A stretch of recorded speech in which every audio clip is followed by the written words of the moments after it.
I got a question for you. What does this city know about luxury? Huh? What does a town that's been to hell and back know about the finer things in life? Well, I'll tell you. More than most. You see, it's the hottest fires that make the hardest steel. Add hard work and conviction, and the know-how that runs generations deep in every last one of us. That's who we are. That's our story. Now, it's probably not the one you've been reading in papers. The one being written by folks who've never even been here and don't know what we're capable of. Because when it comes to luxury, it's as much about where it's from as who it's for. Now, we're from America, but this isn't New York City, or the Windy City, or Sin City, and we're certainly no one's Emerald City.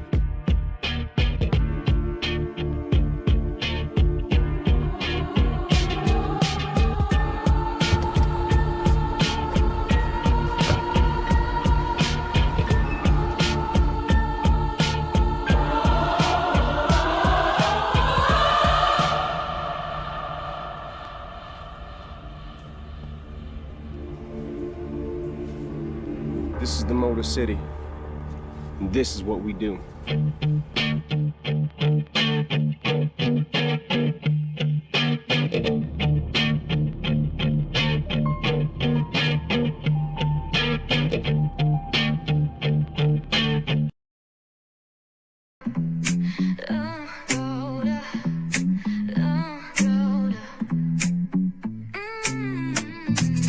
Lights go low, the city goes high.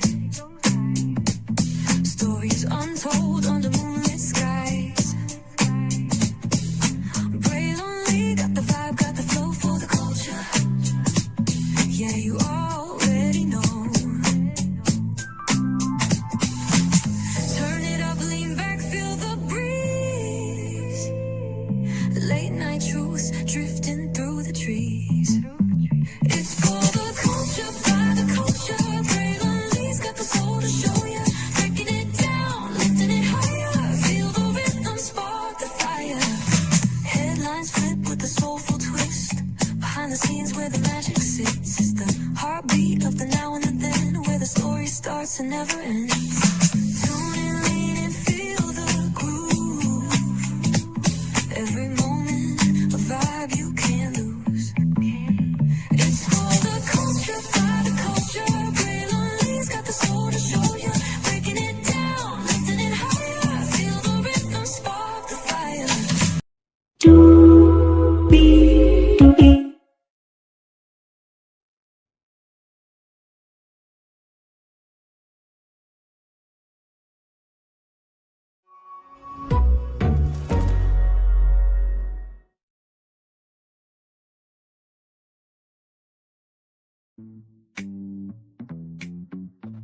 Well, hello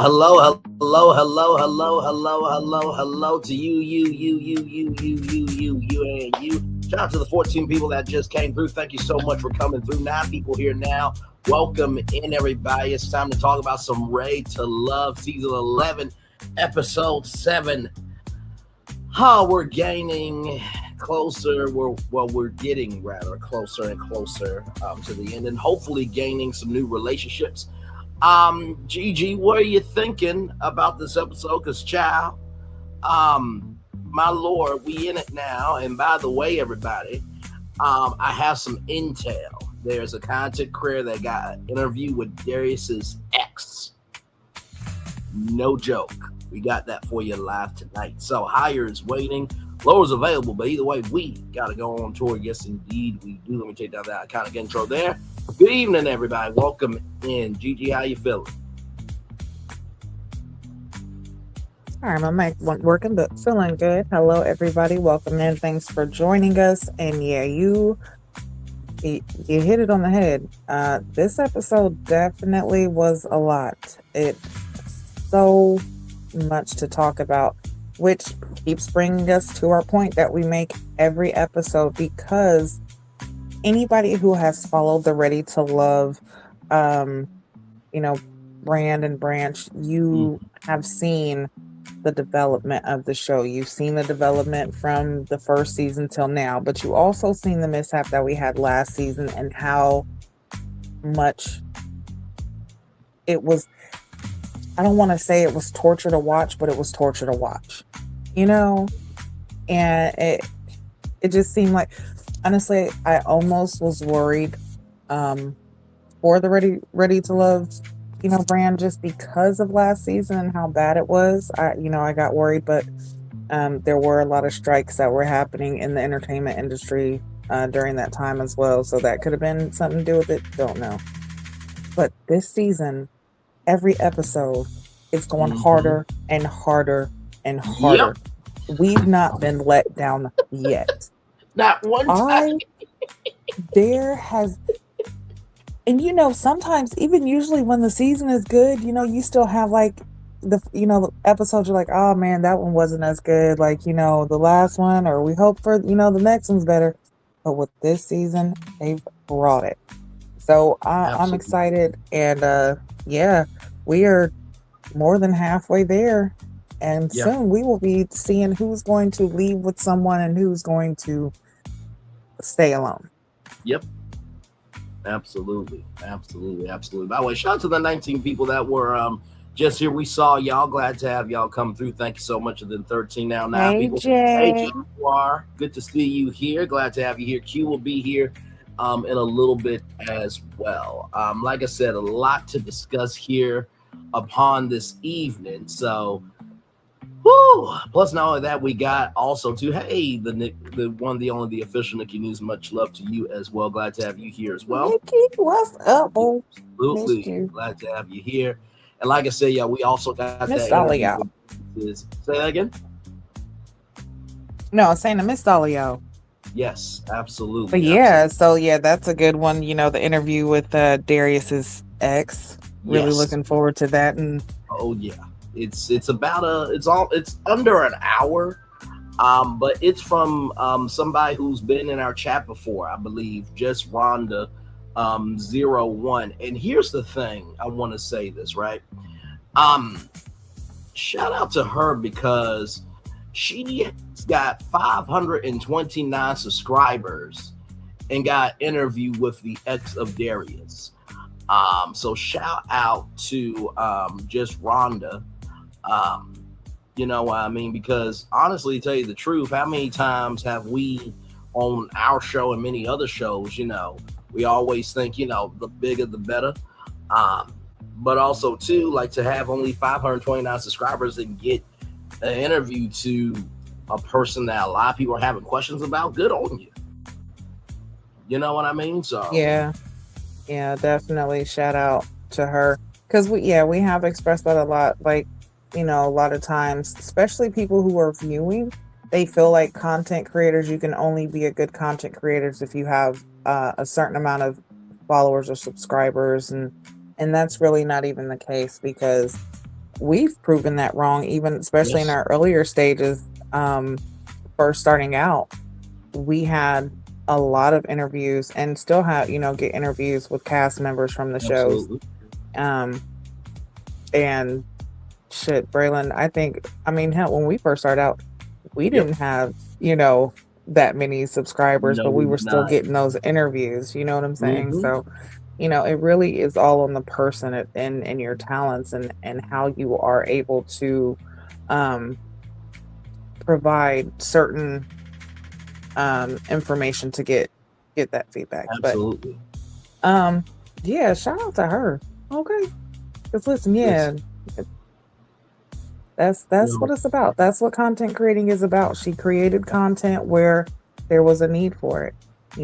People, like you said, people wanted to know about Darius, and she was able to grab onto a connection that was able to, cure that curiosity that people have. Absolutely. So, and not to mention too, upon that part, this is the reason why we do what we do. Of course, we've missed you too, Nikki News as well. And hello, Lunya, 12, welcome in. Glad to have you here. Just to give some context, conjecture, and connection. we have interviewed people from Ready to Love, but also too the Never Ever Mets.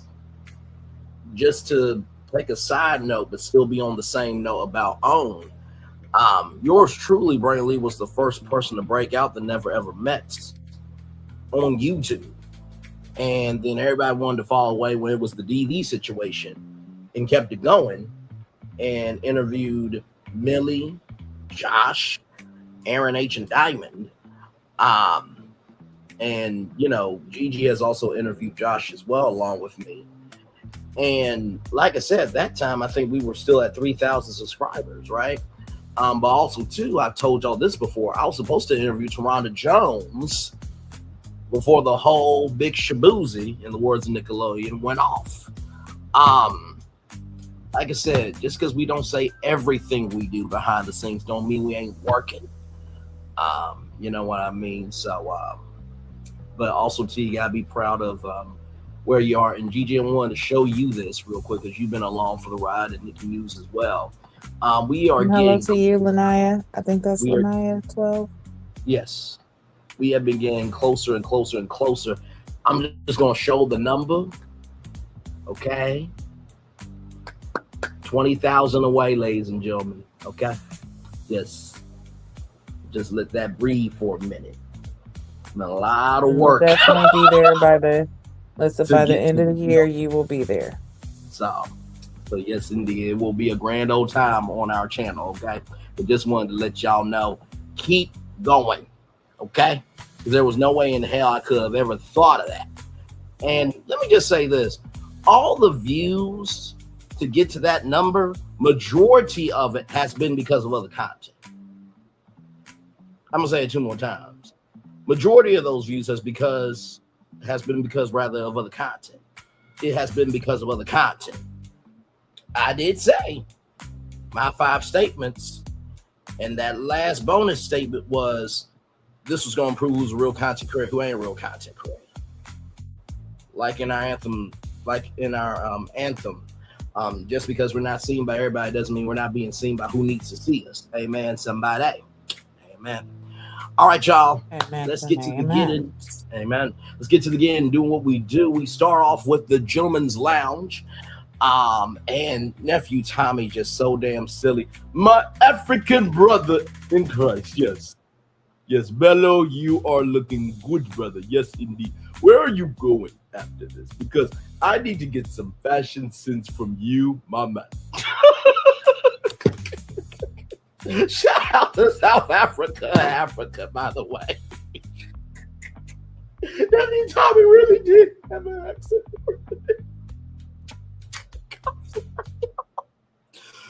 Oh, okay. I got to collect myself. But anyway, so basically, this is the part of the show where we're halfway through.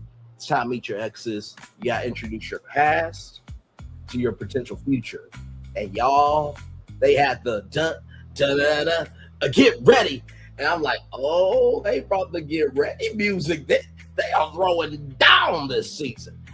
Yes, indeed. So, Gigi, what did you think about this opening of the Gentleman's Lounge and that get ready music? Because that they threw that Pacific music down for sure. And by the way, if you don't know that, get ready. It's been used in many different pieces of media. Yeah, when I heard the intro to it, I was like, okay, this lets me know that we are getting ready for a good start to the show, for one. And yeah, definitely fresh start. Nephew Tommy is a fool, because what did he say? He looked like a Nigerian tangerine? Yes. Listen, that killed me right there. Okay, I was already dead. It just his comment period just it lightened up the energy. But then you could see when he let everybody know, like, hey fellas, it's time that you have to introduce the ladies to your exes. Yes. You could see the air deflate. Mm-hmm. So he set them up to to be happy, to kind of let them down just a little bit. Absolutely. But yeah, great intro. And of course, Nephew Tommy always sets it off in the lounges, so enjoyed that. No, absolutely. And not to mention too, I love how the cast is their own curveball this season. Because Nephew Tommy and Will Packer Lighthearted Entertainment haven't had to add really a lot of curveballs this season. It's been a few, but not really too many. I think we had only two, or maybe only one actually. We had the Second Chance Mixer. I think that was the only curveball of the season so far. Well, if you think about last week, 2 men going home, that was kind of unexpected, and I think there was one more curveball, but I can't think of it just yet. So I think we've had at least two or three so far. Okay, I was thinking it was that type of amount rather, but I love how it hasn't been. Nephew Tommy and Will Packer and Lighthearted Entertainment, by the way, Will Packer Productions and Lighthearted Entertainment are the production companies behind the show, in case you didn't know. They haven't really had to do too much this season. But I think it's because, like you've been saying, like I've been saying, like we've been saying, the quality of this cast and how they have dove into Detroit. I said my description box. This is one of the most premier seasons yet. Like you said at the top of the show, we haven't been disappointed yet. Not one episode. Not one.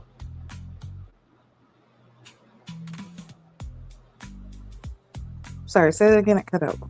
No, I said we haven't been disappointed by any episode. Like you said at the top of the show, they haven't had to really do too much in the way they have dove in Detroit and the way they have allowed this season to breathe emotionally and intellectually.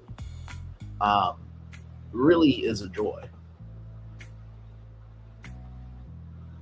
Yeah, and we say it often that, the cast, like when it comes to the producers and editing, they can only edit what you give them. Yeah. And I feel like this cast this season has given the production team a lot to work with. So it's made it easier for it to be like genuine edits being made. There's nothing that seems too forced. Like, I feel like this was a really, really good season all the way around, location-wise, production-wise, casting-wise. I feel like everything is falling into place this season. Yeah. No, absolutely. And all right, Jaguar, all good, my friend, all good there. So, child,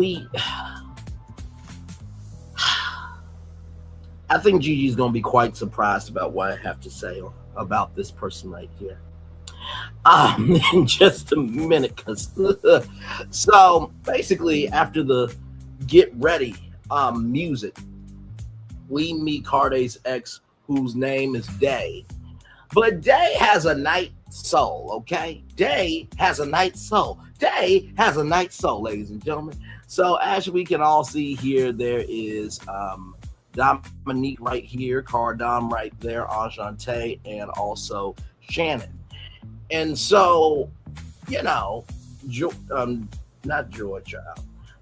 Day, who has a lot of joy about one particular thing that we're about to get to, asked Dominique if she's high maintenance. And Dominique very respectfully said, what I require is what I give, which was a whole word in the words of the one that only rested in joy to Stuart Scott. Can I get a witness from the congregation? Because that was a word right there. And, Amen. And they say, Cardi make a lot of money. I'm like, what the heck? Y'all were exes. It sounded like you want to get back with him because you remember that part, child. But then, Shannon and Enchante are there. And, Enchante said, he's my dog. And, they said, well, are you feeling him? Do you have a sexual connection with him? And it was about, let's get it on. And she's a bad mama jamma. And when I need that healing, well, I want that feeling, rather. I want that sexual healing. Love TKO. I'm coming out, or better yet, they want to know if Carday will come through on Shantae. Yes, all that was said just live, ladies and gentlemen. Let's just roll around along. Enchante is not here for it. And so afterward, Dominique was number one. Shannon was number 2, and Andre Tate is number 3. I put in my notes, I see why Day was an X.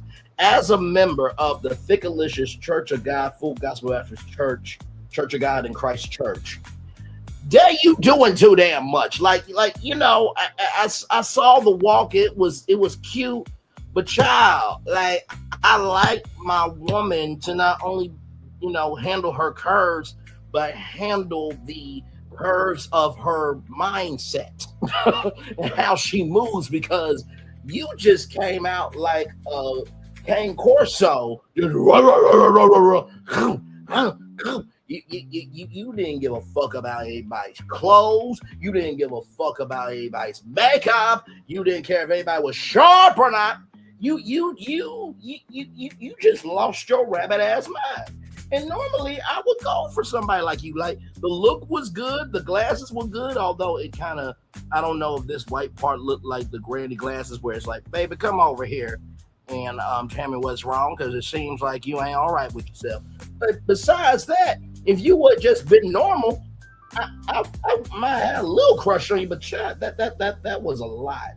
But also too, I gotta recognize, like, you on national TV, and we can tell that you have never been on national TV because you were more extra than necessary. Like, I miss Sahara, and that's a lot for me to say. That's not a win for you, Sahara, but child, you making Sahara look like a saint. Go ahead, just. Yeah, that's definitely saying a lot if he's saying she making Sahara look like a saint.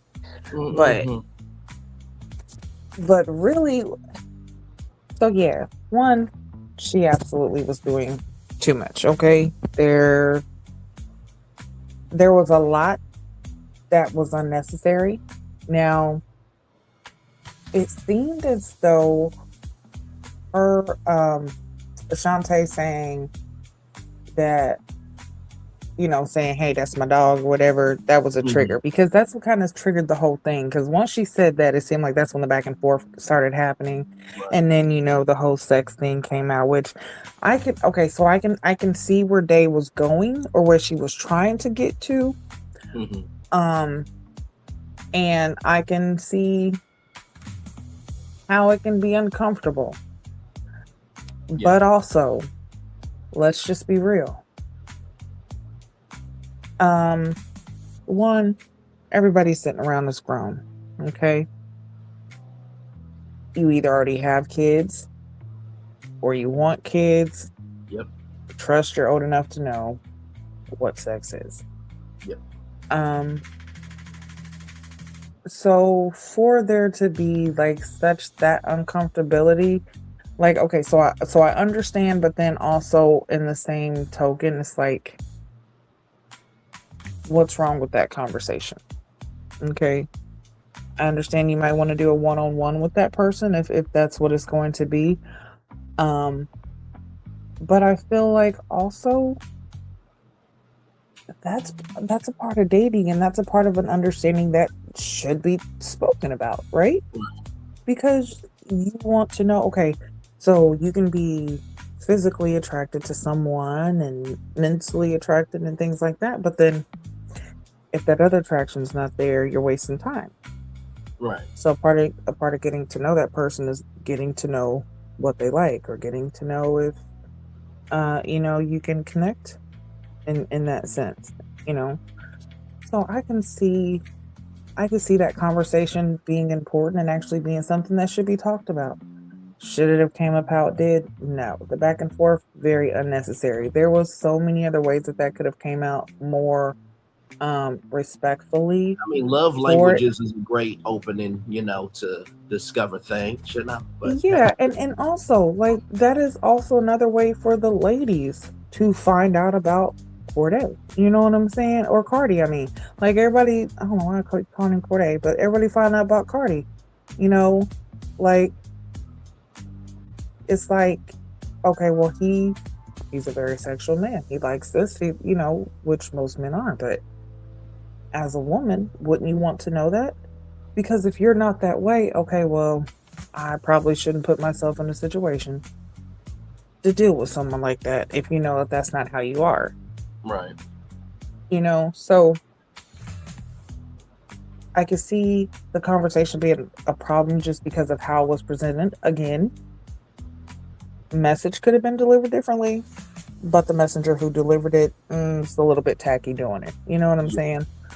So yeah, I feel like, and then on top of that, they was taking it so like I feel like she might still have some interest in him. I don't know. That's the But she just was sounded like taking a white things yeah, she was taking things really, it seemed like a really, really personal, and she was fighting a battle for him that he himself was not even trying to fight. He was like, wait a minute, I did not even know that we was going to war today.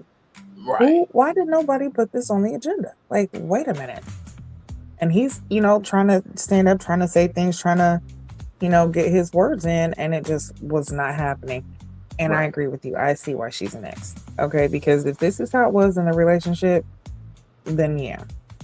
She probably was very overbearing in the relationship. I could see her in a way controlling him to a point to where like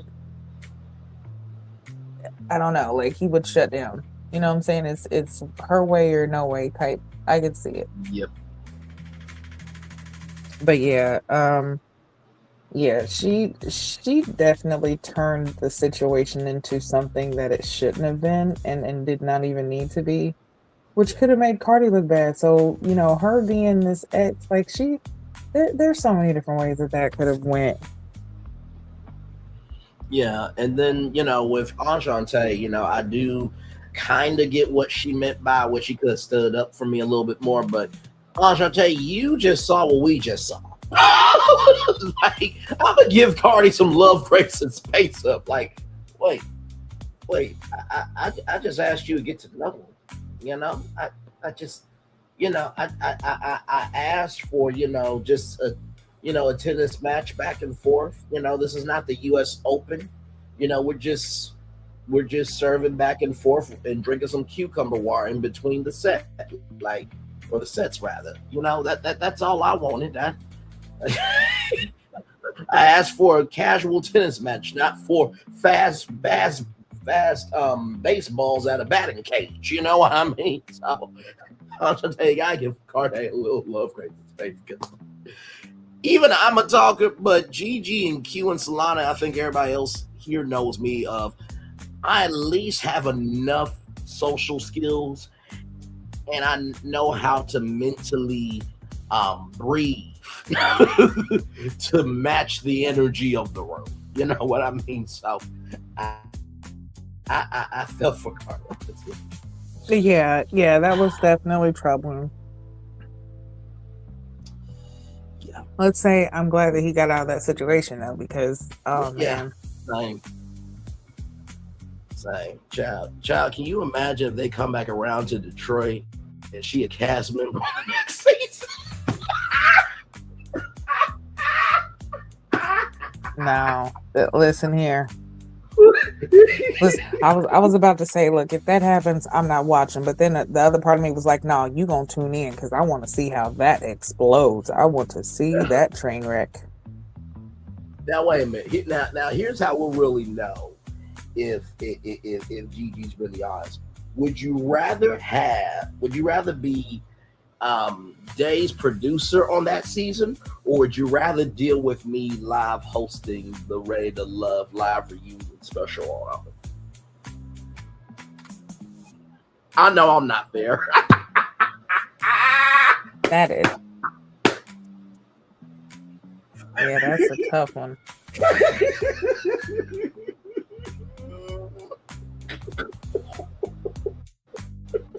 Listen. Listen, okay. You're my brother, okay? Now, but I need my coins. And I would definitely have to produce that season, and I would be there on just early, just looking, just like a fly on the wall, just like this. And then look, and then I'd be calling you up talking about Braylon. No, I know you don't. Shut up. I don't care if you live. Listen, look at this. No, look at this. No, you can't put it on your show right now because we still filming. But look at this. Screen grab it. Screen grab it. No. Just screen grab. Shut up. Just screen grab it. Okay. Jesus. Save it for later on. Okay. Save it for later. And the gag is Just kidding, guys. I wouldn't do that. And listen, the gag is I'm already the reunion host for that season anyway. Right. Oh my god. You know what I love about Gigi? She will keep it honest with you, but she will deliver it with so much love. She's like, listen, I still love you. You know what I mean? And you're gonna be somebody whether I tell you or not. But I can always come back to you because I actually like you. This person I never got to see again. But I just want to see how deranged this is going to get for my own. Yeah, that. Because just the energy. Oh my God. The energy that she brought was so over the top, unexpected, and unwarranted that it's like, okay, so listen, I can understand her saying, like, oh, he is like a two-parter. Like, I understand your feelings. Okay, yeah, like that's your dog. Okay, so you friend zoning him. All right, Cardi, you might want to watch out for that. But the back and forth that she was doing was just like, oh my gosh, wait a second. Is this? It is like, what is there something behind this? Like, what are these true feelings? Because the rapid fire was like she was defending. Well, Cardi said that it was his first love, so I don't know if he was her first love, and they still do have some unspoken love or bond there. But yeah, she is. So it puts me in the mindset. She puts me in the mindset of the ex that pretends to still be your friend, but secretly sabotages your relationship because she's still secretly in love with you. So I don't know.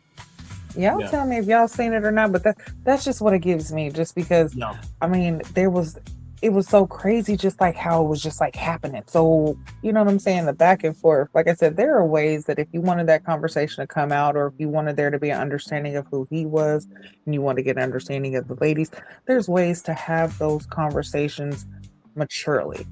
That was not a mature way to handle that. Fully agreed. And I can only imagine her in the ladies' lounge for a whole season. You know what? Let me stop. Let me stop.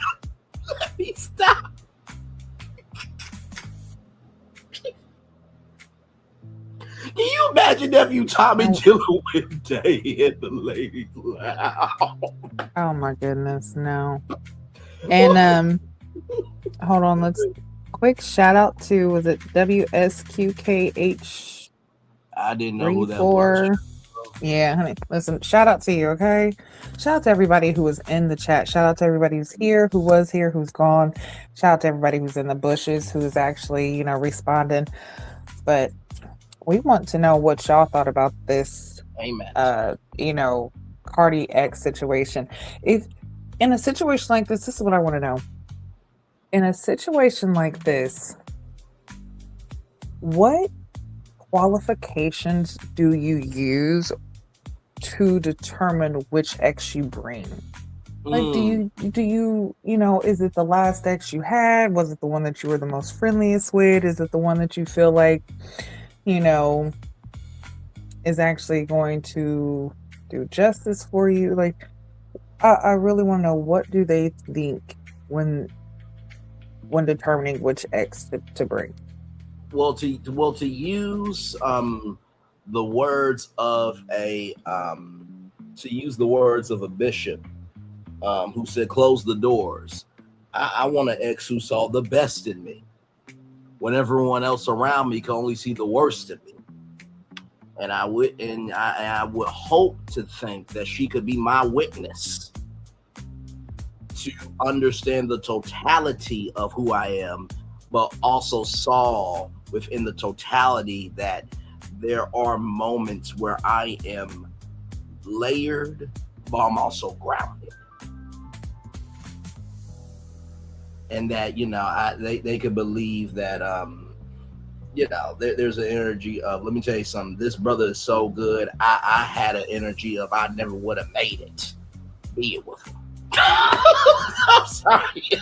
It was right. Gigi asked the question, what was I supposed to do? You just thought I was going to give a blasé answer? No, you saw the thumbnail. You know my voice is dim, and you know why you're here. Go ahead, Gigi. See, this is why. This is why, okay? This is why you could only do late night shows, okay? Can't do it during the day when the kids is it. No. Wait, what did I say that was late night? No, I'm just kidding. I used two songs of Marvin Sapp and just remixed in my answer. That's all I did. That can be done in the daytime. It was gospel, it was Christian lyrics, gospel lyrics, And I guess today is the day for it. Yeah, but yeah, some of these exes be having me question, like, why would you bring them? Did you have no other ex? Have you, like, I can understand if you really have been, like, you really don't date much, so you don't have many exes, so that's all you can pick. And I think last season there was a lot of them who was like, I don't even have an ex to bring, so I'm not even bringing an ex. So they didn't even bring anyone. Exactly. So that's also something else good, because like I said, last season, some of them didn't even follow the assignment. Okay? Correct. They are doing their homework this season. They are following the assignment. They are doing it. They are following through with their words. I haven't heard much talk about, I text you, you didn't text me back, and when I did, you just copied and pasted your answer. Like, it seems like these people are actually having real conversations outside of the show. Absolutely. So, yeah, we're already winning. Absolutely. Now, from that scene to this scene here, as it loads up, we have Darius, Nicole, Ashley, and Ashley. No, they're not twin sisters. Okay. They are in the same city though, and they both black. So it means a black dating show, ladies and gentlemen. But yes, so Darius, Nicole, and the Ashleys, ladies and gentlemen. So Darius' ex is named Ashley, and so with that being said,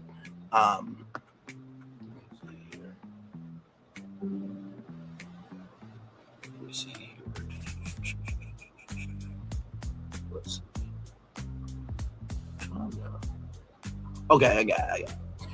So it was an on again, off again situation with this Ashley here.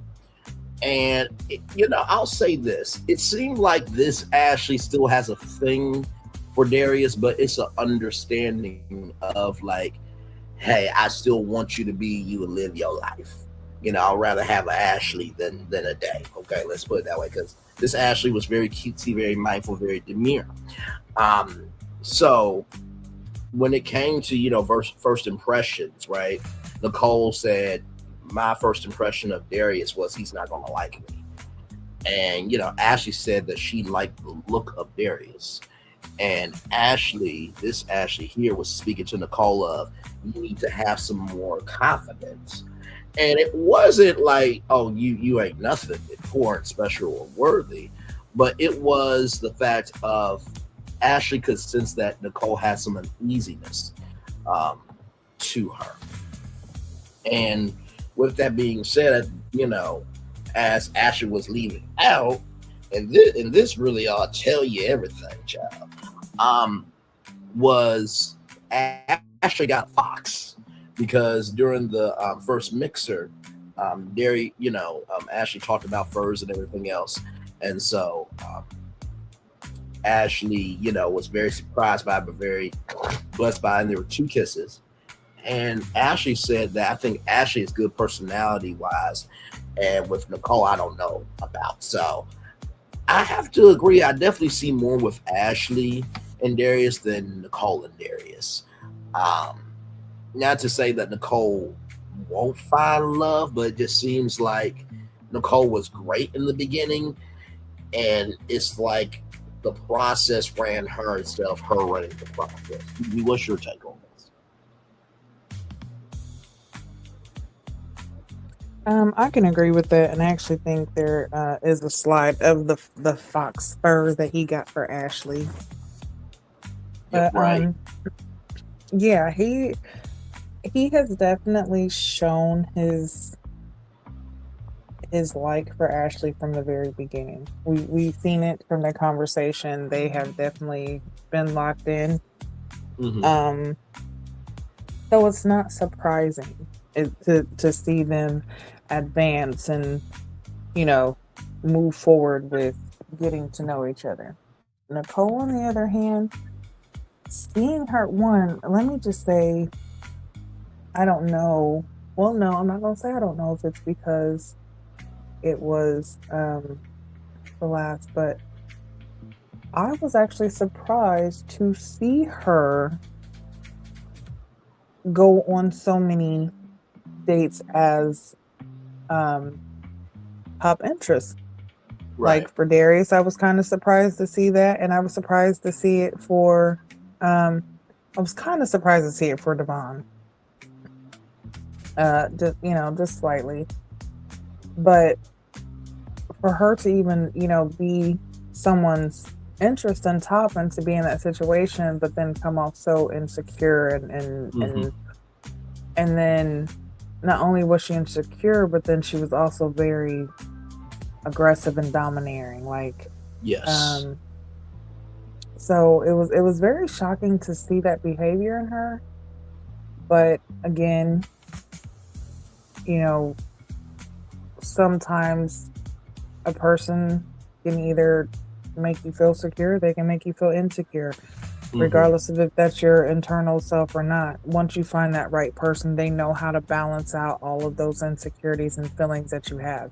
So I do feel like her person is just not there. But yeah, Darius definitely is showing interest in Ashley. It did kind of seem like there might have been something still with his ex Ashley, and for Nicole to ask like, "Hey, y'all on and off? Can y'all off right now? But are y'all gonna be on again later?" It seems like there could be a possibility of that happening. Can't wait to see what this interview happens. So we're gonna try to speed through this, so that we can see this interview. But yeah, I feel like I feel like there could still be something possibly with his ex. But at least it was more. But at least it was more in a respectful fashion. Right, right, and maybe at that point, and like you said, maybe they have gotten to the point to where, hey, they could still have feelings, or one could still have feelings, but understand that this isn't going to work out, and it's not what either of us need. So, it is best that we move on at this point. Yeah. Absolutely. But yeah, I definitely want to still see what happens with Ashley and Darius. Absolutely, for sure. So then we have Bello here. And I have to tell you something.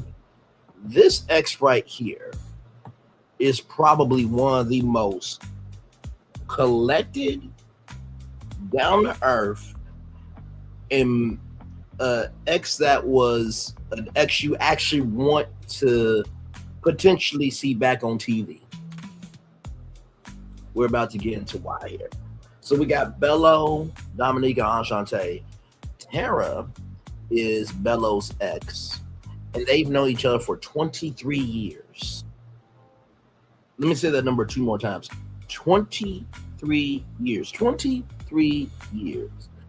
And Dominique says that Bello is her favorite person forever, ever. And Bello said that he has not dived in with Enchante really. Dominique is really here to find her man. And Tara said, I want, somebody to look at him as a wife like you just did. And, with Enchante, Enchante is always talking with somebody. So Bello said that, he's not going to interrupt, but Dominique will interrupt. And, Dominique wants to know if Bello has a romantic side. And Tara says that Bello doesn't like PDA. But Dominique is an affectionate person. But he kissed Dominique, outside the restaurant. And, PDA, there's levels to PDA, right? But, for the right one, careful what you grab. That part.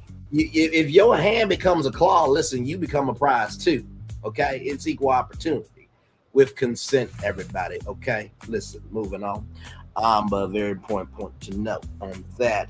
In Enchanté's spare time, Enchanté loves to read, and Enchanté, has read Outwitted the Devil, and Bello has read the book 3 times. Oh, no, sorry. Enchanté has read the book 3 times. And the only 3 people that have ever known about it is Bello, the person that introduced him to the book, and Enchanté. Now, of course, I've never really heard about the book before, so I'm sure there's probably other people around that have heard of it, but 3 people. And listen, on this show, how I always say one of my biggest business principles is take the inch and make it a mile. In order for that inch to be a mile, it has to be rooted in reality. Okay. I believe that on this show, inches need to be on reserve until you see enough inches in terms of agreements and alignments, and then lock in to make that a mile. Tara said that, I like you and Dominique, but Enchanté is willing to, grow and, explore that. And I put Tara as a very good ex. Like, if Tara, came on the next season of Detroit, I think a lot more people rather like Tara on there than Day. But that's neither here nor there, but just to keep it a buck. Gigi, what did you think about this exchange here? Let's just say Bello, I feel like, is a really, really good guy. Like, I really want the best for Bello, whether it is him ending up with Dominique or ending up with Enchanté. But I do think that him and Enchanté can get along, and they could actually be good together. But I mean, I don't know. I just see his connection more with Dominique, especially with the the comment with the PDA, because you hit the nail on the head. He doesn't like PDA, but when the right person comes along, you won't have a problem with it. And he does not have a problem with this, clearly. Because as soon as they went outside and he kissed her, I said, well, that's PDA. That is one of the strongest showcases of PDA. Like, so the right person comes along, it'll definitely change your mind frame and have you doing things you never thought you'd do. Yes. And then when it comes to him and Enchanté, like, the fact that they can connect on this book, and I mean, I've come across situations where I might be the only person who has heard of something, and then I'll meet somebody and they'll say the same thing, and I'm like, wait a minute, that's very rare. Like, I've never heard of anybody else saying anything about this and having the same experience. It's weird, but it's a connection that happens. And sometimes when you have that connection, it kind of strengthens things and gives you a sense of familiarity, as well as, it kind of gives you this pull to make you want to learn more about that person or be around them, because now you have something that you connect on and you want to find if there's other things. So I think that's kind of what happened with Enchanté. And I agree with you again when it comes to Tara. She seems like a really good friend and ex-girlfriend. She didn't overstep. She was very supportive, very honest, and I could see why their connection as friends has maintained for as long as it has. Absolutely. I mean, to know somebody for 2 decades and 3 years, you have had to be able to see the totality of all the good, all the bad, all the what the fuck in the middle, and still ride for them because of the foundation of how they treated you. And also, too, it should be um, it should be a round of applause that this can happen in real life as well. Hopefully, that was a conversation for point for some couples like, you know what? They've been knowing each other for 23 years. Do you think we're just being stupid by arguing back and forth at this point? Like, because sometimes you need that pebble to let you know. Okay, wait a minute. This energy ain't feeling right. They can know each other for 23 years and still want to be in touch. Then what are we doing wrong? So, but yeah, very, very well done with that. Now we get into Vince. Vince. He needed a strong drink, not drink, drink. Okay. And I will say this too.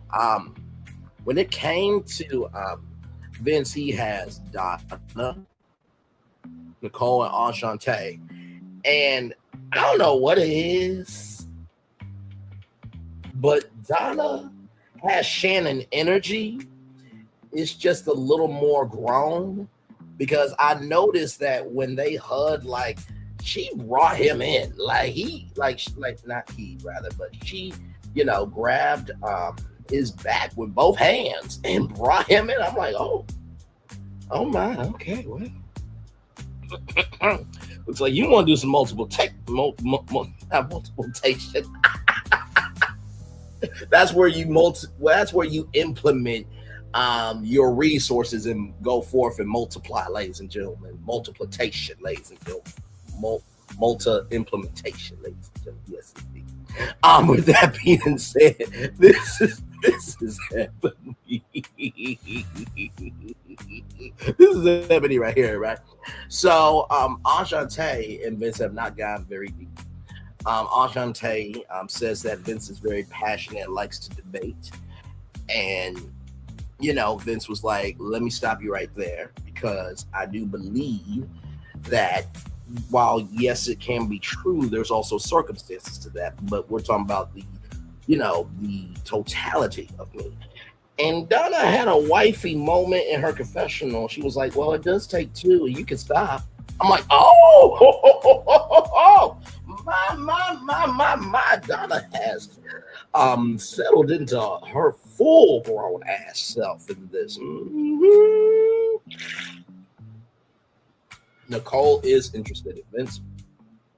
Nicole is more of a homebody. Enchante likes to shake and move. And, Ebony says that he, is more of a homebody. And, when it came to the conversation of his health, Donna says that, she respects his health and how hard he goes in the gym, and Nicole cares about her health. And Donna wanted to know, what is the one thing that makes, Vince a bad guy, or maybe not a bad guy per se, but what's the thing that, should be, something for me to watch out for that could be a trigger down the line. And Ebony said, well, besides him, debating, he's actually a great guy. And Donna said, I've heard things from others, but I've been affirmed. And Ebony just made me want him more. I'm like, oh, well, if Donna don't want to do what Jill Scott did on that microphone events, look, Donna wants to do an open mic night on Vince's mic. Anyway, Donna is the top connection.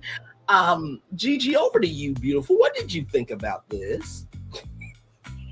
Again, another surprising mix-up. I mean, I'm not surprised that his connection was Donna. Surprised to see Nicole there, and even Enchante. Even though they've had some conversations that had gotten better since the whole dinner date thing that they had going on. But it seems as though Like you can see, look at Nicole's attitude with Darius. You've seen her insecurity come out with Vince. Wasn't really too much there, but then she got completely controlling when it came to Devon. So we see where her connection is. She's Vince. I don't feel like is really her connection. So it was more like I feel like he was just exploring his interest. With Shantae, I don't see her really being a connection with Vincent, even though they were able to have some good conversations. But yeah, Donna speaking up in her confessional, her speaking up even there at the table and expressing her concern for him and it not, being about her, it was more so about him, what she likes about him. And instead of allowing the ex to try to create a negative situation, she seen through it and was able to, figure out that no, there's other ways that you can figure out that problem. I'm a mathematician. You can figure out that problem differently. So, but yeah, I could definitely see Donna and Vincent. I'm rooting for them too. Yeah, Nicole just seemed awkward there, honestly. Yeah. No, fully agreed. Fully agreed for sure. So, and by the way, I have to say, I'm very proud of you because, and not to say I'm not proud of Gigi, I'm always proud of her. But like I said before, we don't rehearse what we're going to say before the show. So, sometimes I think to myself, like, oh my God, are you really making Gigi follow up all that shit? Really, Bray? Really? You put a lot of sauce on it. But also, too, if anything, I'm adding sauce because it's so good, though. So now we're with Steven. So we got Lauren, Enchante, and we also have, let me see here, we have Donna as well. That's Donna right there. So this is new for Steven. Okay, his ex with new women. That's new for him. Steven, nobody will ever want that. Okay. Unless you got somebody like Tara. Okay. So, and that's not to say that your ex wasn't, pleasant because she seems beautiful. Her name is Amber, everybody. So they get into their day to day. And Donna says, sitting in a coffee shop doing homework all day. That's her life. I'm sure she's got more than that to do.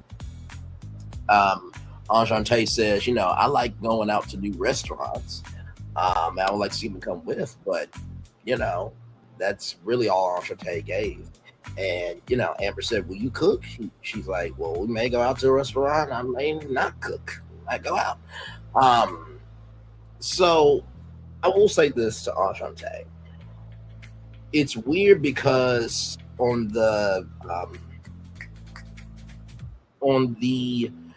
tie-dye date, you had a really good energy with Steven.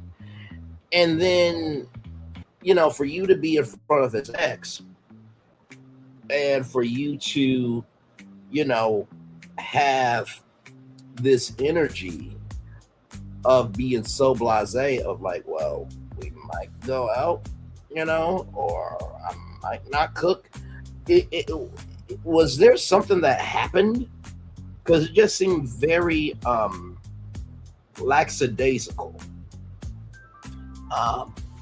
and very paradoxical. That's just my take on that. Lauren said, and by the way, I love the observer Lauren. Lauren said that she is out and about all the time, and so she said that she was drawn to Steven because it seemed like he had a bubble of peace around him. And I really liked that Lauren showcased her, her human side. Not to say that she doesn't have a human side, but Lauren from the outside looking in, seems like a person that would have it all together. But she was very centered. And I think she was the most centered out of all three of these women here. Donna has no kids, but even though Donna don't have no kids, she doesn't mind want to make kids because she said she's ready to move in if this is really going to work. Um, and she said, 3 to 6 months, I'm ready to move in. And I remember something that I'm trying to think.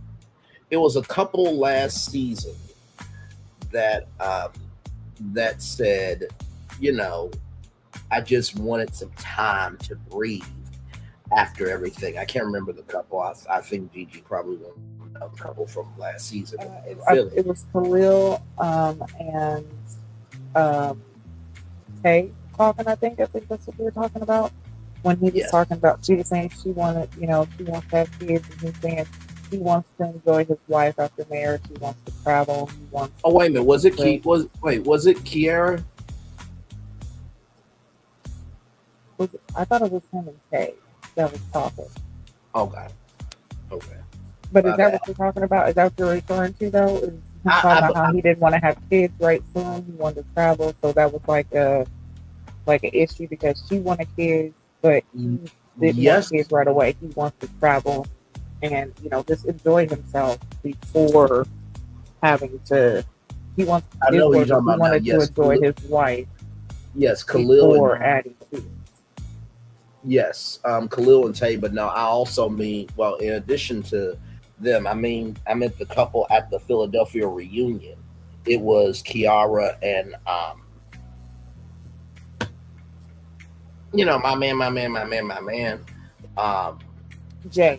Kiara and Jay. I remember how Mhm. Jay said that he wanted some time to breathe after the show, right? Oh Uh, yes. But on top of that, I think bringing up Khalil and Tay is also very important too, because there is a biological clock for women and a financial clock for men, and also there is a physical clock for men as well. But that's neither here nor there. But important point there.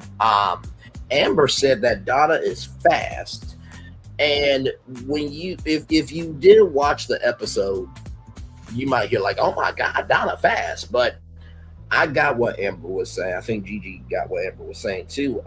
That is very quick to move in. But also too, we ain't got time for games. So I also kind of saw Donna just a little bit because listen, and I think Gigi said this before, and many people have said this. It's easy for a representative to show up when OWN is helping. Your representative look their best. But when you don't have OWN and Will Packer and Lighthearted Entertainment helping you, then you really got to show up as the fullness of who you are. Enchante requires more effort, according to Amber, but Lauren seems more aligned from Amber's point of view. Gigi, what did you think about this? So, starting with Donna, Donna, I feel like is very cool, laid back. She definitely knows what she wants, where she's headed, and she knows how to get there. Now, so she wasn't saying like, oh, she wants to move in with Steven in 3 to 6 months. She's just saying where she's at in her life right now. She's ready for a relationship that is, marriage, children. She's ready to be a wife. She's ready to be a mother. She is, ready to have that love at first sight where you move in and things kind of progress quickly. She's okay with that. She's there for it. Now, some Correct, people think correct, like, oh yeah, that's definitely moving fast. But again, who are we to want judge someone else for their pace and falling in love? And again, who are we also to judge when we ourselves have done that shit before too? We've all either given our hearts quickly to someone, or either sometimes it just happens out of the blue. You end up dating someone that you're spending all your time together. Right. next you know you are living together unconsciously, and it has only been a few months, and you're like, well, shit, I wasn't prepared for this, but since we're here and this is routine, you get used to that routine, and it becomes something that is natural, and it evolves naturally. Um, so I don't really too much, I'm not judging her for saying she's ready to move in with somebody in 3 to 6 months. Hey, if that's where your heart's at, and you feel like that person is worth that, then do it. But don't make hasty decisions because that's where you get like that. Like, definitely be careful, be mindful, and do your homework. Don't just do it. You know, if you're homeless and you need a place to stay, mm, all right, understandable. Okay, but I'm not saying Donna is. Don't think she's one of those people. You know what I'm saying? Like, circumstances call for different things at different times. So we really can't judge it. But Mm-hmm. I feel like she's more so saying, like you said, especially with women, we have that spot that is just ticking, okay? She's getting older. She does not have that time. So she is ready to move forward with her life where it is going to lead to the future outcome that she's wanting, which is marriage and children. And whatever pace that happens in, she's ready for it. That's all she's saying. I feel like she's ready to move at the pace of love because she's ready for that. Yep. Ashanti. Ashanti is a very cool person. I really love the vibe that her and Susan had on their tie-dye date. It did seem like, they are alive. And I could see them being together. I could actually see them um, developing something. I could see them going on these little cute little dates together. But I could also see him sitting at home chilling with Lauren. Yeah. I could, I could even see him cooking dinner when she gets home, and he's kind of like a house husband. I could feel that. Right. So yeah, for me, I would definitely say, yeah, Lauren would be one, Donna two, and then Ashanti. Yeah. No, fully agreed. Fully agreed. And what I'm loving about this season is it's such a range to this thing where you really can take away something from everybody. Um, and like I said before, shout out to not just the casting team, but also to the producers for allowing these grown black people to be grown black people. Because and I think people really don't get how important rhythm and tempo in a reality show is. I remember when Heart and Hustle Houston first got started, and some people really did like the tempo and the rhythm of Heart Hustle Houston because it started out slow. It's not like another decrepit, broken, and tattered show on the Oprah Winfrey Network. That's neither here nor there. But the point is that show is very fast. But also, too, in the same token that show is fast, it's also disjointed. So I think we have grown up in the world reality TV to have it now here and ready, where we don't know how to take in. Oh wait, that was a real conversation. Oh my God! Whoa, hold on a second. Wait a minute. I'm feeling a way about this, and I don't think we know how to actually chew on what we're asking for. Gigi, what do you think about that?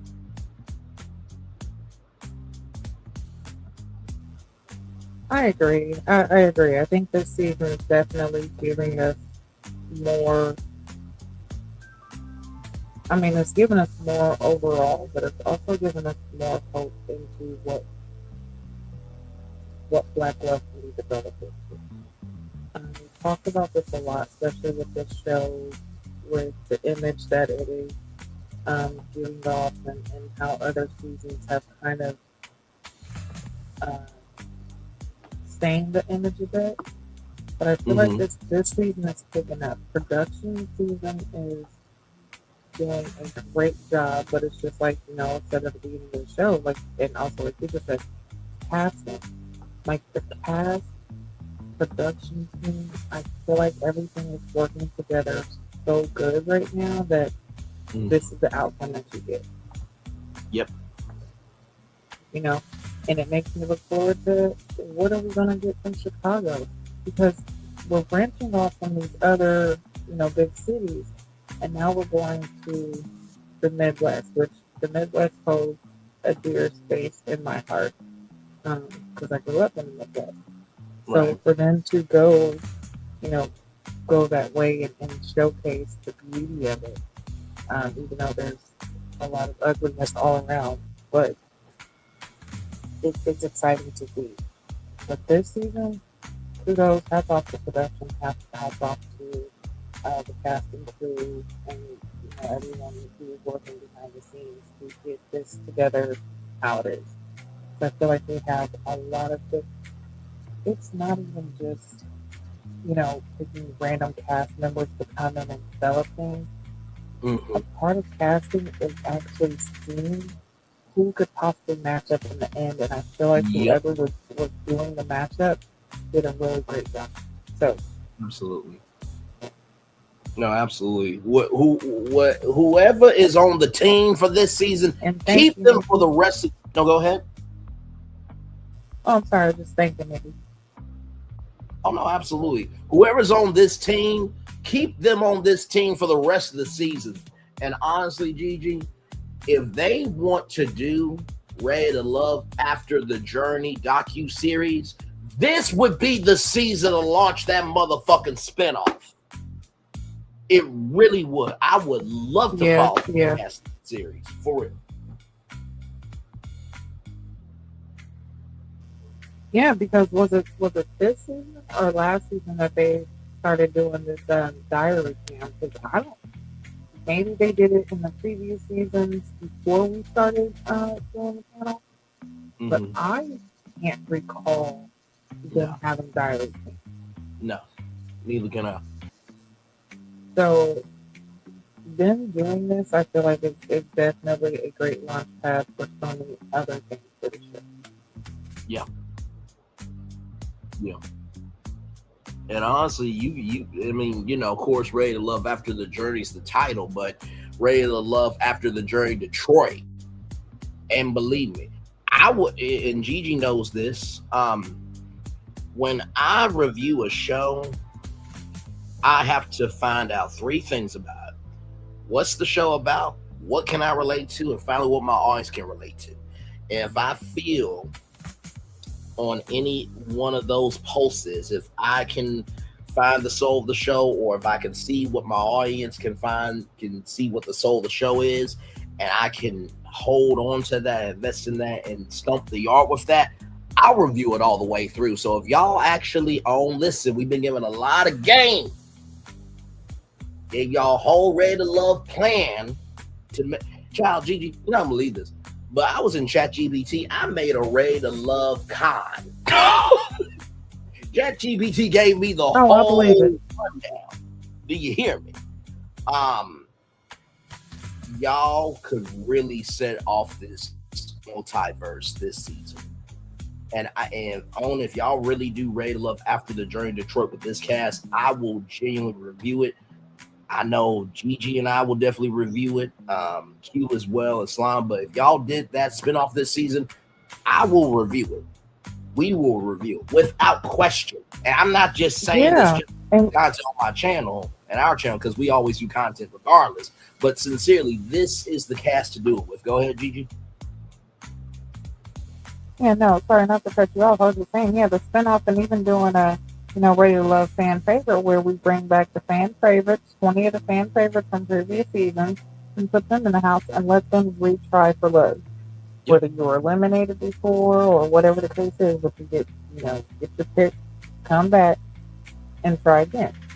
Absolutely. And even doing, and we talked about this, having like a casting special where the fans get to interview, get to see different casting tapes, and you get to pick on who ends up on the show. Or, and even if you don't want to do it where the fans get to pick, at least see the process that the production went through to find the people to come on the show. The ones who are chosen, let's see their behind the scenes before filming, their introductions. See, tell us a little bit more about them. Give us a little bit more about who we're seeing on the show before the show starts. Absolutely. Because the auditions for American Idol were viral for a reason. You know what I mean? So, and not to mention too, Gigi, and by the way, thank you, Nikki News, so much for the compliment that you gave. I really enjoyed the commentary here. Thank you, my friend, for that as always. People are actually enjoying the fourth wall. and they really enjoying the fourth wall as a docu-series. And they're enjoying the fourth wall being a part of the show. You know what I mean? Because, at this point, everybody knows about the fourth wall. It ain't really that big of a secret anymore. Now, the secrets of the minutia of it, yeah, that's still top key. But the surface level of the fourth wall is actually being more embraced than ever before. So, listen, if you do the spinoff, do with this cast this season. Good day. And honestly, tell you the truth, that will actually hold us over until Chicago. So, you're welcome. Yes, indeed. So, with that being said, now we're with Devon, and Nicole arrives first, and she gets a gift, which is very nice. But then after that, Dominique arrives, and Dominique also gets a gift. And then, Shannon gets a gift. So Nicole feels a way about it. By the way, Devon's ex is named Caleb. Shannon really likes Devon. That Devon listens and cares. And Shannon has had wifey energy for Devon since their date at the go-kart track. Like, they've been locked in ever since. I really love those two together. I know we have discussed it on here that, Dominique has really been open-minded to the process. And, Devon is that, potential possibility, but in the same token, it just seems like there's just a soulful connection to Shannon and Devon. And so with that being said, Dominique said that Devon brought roses to the job. I'm like, oh, okay. All right then. That's what's up. So then, we get to Nicole, and, Nicole wonders about her connection. So, we go back to Darius. There was an insecurity there. Before that, we go to Vince, and, Nicole, existed, but she wasn't living. With Darius, it was lack of confidence. You know what I mean? So it just ramped up more and more. And so with that being said, as we keep going here, Dominique said that I feel like he is, he's being DEI in so many words. I'm paraphrasing, but Devon is about, diversity, equity, and inclusion. And he is really giving himself to this experience. And, I'm here for it. And I know, and I'll just say this for Q, I know that he's been wondering about Dominique all season. Is she really here for, just camera time and to, become something? But we also have said too, you and me, Gigi, because we're both from the world of media. You're from the production, being on the ground. I'm being the media nerd of social media from a fan point of view, but we're both media nerds in that way. And we both said that sometimes reality stars, they get so boxed in that they don't have a chance to do something like this. And I gotta tell you something.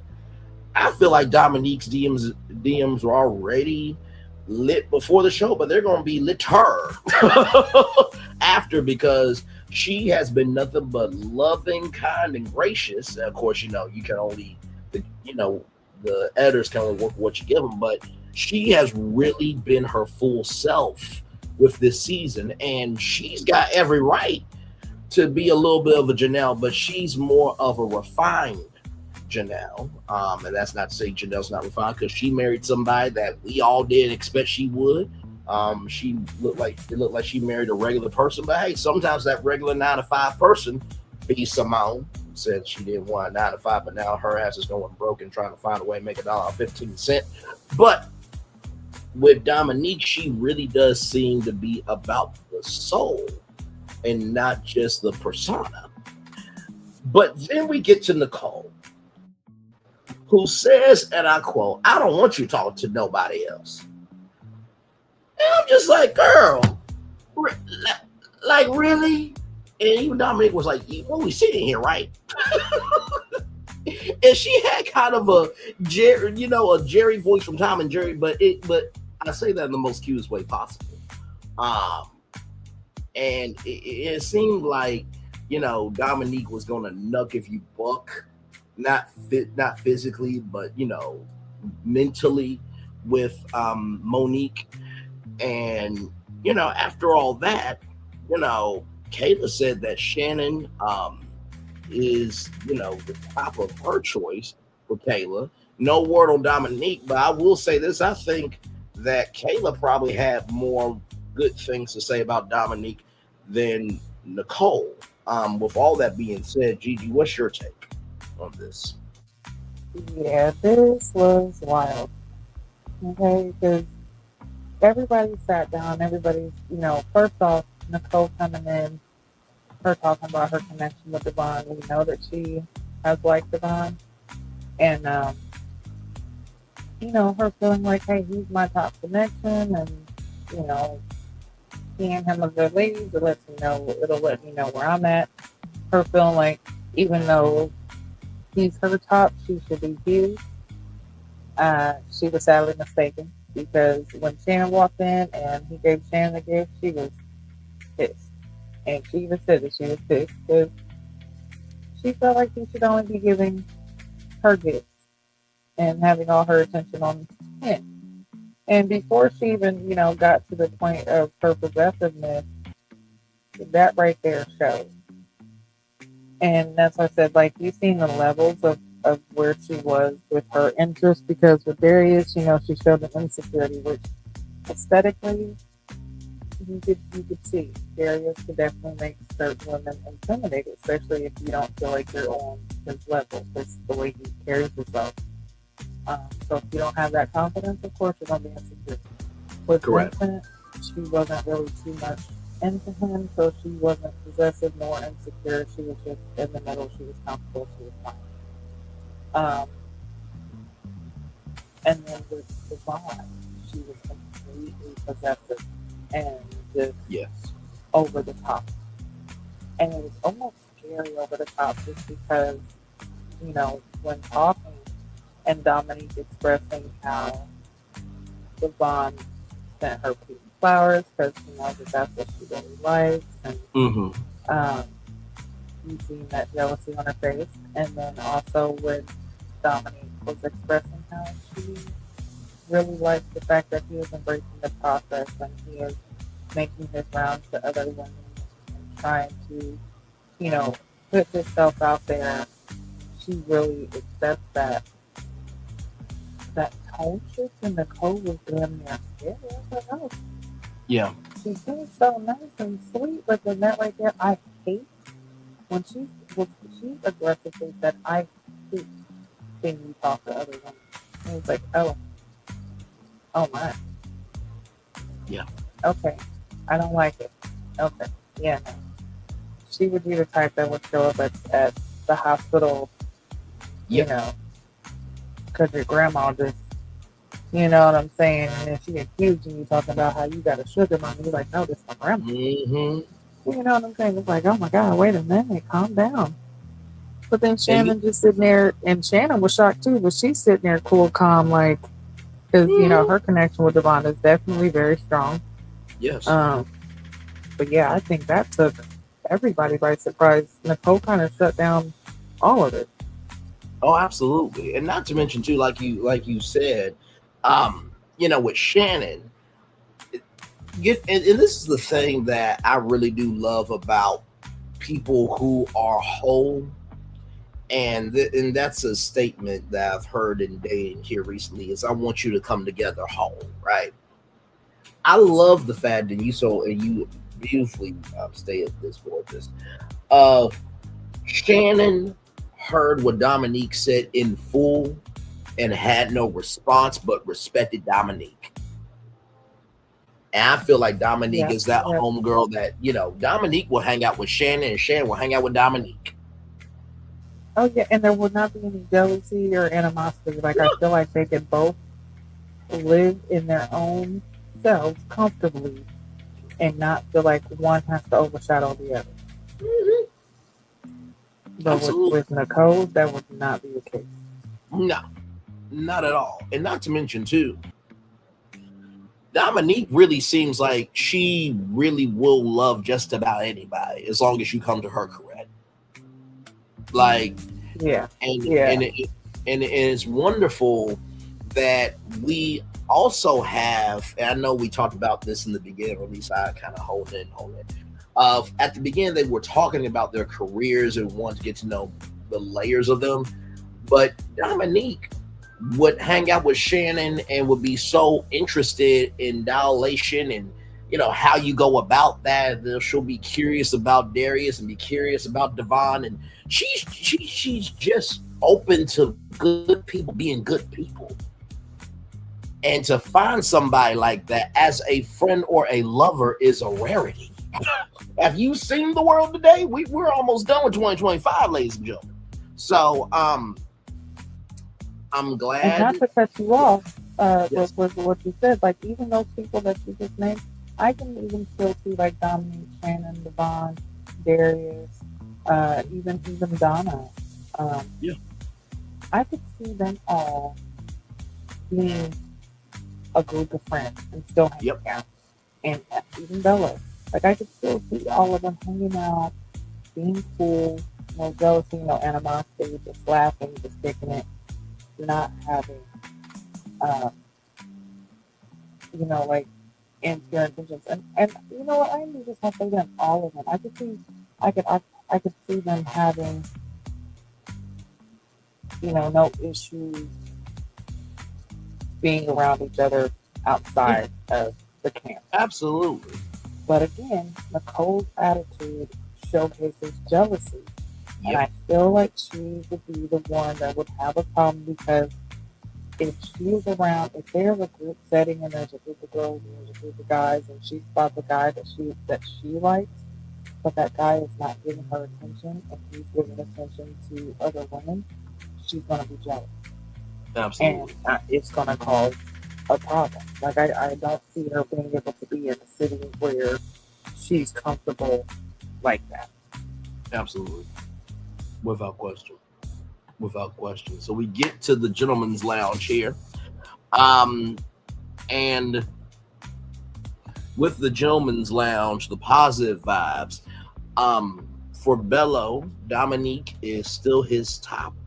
But Enchante moved up. Um, Shannon is Devon stop, but then Dominique and Bello had such a confused look on his face. And I'm like, Bello, Right? first of all, bruh, um, your smoothness and Devon's smoothness, they're on different sides of the coin. But bruh, like you're not the only one in the room. And and I think Gigi, you said this, if I'm not mistaken, correct me if I'm wrong, gorgeous, but you said although there's an intensity to Bello and Dominique, Devon does seem like kind of a slow burn, kind of um kind of like a home feel. You know what I mean? Um Yeah, yeah. Let me know if I'm off with that, but I just kind of got confused, and when Bello did that, I'm Yeah, like, it bro, goes into that need and want factor, Bella might be who she wants, but Devon could possibly be who she. Yeah, absolutely. So I just that just kind of threw me off. I'm like, bro, you're not the But only yeah, that one. face was saying a lot, wasn't it? Yes, yes, it was. I'm like, dude, that's my wife. He didn't say that, but his face looked like, bro, what? Why did you say my wife's name? It's like, bro.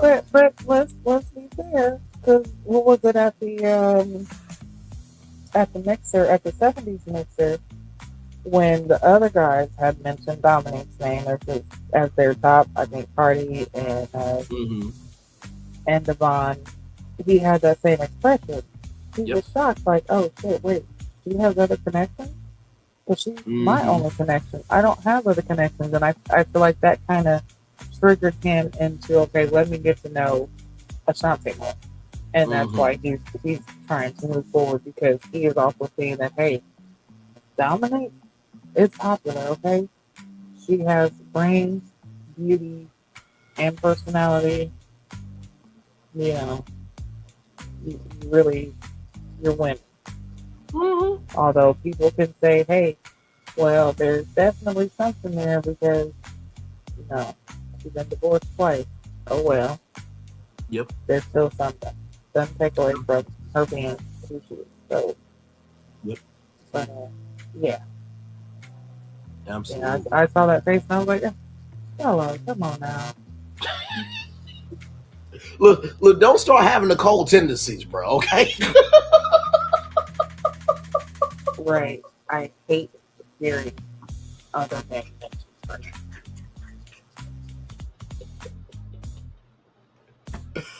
Oh my lord. Yeah, So 'cause then go that was ahead. the stare I was saying, no, that was the stare he gave. Like, he channeled Nicole's inner possessiveness. Mm-hmm. Absolutely. So then we got Vince and Donna, of course. Carde also says Dominique. By the way, just a side note, but important note to Bello. If you had that face for Devon, why didn't you have that face for Cardi? I'm from the streets of, if you're gonna have the energy for one, have the energy for everybody. Gigi, are you from those same streets? Because he didn't make a face for Cardi. Yeah.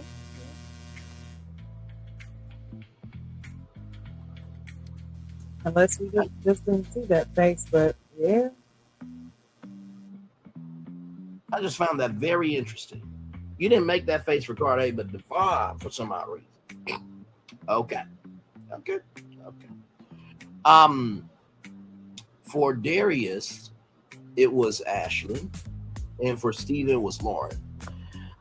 Negative vibes. Vince, Enchante, Cardi, Enchante, Darius, Nicole. Steven agreed with Nicole, and Devon said Nicole. So it was pretty split down the middle. What did you think of this Gentleman's Lounge, Gigi? Good Gentleman's Lounge. Feel like they were spot on with the hit misses. Yeah, I agree. This week's spot on definitely Shantae and Nicole for sure. So yeah, not really too much with the Gentleman's Lounge.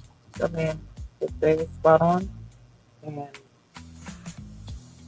yeah, glad Nicole is gone, so we can move on.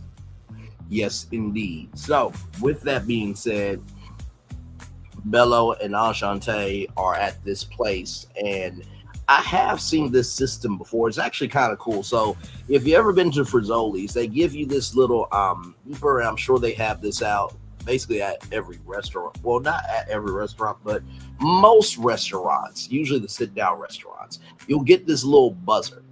So you'll put in your order, they'll give you a buzzer with your number on it, and then when it bzzz, that lets you know that your food is coming, right? But this was a little bit different, where it was a tap band. So you just go up to the bar and you tap it and you can get a drink. Now, for those of you who are behind the 8 ball, what you're thinking, you can't just tap it and it's just a limited beer. It's not like that, okay? So I'm sorry. I know, based on where we live, we have make $1.15 energy where we just do what we can, but no, that's not that. Okay, this is not a 7-Eleven where you just twist the slurp machine and just open up the mouth. It ain't that. Okay. So with that being said, Bello is attentive and got some hot sauce for the tofu. Then have a flavor and pulled up the table, and of course the concerns of you're giving homie vibes and this, that, and the third, and we learned that Ashante is staying. Bello wants to explore more, and he wants to close the gap in their communication and in the gap in their closeness. They even pulled in Ashante. Ashante pulled in as well. What did you think about this? Because I feel like what you said was so on point, gorgeous. Of Bello seems to be interested in Ashante because now he's like, oh crap, okay. It's almost like after you've drunk that Slurpee that you thought was unlimited, and it gets to your brain. It's like, yeah, okay, maybe I can go by now because this has got to be. I feel like the Slurpee has gone to Bello, and he's like, you know what? Let me just drink some water. And Ashante is the water. The Slurpee, and this is a metaphor, everybody, so calm down. So the Slurpee is Dominique of like, she's sweet, she's refreshing, you want more of her. But Ashante is that like cool, calm water because the Slurpee is getting too much. And also, too, the Slurpee also wants to taste other flavors.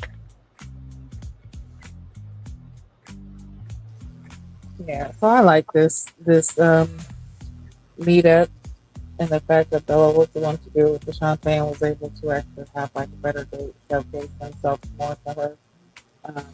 See it open up her eyes to the possibility of dating Bella and being a connection. Him being thoughtful and attentive definitely sparked more in that connection. And I feel like that definitely is what made her more comfortable with, like you said, him pulling her in and her accepting that fully and actually moving closer. Because if she was not accepting, if that was Vince trying to do that, that wouldn't. There wouldn't have been no closeness like that. Mm-hmm. So yeah, and again, yes, it's him trying to build more of a connection because the Dominic is the top for more people, so she has more options than just him. And then also his ex telling him like, hey, yeah, Dominic is definitely your top, but I think you need to get to know Shanti more because she might be more so who is the one. Another one of those who you need to be. Dominic might be who you want, but Shanti might be who you need. So yeah, looking forward to seeing them develop their connection more moving forward.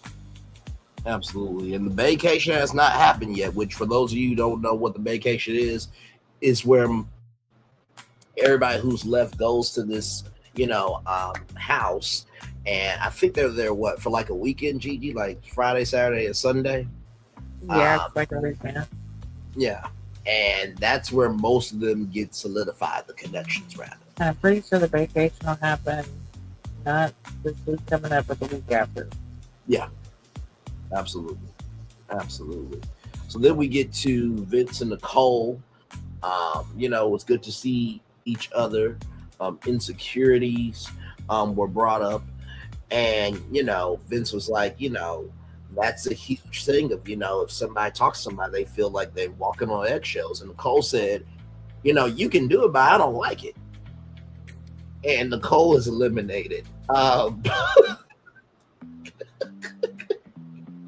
I'm just like, how the Grinch grew his heart 3 sizes that day when he found out that he actually, was just misunderstood. And when he finally, got matched with the right energy and Arthur, who, um, you know, the one that he wanted the whole time. She could see past the Grinch, and he got everything he wanted. We were all happy for him. It seemed like Nicole's heart shrank 3 sizes this episode. I mean, it started off really rough in the beginning. Well, not really, really rough, but it started to be rough. Then the heart shrunk more, and then it just was in a black void at the end of this. Gigi, what did you think of Vincent Nicole's thing? Can I just say, you see how quickly you just gave the intro to what happened with him, and you just, so she was there, then she was gone. Into that. That's exactly how Vince did when it came to their conversation. He got straight to the point. Yep. He was not there. Listen, I don't even think he ordered food. He had a drink. He was like, look, okay. I don't know what this So, wine guys- is, but I'm gonna drink it. Right. He's like, listen, I just looked at something and said, give me that. Listen, okay. So look, you're here. We don't think you should be here. So you should just leave. Like that's that's about what it was. They're really, I mean, he, like I said, he got to the point, and yes, I can understand, when you're in a relationship, when you're actually in that relationship, of course, you would want their partner to be flirting with other people. No one, Yes. right? Not unless you're in that kind of relationship, and that's what you guys do. You really do. Okay? Most of the world's not like that. But in this process, that is a part of the process. You have to embrace that part of the process. But that right there speaks volumes to how you are on the outside. Because if in this process you can't handle that, it shows that you could handle, I'm not even going to say a similar situation, but in regular dating, a situation that's similar, if you could handle it. Because, like I said, from what I gather, it just seems like if she was just in a regular group setting with a group of guys and a group of girls, and the same situation was happening, not even like a dating situation, but just a gathering with a group of people, and she's seeing someone she likes, but that person was talking to other women and not really, talking to her or giving her the attention she wanted, I feel like she would have that same attitude. Correct. So, yeah, like I said, understandable in a relationship, you don't want that, but in this process, you have to have that. And for you not to be open and accepting of that, the best thing to do is for you to leave this process and work on those insecurities that you have, and being able to find someone who's willing to go through the process of dating with you so that they'll help you work through those insecurities. That's all. So definitely wish her the best. Yeah. I think if she gets those insecurities under control, she's actually a pretty decent person. Yeah, just work on those, and I feel like once you work on those, it'll bring out more of her personality, because I feel like that was an issue too. She did not have that much of a personality, and that could have been because of those insecurities was kind of holding her back from being her full self. So, yeah. Absolutely. Work those out, and I feel like, everyone's person of love is out there. It's just a matter of finding them. You just gotta find them. You gotta find them. When it happens, everything will come into place. Absolutely.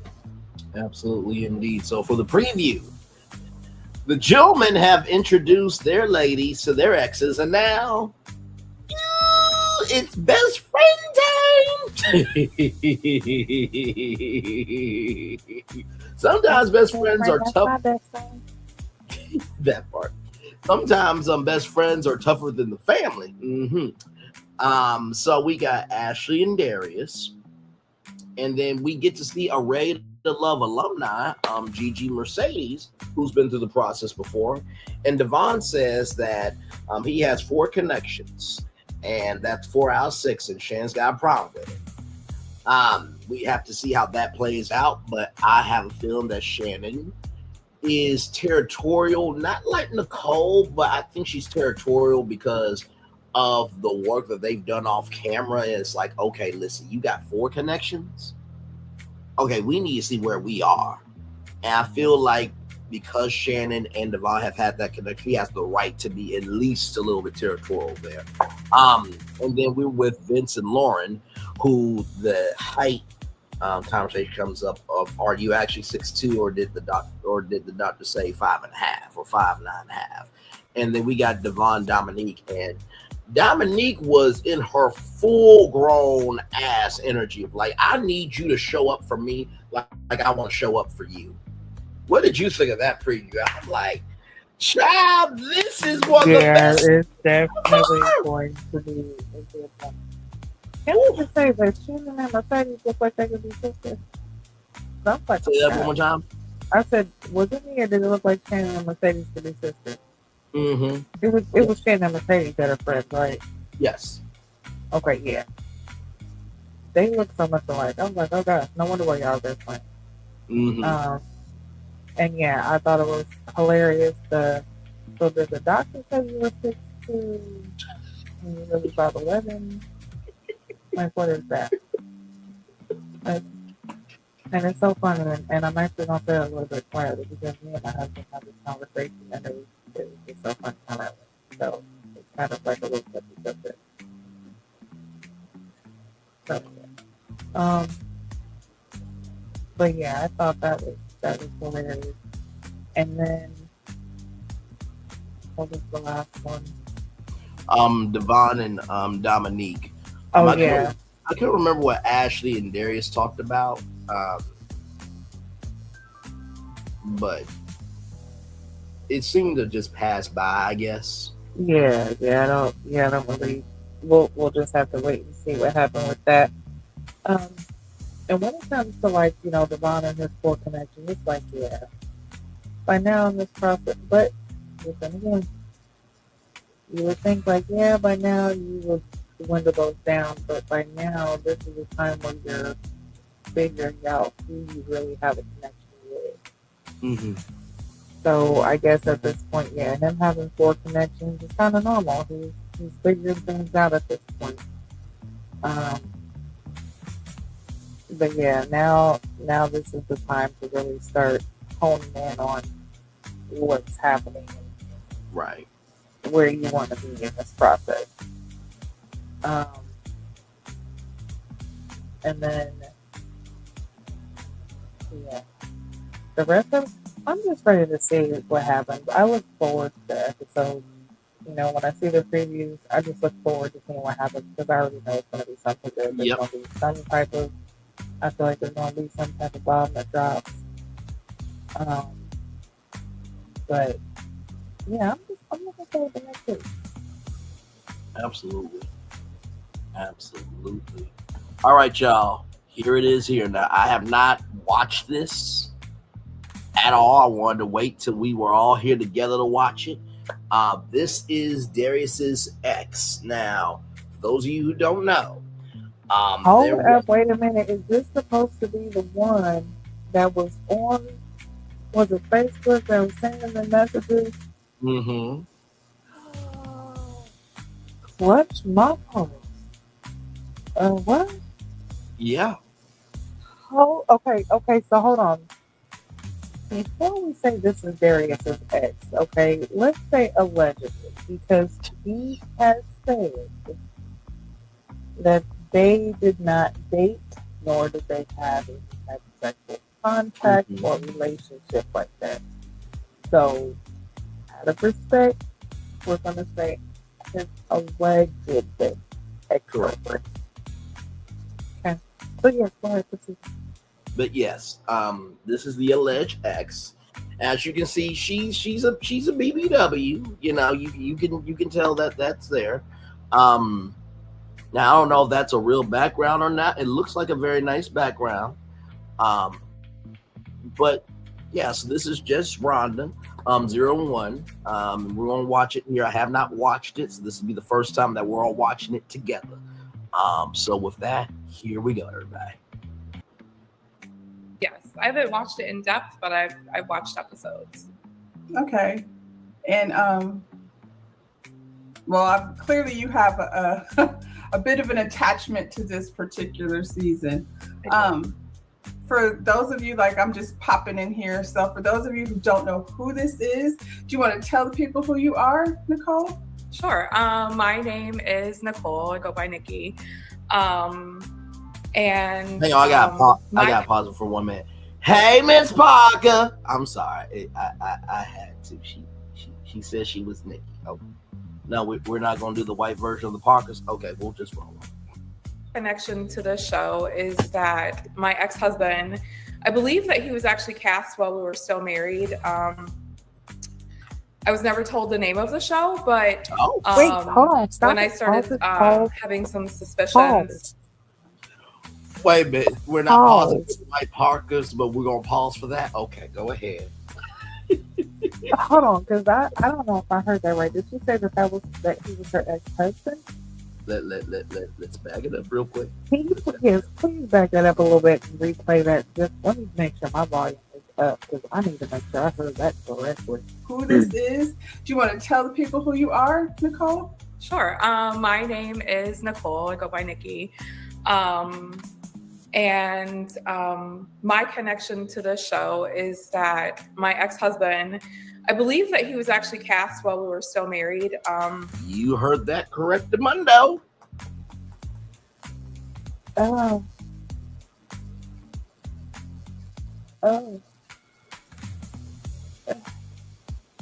Rated Love X's edition coming up soon, everybody. Only here. Hashtag on keeping it real. Go ahead, Gigi. Listen,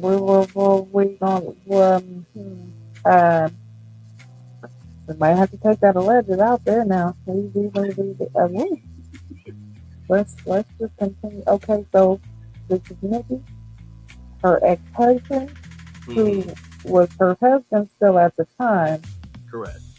Was filming the show, but she didn't know what the name of the show was at the time. Continue. Okay. Oh, this is gonna be good already. Okay. I was never told the name of the show, but when I started having some suspicions, I had found it was an STD test, and I asked him why he had got the STD. Rhonda, we both made the same face, child. Wait a minute. Hang on. Let me wait. 49 seconds in, Gigi. Now, 49 seconds in for myself, Q, you, Solana, or 49 seconds in for anybody on social media. That's usually just the beginning, right? Not too crazy. You know, it's kind of the warm up. You're trying to find your mental soul, you know, for the live, right? Or for the content you're about to produce. In 49 seconds, we've heard this woman's ex-husband applied for Rated Love while they were still married. She's never heard of the show, and granted, she's of a Caucasian persuasion, right? Which has been said before by many people. So she would not know about the show. But also, too, there are plenty of black men that love a thick BBW, Snow Bunny, that is, because nobody's have said that black men will love them in a way that white men will not. So that aside, ex-husband signed up for Rated Love while they were married. And the second part in this 49 seconds is a STD test.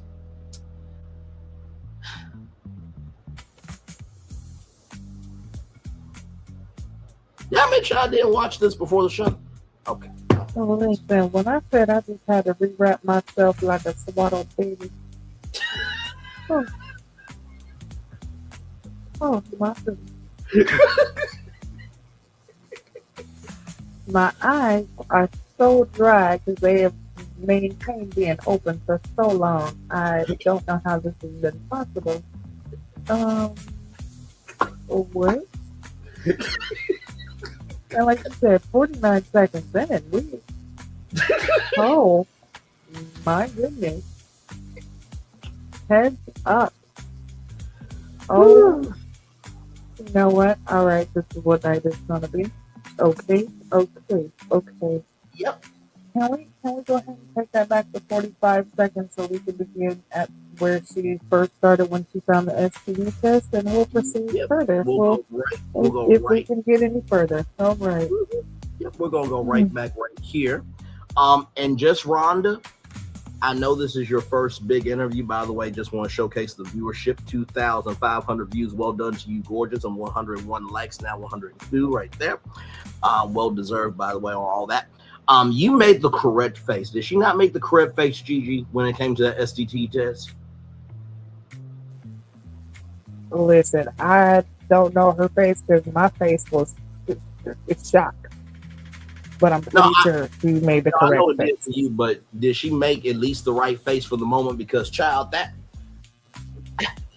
and me and you have heard some things behind the scenes, and we've broadcasted some things together.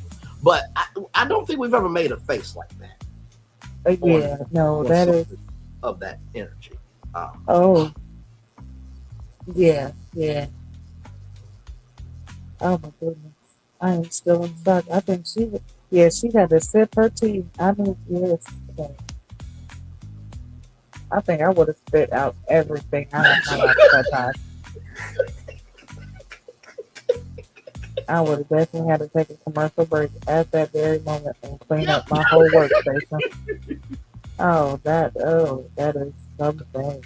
This commercial break is brought to you by B Condoms, the only black-owned condom brand in the United States of America, 100% American-made. Go to bcondoms.com/Ready to Love for 20% off. Just type in Ready to Love with Bray, GGQ, and Solana for 30% off your order.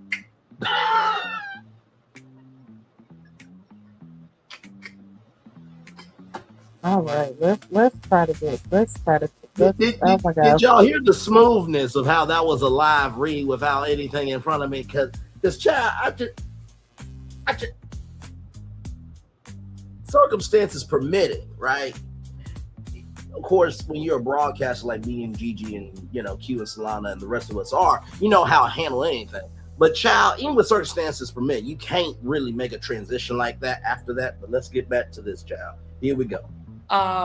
When I started having some suspicions, I had found it was an STD test, and I asked him why he had got the STD test, and he told me that he was being cast on a dating show, and that until the dating show was over, that he couldn't reveal me to the community or to the public.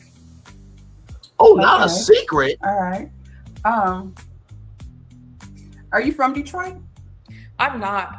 So I'm originally from New Hampshire, and I have several businesses here in Michigan, and I live in Detroit right now. Okay. How long have you been there? I've been in Detroit now for about 1.5 to almost 2 years now. Okay. And what kind of businesses do you have over there in the D? So I have, I run a home healthcare agency. So we do home healthcare in the whole state of Michigan. We also do exotic car rentals, and we have a online telehealth, medical weight loss, and peptide business. So wait a minute. Gigi, you heard what I heard. You heard what I heard, and I heard what you heard. So let's see if we heard the same thing. 1, 2, 3. Exotic car company. Is that what you heard? Okay. Does that mean she's part owner with Darius?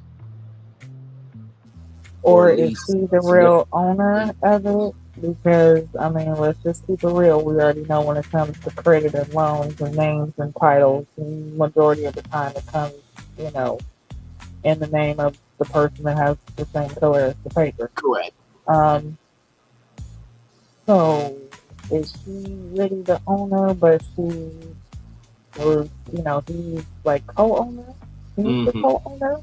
Yep. That's or, and honestly, and he can work his credit, not saying that he does not, let's not say, but, when it comes to business loans and things like that, it is a little bit harder for, black people to get those, but not saying it's not possible that he doesn't have it, but, yeah, it does seem like they possibly are co-owners on this Mm-hmm. thing.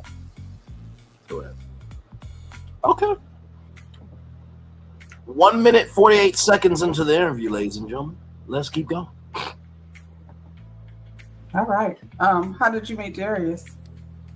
I met Darius. So I actually met him, I want to believe it was like back in 2001. I met him at Grand Valley State University.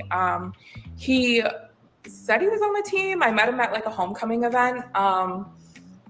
He wasn't actually playing, but I did meet him back then. And I had seen him over the years online. I saw him on a Tubi movie. Wait a minute. Okay. Wait a minute. Y'all know I'm gonna have to do it. Hang on, give me 1 minute. Give me 1 minute.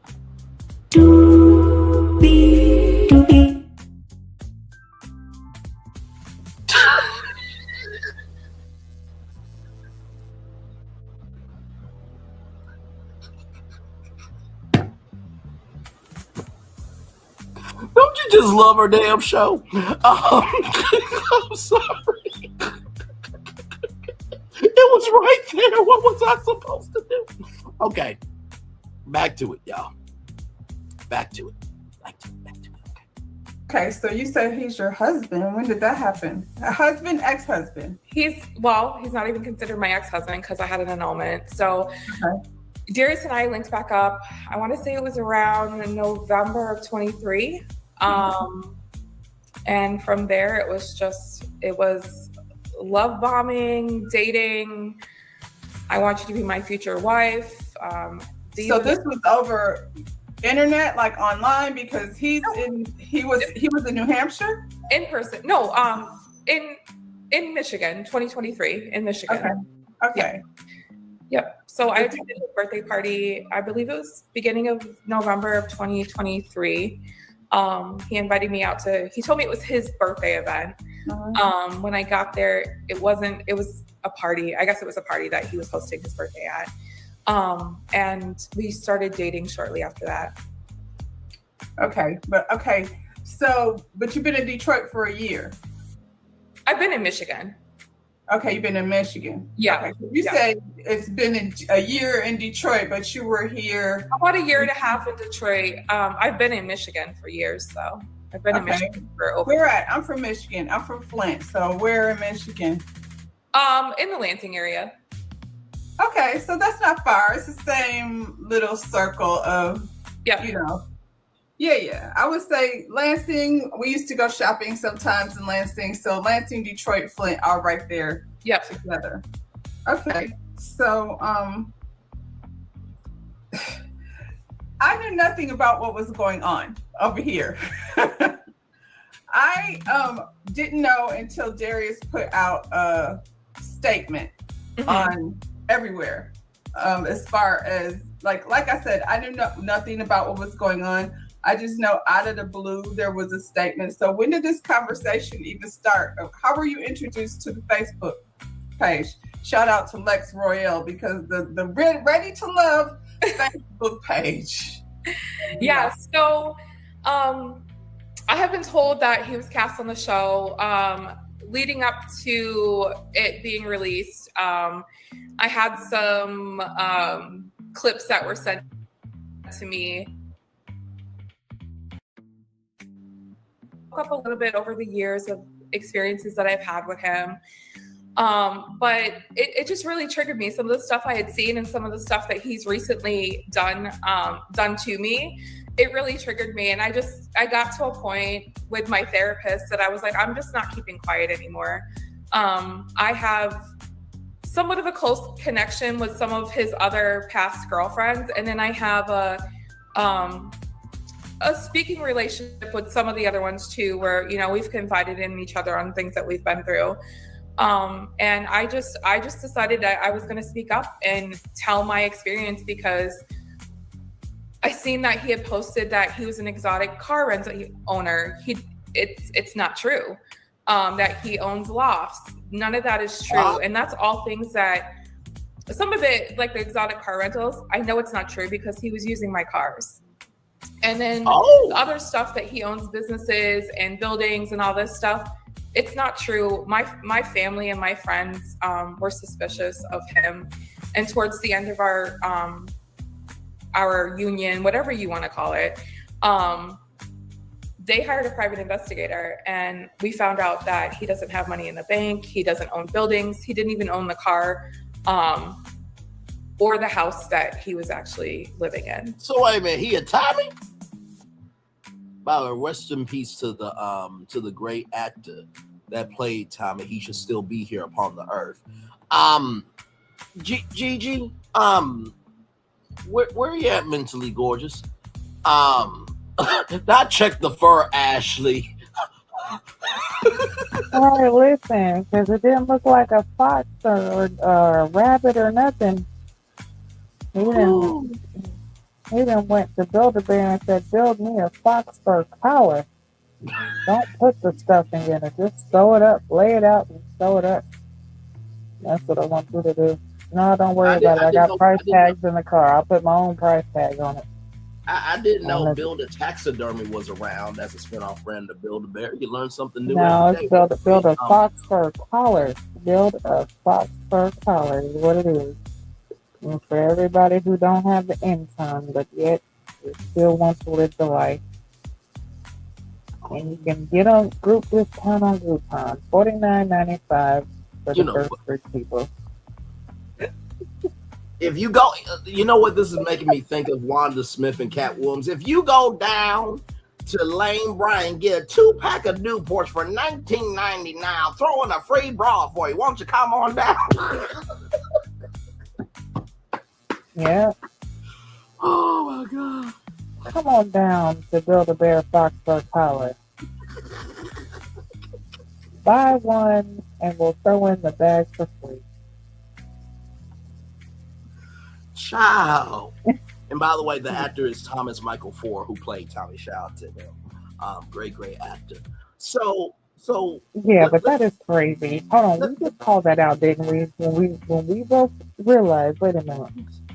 His rep on the show is an exotic car owner, but you don't own nothing. And we realized that, wait, something's not matching up. Okay, we keep that quick fast. And I think we called it during the show that it seemed like he might be overcompensating. Okay. Now, I will say this: a couple of things. One, 6 minutes and 14 seconds in, everybody. So 59 minutes and 15 seconds. So already a lot going on here.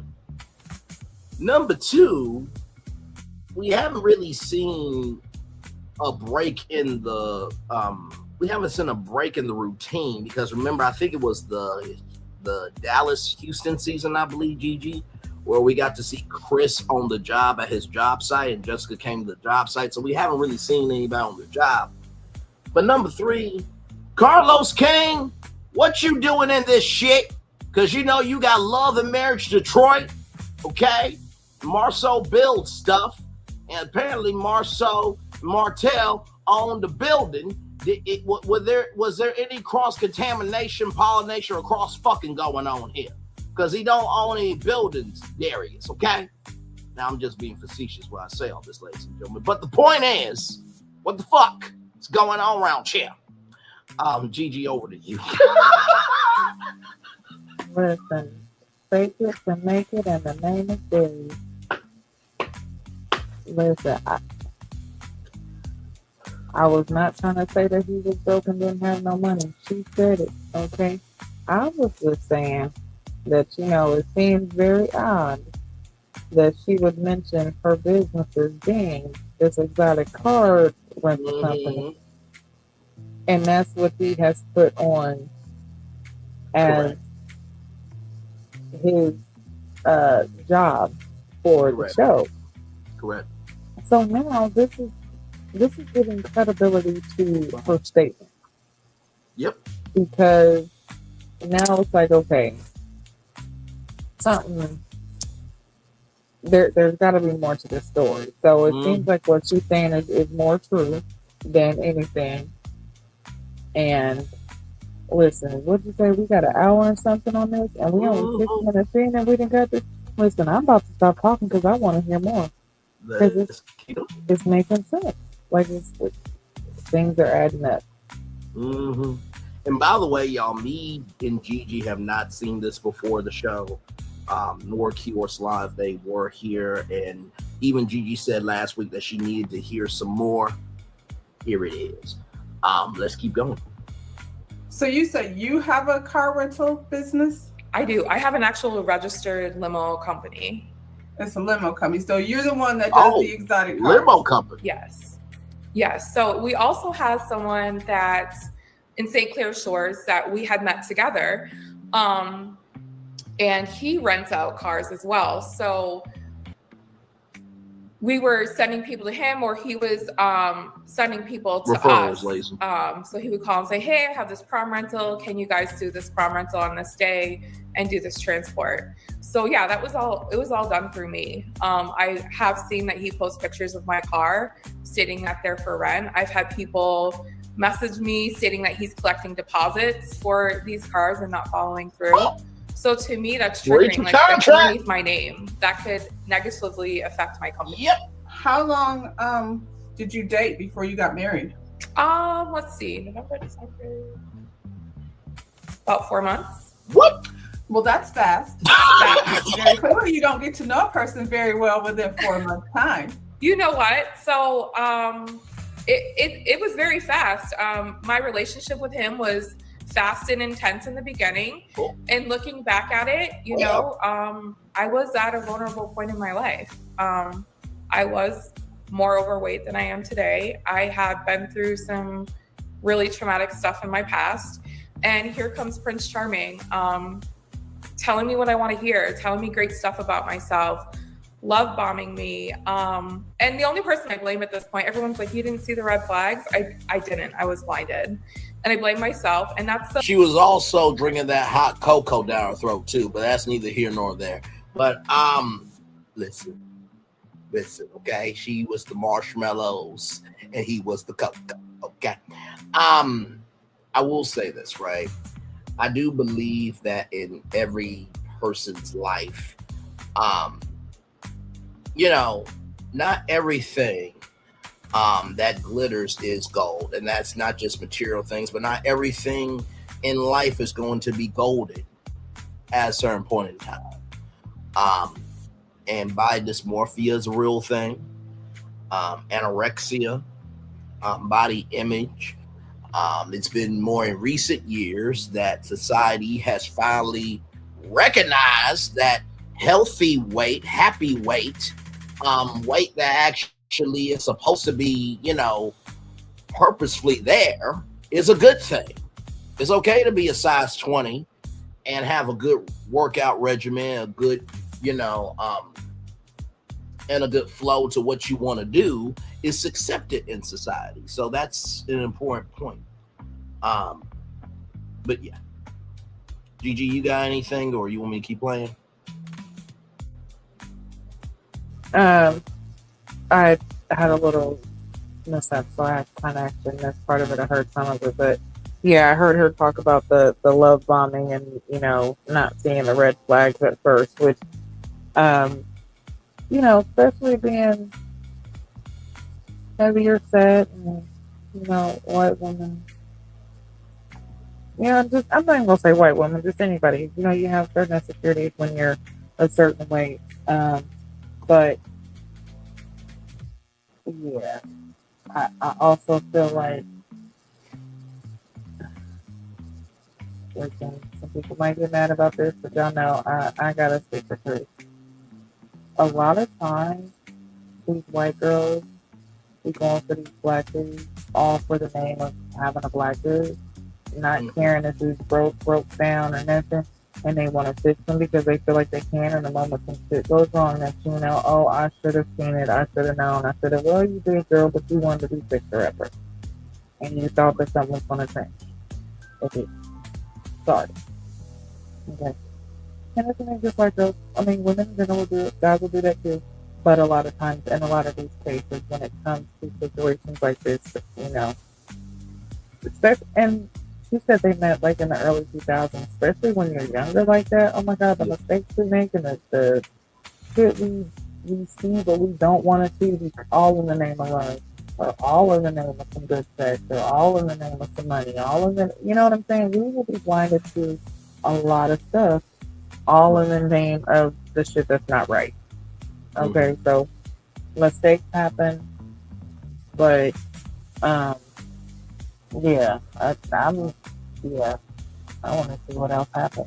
Is there any way you could take it back just a few seconds? Yeah, absolutely. So, welcome in, hello, or hell, welcome in. Glad to have you here. This woman here, Nikki, and Darius used to be married. Just in the first 49 seconds, we find out that they used to be married. She found out that he took a STD test for Ray Love. And we've also found out, now this is all alleged, right here. All statements are alleged right there, okay? And then right here, everything's alleged in our opinions for entertainment purposes only, everybody. But we also find out that apparently he doesn't own any exotic cars, and he doesn't own any buildings as well. And so now we're at the point where Nikki said that, and he don't have no money in the bank. He has no money in the bank. That's also very important. Thank you, Gorgeous, for adding that detail. Very important. That he doesn't have any money in the bank. And so now we're at the point where Nikki felt that, she was at a deep point in her life, being heavier set than she is, and she was in a dark place in her life, and here comes Chris Trump. So that's where we are. Okay, here we go, everybody. Some, work that I had to do within myself to never have myself in a position like that before. I mean, ever again. And it was fast. It was, let's go on vacation. Let's do this. Let's do that. I mean, the first couple of months we were together, we went to DC. We went to New York. We went to LA. We went everywhere together. On whose dime, yours or his? The first trip was on his dime. However, I now know it was on someone else's dime, the woman that was before me. And then after that, it was, hey, my money's tied up in this project. I have this building on Jefferson that's about to sell. It's up for sale. We just got an offer. And he would bring me to tour the building. It was like the old Coco's Comedy Club, I believe it was. So he brought me through that. And it was always, his money was tied up in something. He would ask to borrow money. Hey, can I borrow $5,000? Can I borrow $10,000? So I would give it to him and he would pay me back within a week or two. But what I now know is that he was actually holding on to the money and paying me back just so that he could go to the next level of, hey, I need $20,000. Up until it got to over $100,000 and I never received the money back. You sound like, what is it called? What was that movie on Netflix? I sound stupid, right? No, what was the movie called? I'll think of it in a minute. I feel like, 4 months. Darius says he's 40. So, 4 months is clearly not enough time. The Tinder swindler. That's he's what it definitely sounds over like. 40. I believe Darius is, he's younger than me. So he's 40. He should be 42 now. Okay. So, but I'm saying that's grown to me. You're talking about a year or so ago. Yeah. So you didn't think 4 months is not enough time to get to see, what this person is really like. I get love bombing and all that. I think we've all been through it. And in 90 days, you start to see a change in people. This is just, regular relationship stuff. Yeah. So in 4 months, you've gone through traveling to all these places together already and, loaning money, 10,000, for somebody that you've only known for such a short time. I think that's a lot. I'm not about to give you $20 because I don't really want my man asking me for things unless, until I get to know him. So those are big numbers. Yeah. Yeah. I was introduced to family. I was introduced to the best friend. Like I said, looking back, the only person I have to blame for that is myself. I guess I was so focused on, seeking a connection, and I loved the way he treated me. And I was just like, is this too good to be true? Where did this guy come from? But with that, started the control. We went viral on a fur coat post from my birthday. We went to New York and we purchased fur coats, and the guy at Leather Closet asked if we would do a video. So we were standing in front of my G-Wagon, and Darius did this whole, hey, we're here from New York, we're looking fly. And the post went viral, and they went in on me. They were calling him a pimp. They were calling me a sugar mama. They just went in on me. But he used that interaction with people online to say, hey, guess what? I love you. I don't want to ever see anybody talk about talk about you like this. I don't like the reaction that I got, so I need to polish you. We need to do your hair. We need to work on you losing weight. Those are all things you want to do for yourself, correct? I mean, and they were, but he just really pushed it. And then he used that as an excuse as to why he didn't go public with our relationship.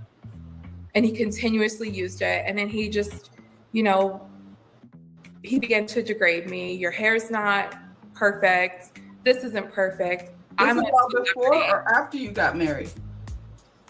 He started doing this right after we got married. Okay, I want to pause this for a minute. I remember me and my ex, and she wanted me to post her to social media, right? And I said to her, I really wasn't excited to, post it. And she was like, well, I was. My parents, they've been married for over 2 decades. My daddy has social media to contact family. That's it. My mom, she's not on social media. And from what I learned from that was, if the love ain't real in real life, what's the point of posting anything? And at the end of our relationship, we had a mutual understanding. It wasn't that we weren't bad people as individuals, and it's not like we could have been good together, but it was just circumstances that created the energy that was. But there's no love lost between us. I wish her well. I hope that she wishes me well. And I've said this before too. One of my friends have said to me, if I got a skinny chick, I would make her thick. And I said to my friend, why would I try to change a blessing that I was attracted to from God? Why? So far from what I'm hearing, and Gigi is right about, other cultures taking us black men and dressing us up, fixing us up, and lifting us up. This, that, and the third, and culturally appropriating but not culturally appreciating. It seems like Nikki is a decent person. Of course, we don't know she's a great person, because we only know what we know. But it seems like she really does love very hard. But she's also very reserved.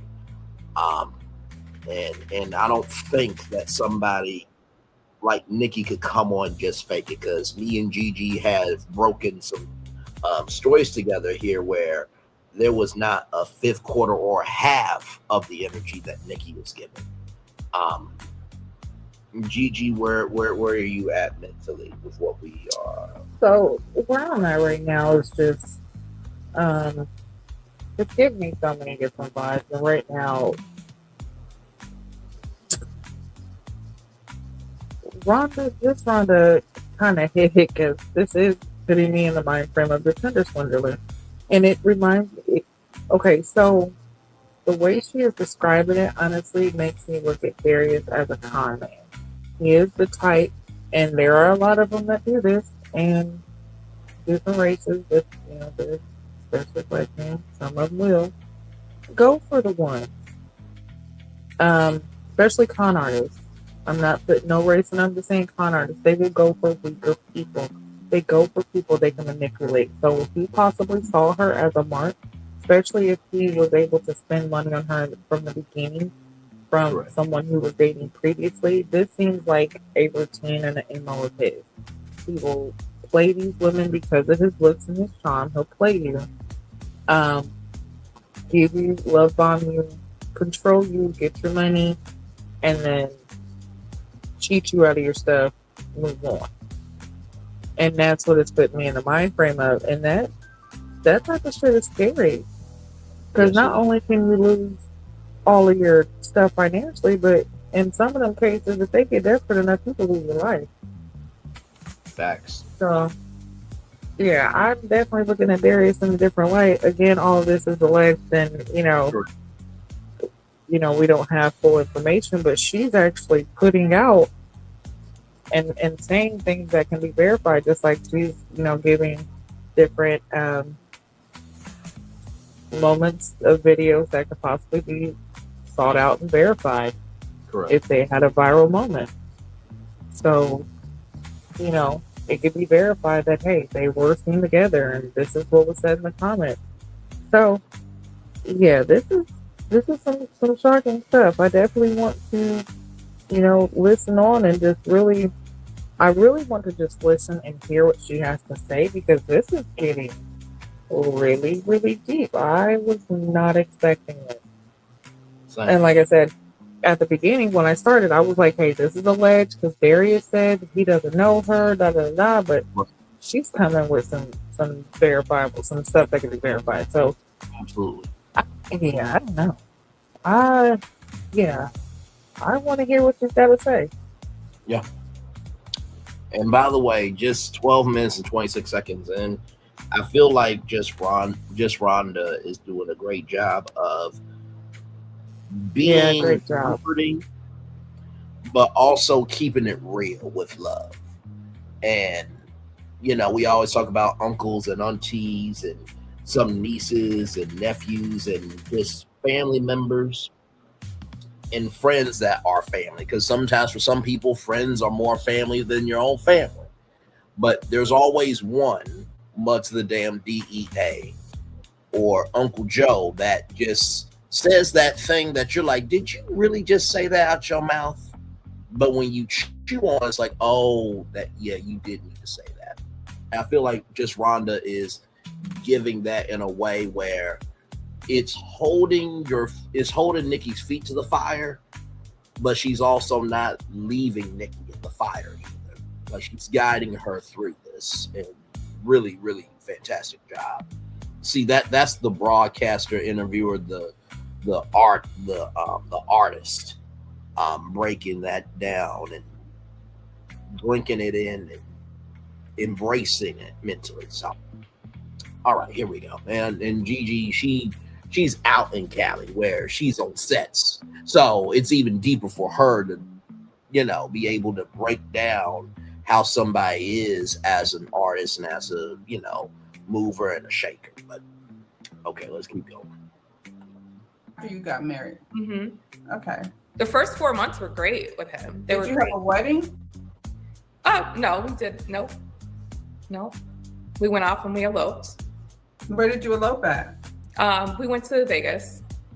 Okay. I have pictures. I don't have. So that's another thing. So after we got married, we got into a huge argument. We had rented what was it? It was a Lamborghini. Mm-hmm. And I was taking pictures in the Lamborghini, and he's like, I need to post these online. I need content. I can't have you posting almost the same exact pictures. And I was like, look, I'm not hiding from anybody. They're not pictures with you. Now, on my Facebook page, he did allow me to post pictures of us, but they had to be just between my family and friends, because he kept stating that he was being cast in a movie and the producer liked him, and he wouldn't continue to have the role if she knew that he was with somebody.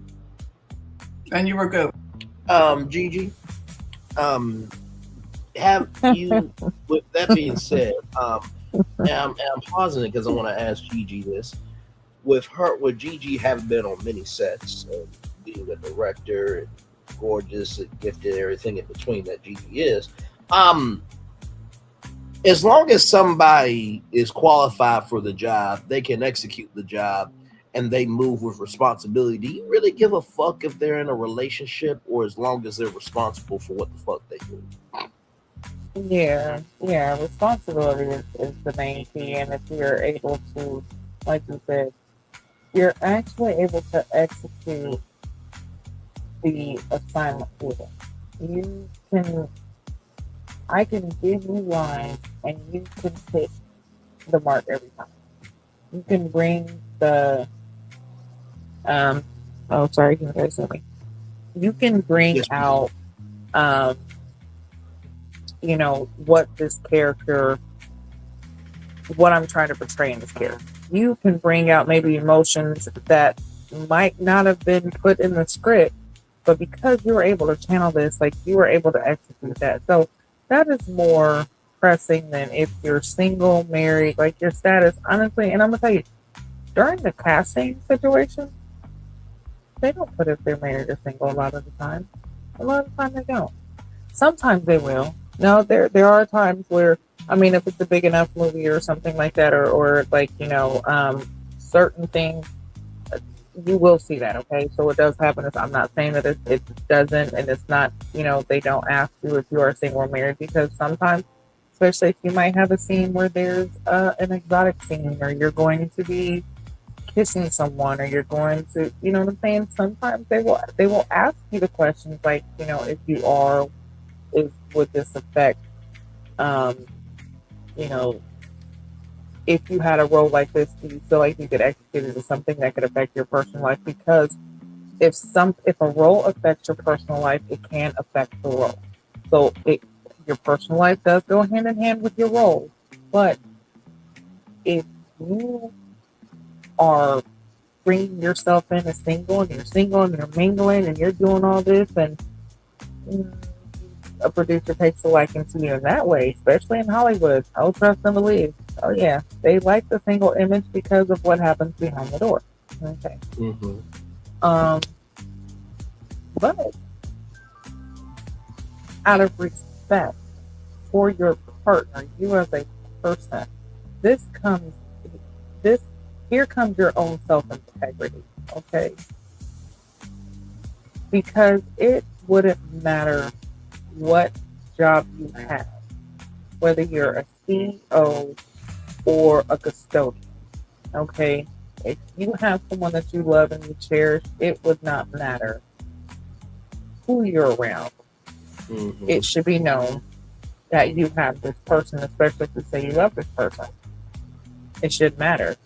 And if a person can't respect that, then you should be the one, and you can, even in the entertainment industry, you can say yes or no to a role or to a gig if you feel like it does not align with your integrity. And Correct. Sometimes people's like, oh, well, if you say no, then you're not going to get the roles, you're not going to become famous. That can happen sometimes. But a lot of times, if you stand your ground, it actually helps your career. Yep. Take Denzel Washington, for example. He has stated many a times that his main thing is he will not sacrifice himself for a role. It doesn't matter what it is, doesn't matter how much money they're offering. If it does not align with his principles and his views, he will not take it. And there's a lot of people who do that. So I feel like that's an integral thing. And it seems like with Darius, to hide that, there was something else. And for it to be a female producer, especially, okay, we're not, nothing against Tubi, but Tubi's a low budget, okay? There's not much integrity, possibly, when dealing with certain people. You know what I'm saying? So yeah, that honestly, to me, that speaks to the producer. Like, why would it matter if he's single or not? Regardless of what image he has, as long as he's able to get the job done, what he does in his private life is his private life. You do not mix business with pleasure, period. Yep. So, yeah, that's my take. Thank you, Gorgeous, for that, because I'm just like, wait a minute, really? Like he couldn't post you because of a role, and hell, I think you said best sound like he was hiding you, and that's basically exactly what was happening. Let's keep going. Good with that. I wasn't. Not really. It made me feel insecure about myself, not good enough. But like I said, this was after we were married. So you have a exotic car rental place. Why are you renting Lamborghinis and all of that? What was that for? You in Vegas and you just wanted to flex, or what was that? It was his idea. He wanted to rent a car. when we were in Vegas. So I mean, I'm not mad at it. I feel like if Yeah. I'm in a Lamborghini, it's gonna be a rented car somewhere where I'm on vacation. I don't, own luxury cars. yeah. So what made you get into that business? Okay. That's So really different from healthcare and, yeah. So how I got into it was we started doing non-medical transport for our You clients. say we, that's you and your family or you and My company. your company? Yeah, my company started doing non-medical transport, and to do non-medical transport in the state of Michigan, you have to actually own a limo license. Mhm. So I got the limo license, and then I'm like, well, I like nice cars. How can it was just another business idea. Okay. Yep. So you get the limo license, you're like transporting people like who are elderly or some type of medical needy, and you use like the vans or whatever to transport them to like doctor's appointments and things like that. Correct. Yeah. Okay. And then like for your luxury business, how did you just start? You just started purchasing luxury cars? Yep, I just started purchasing luxury cars. I saw that there were a couple of people doing it. I have some connections within the Lansing community, and they were like, this is something that's not around here. This is something, you can have a luxury car and offset the cost of that with having this company. So that's kind of how I looked at it at that point. Yeah. How many cars are like in your fleet? So right now, I've actually started to downsize. Right now we have 3. The Rolls Royce goes out the most. We have the Mercedes S580, it's the Maybach edition. And then we have Dodge Challenger. It's a Hellcat. Okay. Which, like proms and all of those things, I feel like there's always things like Yeah. a Rolls A lot of Royce. That's weddings. fancy. A lot of weddings with the Mercedes and with the Rolls Royce, prom, photo shoots, music videos. We do a lot of that kind of stuff. So you should be pretty busy. Like it's holiday time with people like, dressed up in Prom sweaters and things. season. Prom season's our busiest season. Wedding season was a really busy season for us. So I'm gonna go ahead and read this statement that Darius put out. Because this is where I entered the conversation. Darius says, I'm aware of the false accusations and defamatory statements being posted about me online. These claims are entirely untrue and are being spread by an individual who has repeatedly engaged in harassment and stalking behavior. To be absolutely clear, I've never been married before, nor have I had an intimate or romantic relationship. I have no communication or relationship with this person. Any posts, messages, or narratives involving my name are fabrications meant to damage my character. I am documenting every instance of harassments, defamation, and online impersonations. Appropriate actions are being taken, including reporting this behavior to the proper authorities and digital platforms. I will not be engaging publicly beyond this statement. Any accurate or official information about me will only come directly from me. This serves as a formal notice that I do not authorize anyone to speak for me, use my name, or spread false statements about me in any capacity. I found this on a public platform, so that's how I feel about that. Now, I do want to pause it here for a minute. Even though content creators are in their own lane, some more than others, some can never have a lane because they don't know who the hell they are their damn self. That's neither here nor there, but a very important point to note. There's a difference between defamatory statements and somebody having the right to have a voice. Darius had the right to say that statement, just like Nikki has the right to say her piece. And just Rhonda, so far, has been very actual, factual, smactual. She's been understanding, and she has been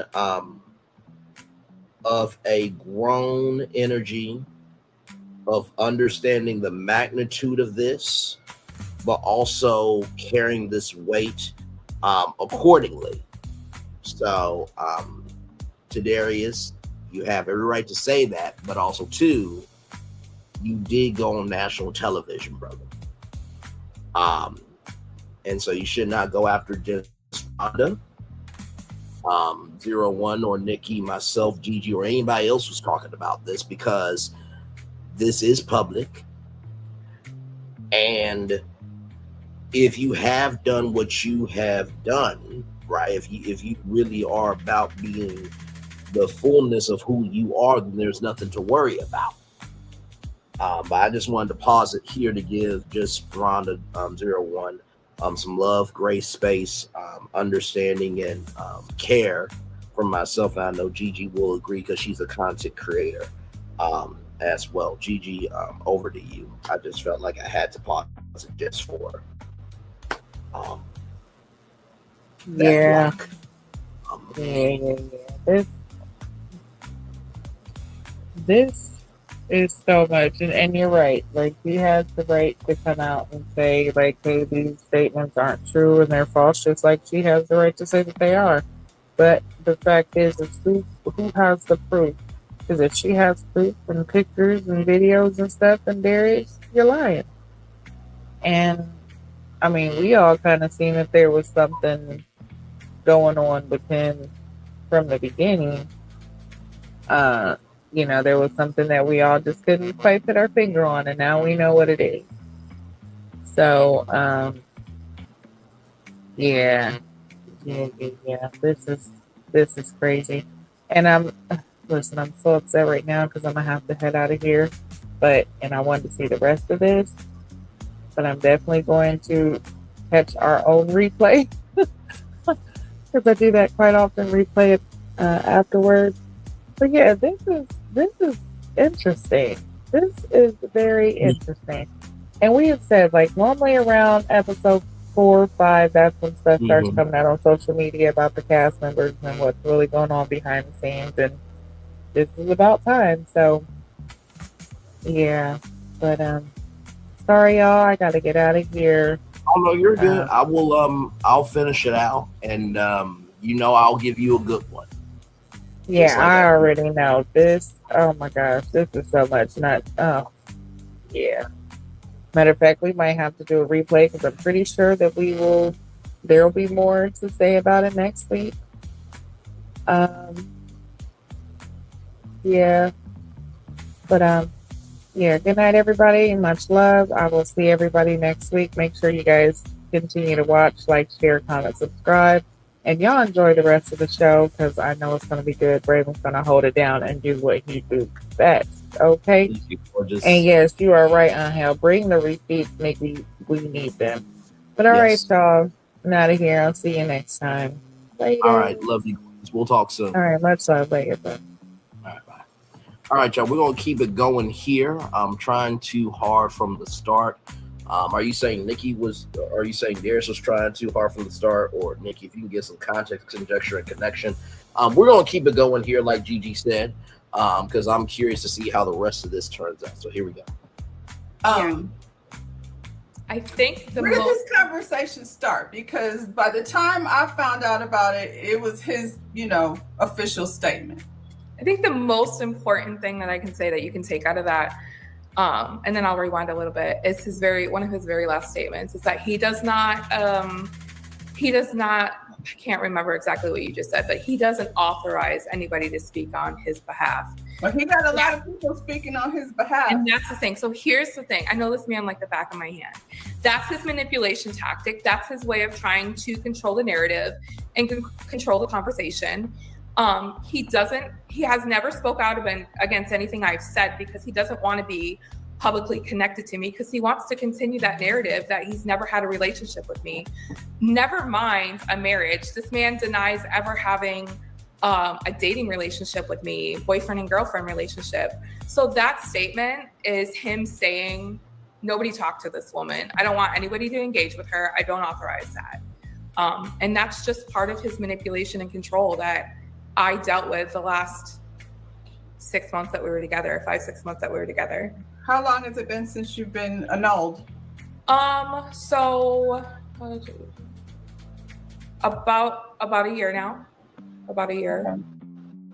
And it's funny that he says that I stalk him, because the only times I've ever actually contacted him in the last, 18, 19 months is when I've had to contact him because he's done some foul stuff. He went to, and I know it sounds petty, but it means something to me. I left this man, when I found out what he was doing, I left this man immediately. When I left him, I had went out of town. I had dropped my car off at the Rolls-Royce dealership, and he was still on there as my husband, an authorized person to do work on the car. He found out the car was there. He actually went and picked the car up. For a couple of days, I seen that I have like a tracking system This happened after you guys got a divorce? No, this happened after I left him. I left him at the end of July. We had went on a family trip to New Hampshire. So I'm just trying to get the timeline in my head. Yeah. Would you like to start from the beginning where? Y'all met in 23. Yes. And then 4 months later, you were married. Yes. So how long were you together? Like a year and a half? No, not even that long. So this is why I don't understand. People are saying it's been years that he was dealing with me or that I was stalking him. We got together in November. I left him at the end of July of 24. Okay. Mm-hmm. Of 24. Correct. I mean, but that's just over a year. Yeah, that you've been. It wasn't even. We weren't together a year. No. No, I mean that's been just over a year that y'all have been separated. Yes. For this to now be a thing, but you said you've reached out before and tried to speak out before. Where did you try to speak out about it? So I'm sorry. You're saying good night to Gigi, and then you're saying Darius subscribed to her. Okay, I got you now. Okay. As I had gone to our wine club that I had, it was my subscription, and I went to pick up my wine, and they said, "You have no wine to pick up," and I was like, "Well, that's not possible." And so they ended up getting video footage of where it was picked up from, and he had went to Troy. It was in Troy, Michigan. He went to the wine club and he picked up the wine, and he was with a date that night. So I saw the video footage, and then the worker that actually dispersed the wine to him said that he was in there. They couldn't forget him because they said he was flashy and telling the woman that this is his wine, and he picks up 10, 20 bottles of wine every time he comes in there. So I was pissed off about that. I went on, I tried to call him and ask him why he took my wine. And I just went online and I did a post like, stop taking my shit. You posted it on your Facebook page? Yeah, I did. Okay. So then what's the protocol for that? That's like, this person is not authorized to get anything from here anymore. It's a civil issue. It was a civil issue. I contacted the police department. They said it was a civil issue. I could civilly sue him. Sue him, but I'm saying with your wine club, you just remove him so he can't do that anymore. Correct. I removed him from the. Okay. So I went to the country club not too long ago, and he was on my membership for the country club. Mm-hmm. And so I can't do anything about that either. Everything's a civil issue because of the fact that we were together. And they said there's nothing they could do. He charged over $2,000 worth of meals to my account, bringing women on dates. Wow. So when I'm speaking out, it's not people are saying I'm bitter. People are saying I'm jealous. I'm mad that he didn't choose me. I didn't choose him. I left him.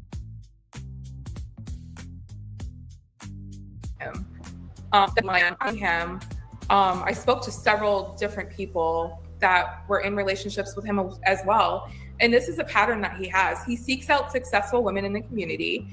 He love bombs them. He uses them for their resources, and then he's out, or they leave him. How did you come in contact with people that he dated in the past? Just from your post? Yeah. So one of them reached out to me. And I'm not going to name her because I don't have her permission to name her. But I don't want to name anybody. Yeah, but the conversation was going on and on and on. Yeah. So she recently she reached out. She saw what people were saying about me, and she actually just made a post. I believe it was like 2 days ago. She commented on there like, "This man is the devil." Some of us went through exactly what you went through, but we chose to stay silent. I commend you for you speaking out. and he's a demon. Wow. And This was on the Facebook post that the A group. whole Yeah. demon. Yeah, Okay, so where did the conversation start though? Because like I said, I didn't know anything about it until the statement that he put out. So clearly there had been conversation happening before that. Oh yeah, so that actually stemmed from the whole wine incident. You posted about the wine there on the Facebook page. Okay. The wine incident, and when I found out that he took my car and he would not get my Rolls Royce from the dealership, when I flew back in from New York, I posted it on, I think it was called Stolen Cars Detroit.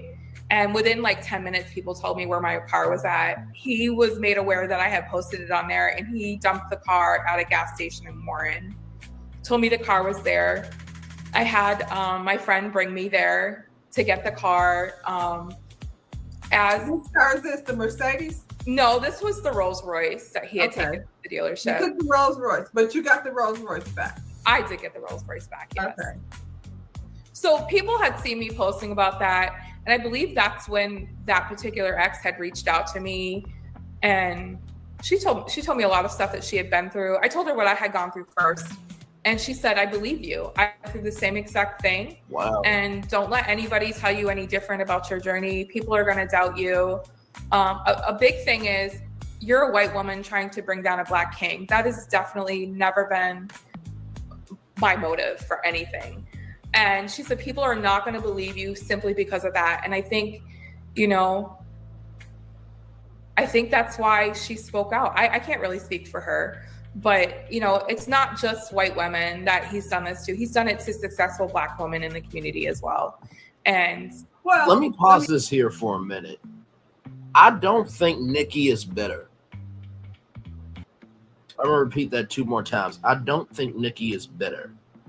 I don't think Nikki is bitter at all. I think what is going on here is that she has a pressure point. She has a button that can be pressed, and she has a limit. And if everybody remembers the movie Inside Out, every emotion was a fan favorite, right? She's actually, to me, from what we've seen so far, she seems very respectful, very to the point, and she has not backtracked on anything. There's not a nervousness to her. There is not a doubting energy. There's not a uneasiness to Nikki from what I'm hearing. So she doesn't sound bitter to me. Because honestly,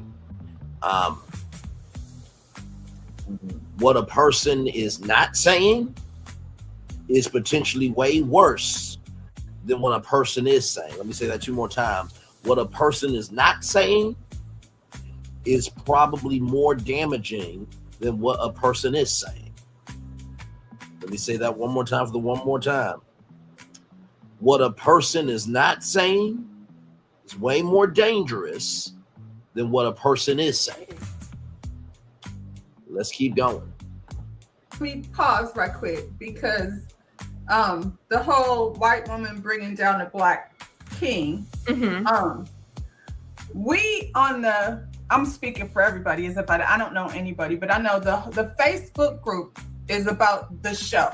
You know, the fans of this page, the members of this page, they go on, they say their opinion about the show. Sometimes things get personal, but it's a platform. It's a Black platform. So, I mean, you had to think at some point that might be the narrative, just because you came over a white woman to a platform that's basically Black. Is it a Black platform? I didn't know that. I mean, it's Hey, K Luna 24, welcome in. Glad to have you here. And thank you, Hell, for agreeing with me. Yeah, listen. I showed y'all the number earlier. 980,000 total views. Okay, 20,000 away from the goal of potentially 1 million total views, ladies and gentlemen. You don't get to that total number of views without understanding the magnitude of what you're covering. You don't feel the weight of what you're carrying in terms of broadcasting it.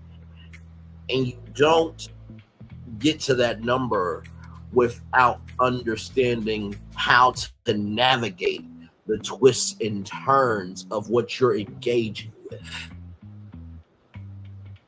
Okay? So that's why I said my perspective with that. By the way, Kay Luna, I will be covering Married to Medicine on Tuesday night. What I normally do with reality TV is the weekends, whether it's Saturday or Sunday, we do Ready to Love, depending on what's going on. Monday is Potomac. Then Tuesday is Married to Medicine. So you get that reality TV energy to begin the week and end the weekend with. So I will be covering that on Tuesday. But also, too, I do that so that way people can catch up on the episode. But welcome in, everybody. We are live on tour still. Gigi had to leave. Her device was about to die. She just had to get charged. But also, too, technology can be technology. Q has been tied up tonight. So it's me here. We are watching an interview with the ex of Darius, Nikki, and just Rhonda, who's a new content creator at 529 subscribers, doing a great job with this interview so far. So that's where we are. Okay, here we go. The OWN network, it's Ready to Love, that's fully black casted. The whole, I don't remember not ever one white person being casted on the show because it's a dating experiment. Mm-hmm. You said you've watched seasons before. I have. I haven't watched them in depth, but I have. But so I understand what you're saying. Yeah. So the platform is the Ready to Love platform. This right here is something that we don't normally, I guess there has been times when exes and girlfriends and different people, you though have not been on the show or a subject on the show. A lot of times on the show, people have been brought up and then they'll speak up, to say, hey, that's not what happened really. But we didn't know, about you until you came here to this platform. I didn't know anything about what was going on until, he said that.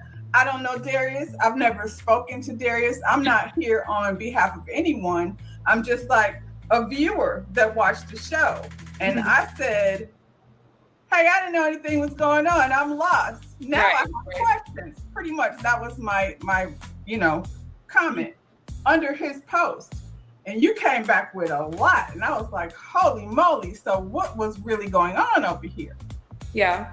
So, and my point is like, it's not so much about a white woman bringing down a black man. It's that you came over here, you weren't on the show, we didn't know nothing about it, and you volunteered this information. Mm-hmm. So that's probably why there's a lot of pushback over here on this particular platform. You see what I'm saying? I mean, everybody's entitled to their own opinion. I know at this point that there's nothing I can say. Either you're going to believe me or you're not going to believe me.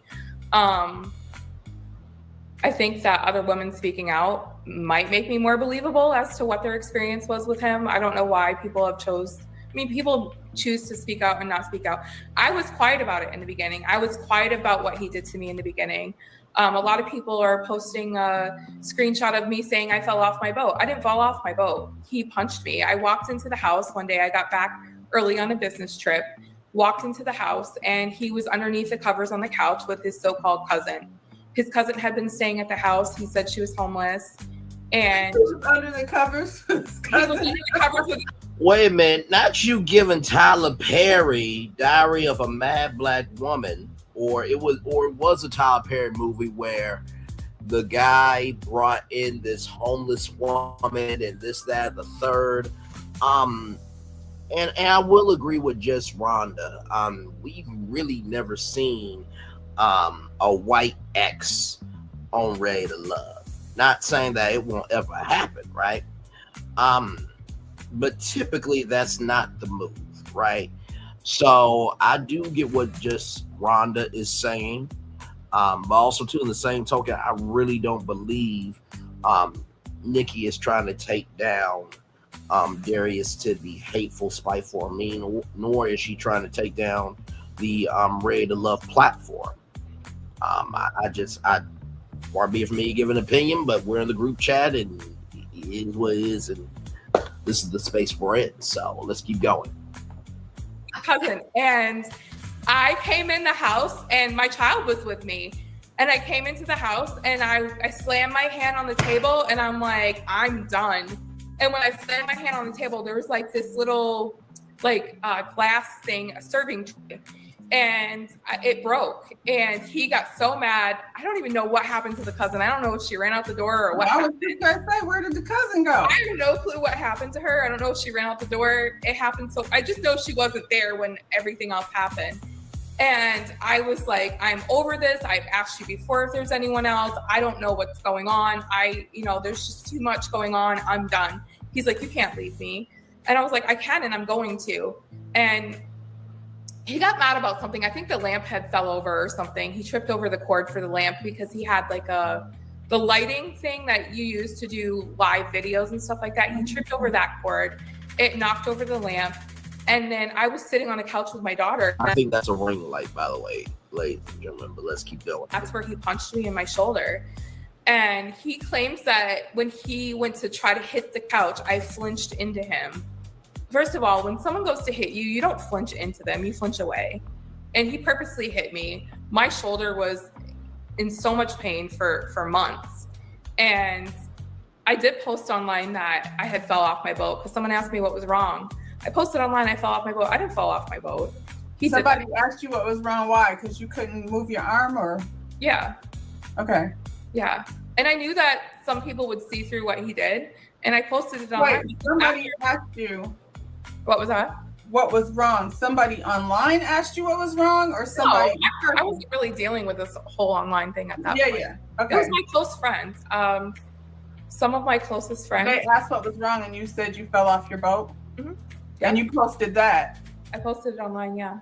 That you fell off your boat? Correct. Why? Just to get people to not pay attention to what you I knew it would piss him off too, because I knew that it would piss him off. And he was like, you need to remove that.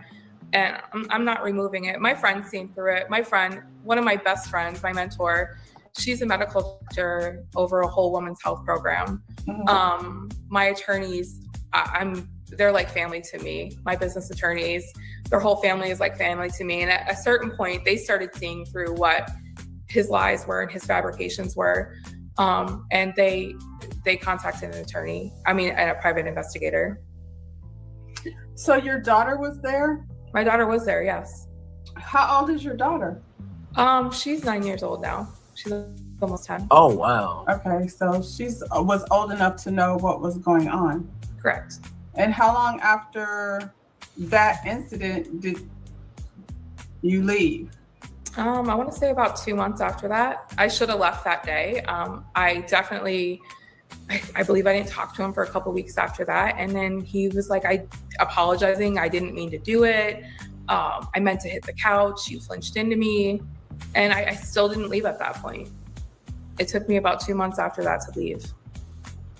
Looking back, do you feel like it was maybe not smart to bring someone that you don't know into the life of your daughter? Now she's witnessing, this type of thing. 100%. Yeah, 100%. I don't know. I feel like, and I'm not blaming you at all. I just feel like 4 months is clearly not long enough. You know what I mean? Yeah. To get to know a person. If that's the story, anything we can learn from this is you could be with somebody for a year and still not really know them. So marriage, and I know you say you haven't seen my channel, but this is about dating. This show is about dating. A lot of things I cover on my channel is about dating. And marriage is something that people step into for different reasons, I feel like, without understanding what the consequences are going to be. You have this man that you just met and his name is on all your stuff. And then, the consequence was you had to get all your stuff back. Said, and then, clearly a toxic situation if you guys were going through that type of thing. Very true. You mentioned that you said he has your Mercedes and you want it back. That's what you put in the comment. Oh yeah, the Mercedes. So, we had went to Chicago. he had this idea of, hey, let's, buy a car and put it on Turo. My friend from Lansing, one of my really good friends from Lansing, his mom was actually best friends with Darius's mom. And he was telling me how he rents his cars on Turo. He was showing us the numbers that he was making. And he said, you need to get a car and put it on Turo. So no problem. I ended up finding a Mercedes. I believe it was like $12,000. I think we paid for it. We found it Darius found it on Facebook. We drove to Chicago. I bought the car. I paid the guy the money. It was very hot that day. I gave the guy the check. It was a cashier's check from my bank. And Darius said, oh, babe, go sit in the car. I'll handle this. I'll take care of it. So as my husband, I believed he was taking care of it. He ended up, I think my name was on it. I'm not sure. I'm dealing with the police with it right now and with the Secretary of State because I have the bill of sale. Bill of sale is in my name. How my name didn't end up on the title, I'm not sure. Like I said, we're dealing with it with the authorities right now. But yeah, he took the car and he never gave it back to me. So the car is not in your name? The bill of sale is in my name. The title is not in my name. So far, he owes you for the Mercedes? Correct. And the wine? The wine. The money I gave him that he never paid me back, it was a little over $100,000. I gave him that. He never paid it back. You're not going to be able to get that in small claims court. You're going to have to go. That's a lot of money. Correct. And the problem is that this man's not collectible. He's not collectible. No offense to anybody on food stamps, but he has a food stamp card. He has a Medicaid card, and he has no formal. Allegedly. No, it's not allegedly. He has it.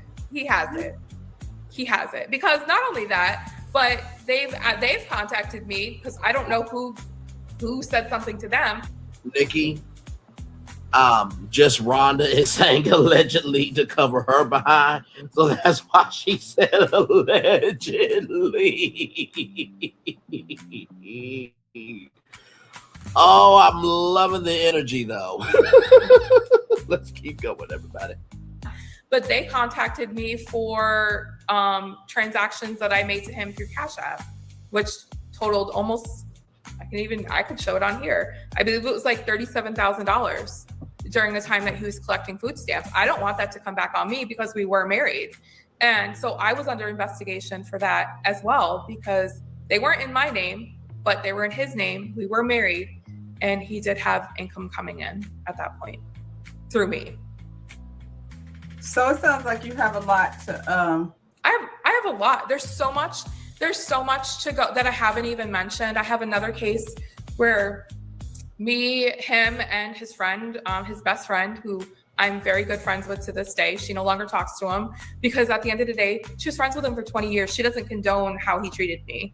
And her and I are great friends at this point. And we were on our way to Baltimore for an event. And he got pulled over and he gave a fake name. He gave the name of somebody else and got a ticket in that person's name. So I'm dealing with the police with that right now because that man has a speeding ticket. Darius is going over 100 miles an hour. He gave a false name. So you right now, you have cases open. Correct. Yes. To get back whatever it is that you lost within this last couple of years. Correct. The car, and if he hasn't sold it, the car I'm working on getting that back. The problem is I have to look at, is it financially, is it within my best means to try to get the $100,000 back? He's not collectible. Unless he gets some big acting gig. So then you don't have cases open? I do. But the $100,000 I'm probably not getting that back. Okay. The car, yes, I am working on that. Him driving my car, getting multiple parking tickets with it. Yes, that's something I'm working on with them. Him using my car and lying to a police officer. Yes, there's a case open for that. Would you say something you're working on, providing receipts? What does that look like? Talking with the prosecutor, talking with the detectives. Okay. Just to let them know, like I'm saying, pretty much everything you said that you've experienced with him, you got receipts where you put your name on it and there's money transferred. You know what I'm saying? Correct. So, but that's just for the car. The ticket that he got in a car, it was in the Mercedes. And It was in my G-Wagon, yes. It was in your G-Wagon. Correct. The one that he got a ticket on and gave somebody. I gotta pause it. Wait a minute. Not food stamps, Darius. No. Every episode, furs, shades, clothes, just doing the most, child. Woo, my Lord. Hey, four people, welcome in. Glad to have you here. We are still live on tour. We did the Ready to Love review with GG9, and we are still live on tour. We are reviewing live in real time this interview with Nikki, who is Darius's ex. Just Rhonda01 is the person conducting the interview here. Her channel is just Rhonda01, 529 subscribers. So like, comment, share, subscribe to her as well. A lot has been said here. Let's keep going, child. So we were driving to Baltimore. He got pulled over, and I guess he had arrest warrants. I didn't know at that point. That's what the case was. And he gave someone's You were name. with him? I was with him. Yes. Okay. Yep, I was with him, and he gave somebody else's name. And we kept telling him, me and his friend were like, just tell them who you are. You know, if you only have a warrant for an unpaid ticket or your license is suspended for an unpaid ticket, the worst they're going to do is give you a ticket. They're not going to take you in. And nope, he continued to give that person's name. Now, he said he cleared it up. He said it was his cousin's husband or boyfriend, and that he took care of it with that person. That's not true, because years later, only a couple months ago, the police department reached out to me to find out who was driving my vehicle.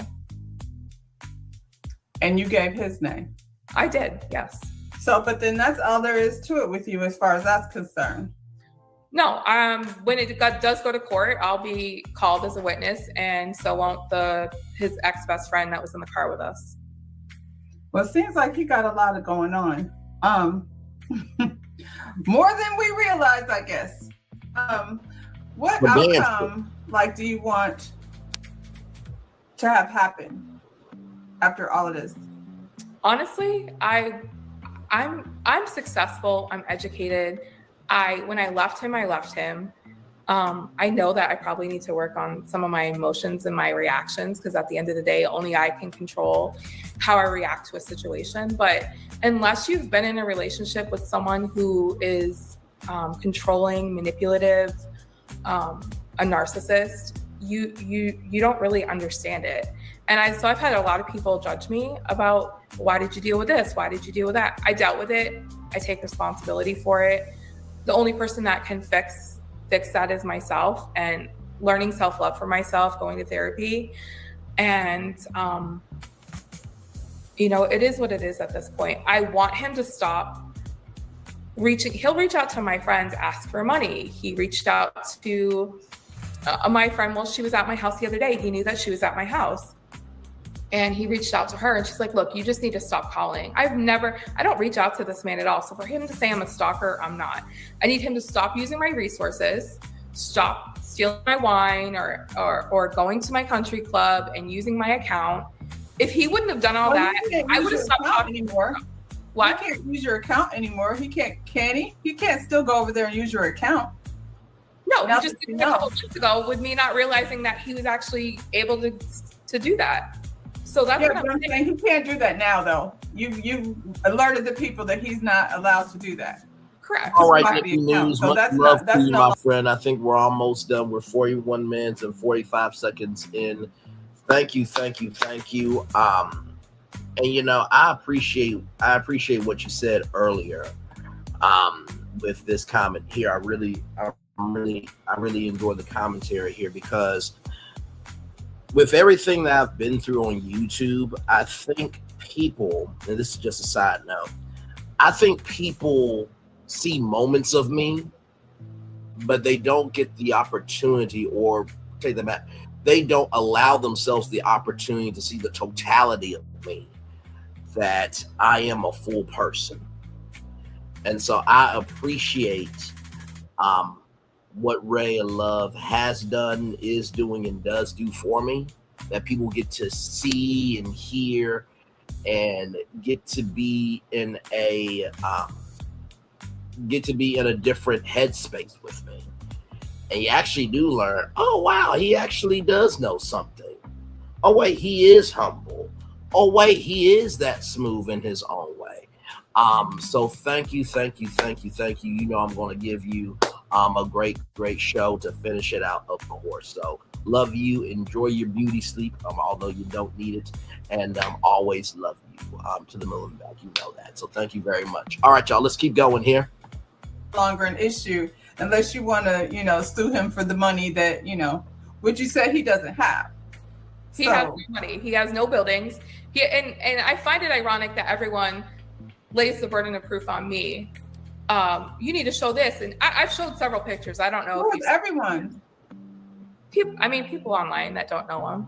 So that's my point. So yeah, because you came here with the information, I said, and this is just my interaction with you. Mm-hmm. I made a statement. I'm kind of, sarcastic a bit. So I wasn't even there to find out anything. I did not go on a discovery, but the discovery came back and, wanted to share. You said, ask away, right? Yeah. And you don't know me, which, I'm grateful for you coming over here, to tell your side of the story, but you can't put something on a public forum and then expect not to get judged by it. This particular group, you got to join. It takes some, the whole thing. I was actually invited to the forum. I was invited to the forum. I have been in contact with some of the cast members. Mm-hmm. One of the cast members lives a couple of doors down from me. Another one of the cast members. Wait a minute. What? One of the cast members lives a few doors down. Who is this said cast member? Who is this said cast member? Listen to that cast member or any of the cast. If you want to come on with myself and EG and Q and Solana, feel free to DM me. I'll show my IG right now. Here's the IG. Braylon _Lee25. Listen, I think you will be able to tell from this review and from the reviews we have done in the past on this channel with Ray of Love. We are very open, we are very considerate, and we give a frequency of we gonna hold you to account, but we will also go through all of the accounts. So just DM me there, and we'll go from there. Let's keep going. Oh, Lord. My personal assistant. They were best friends growing up. Wait, hang on. Go. The cast. Got to join. It takes some, the whole thing. I was actually invited to the forum. I was invited to the forum. I have been in contact with some of the cast members. Mm-hmm. One of the cast members lives a couple of doors down from me. Another one of the cast members, my personal assistant, they were best friends growing up. The cast. Well, wait a minute. So your personal assistant was best friends or is best friends with somebody that they've been best friends for years. Once again, anybody on the cast, DM me right there. Braylon _Lee25. DM me, please, and thank you. Okay, let's get back to it. Oh, my Lord. Some of them that don't want me to even speak that I know them, or that, I've been made aware by some of the cast members that, for me, another one of the cast members, my personal assistant, they were best friends growing up. The cast, there's some of them that don't want me to even speak that I know them.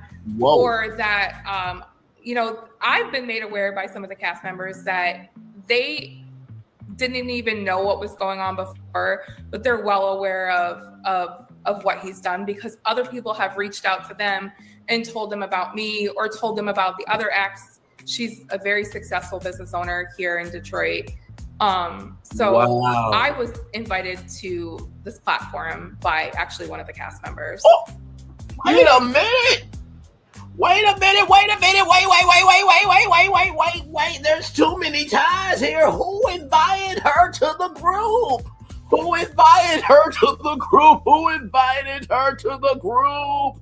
Oh my Lord. Once again, DM me, Braylon underscore Lee 25, Braylon underscore Lee 25, BRAYLON underscore LEE 25, BRAYLON underscore LEE 25, BRAYLON underscore Lee LEE 25. DM me. Let's keep going. Provided there. Yes. But it was your decision to, you got receipts. Even like the other day, they ran the clip of him giving the Fox. You posted receipts of. So wait, let me back up on that. No, let me back up on that. I posted that on my personal page, and reading is very fundamental. So if anybody actually read the post that I did, the original post that I did was the chinchilla. I had several people calling me and saying, "Oh my gosh, how did he afford that chinchilla?" Or "That's the chinchilla he was at the Glow event with," stating that he paid $30,000. So my response, let me bring it up. The chinchilla that Ashley got on this past episode wasn't bought recently. It was from an event that you and him went to. Oh my Lord. Like you said in one of your previous reviews, this may be the best Ready to Love season to date. Yeah, I fully agree with that. So, like I said before, this has too many factual things for it to fall to shit, to me. I could be completely wrong, but there's something to this story here. And the Fox was purchased at an event that you two went to together. The Fox was purchased at an event that y'all two went together. Okay, let's keep going. Response was, it was more jokingly amongst my friends because, the guy he portrays himself to be, the way he used to put me down about myself, your hair's not correct, you're overweight, you're this, you're that. For someone to sit there and say that I need to be polished and I don't look correct, you're not even put together yourself. If you want to break it down, you are not put together yourself. You spray your hair on, your hair stands up this big in the back, you comb it forward, you spray hair fibers on. So you want to sit there and come for me and my looks, and because I'm overweight, and you don't take the time to look at yourself. So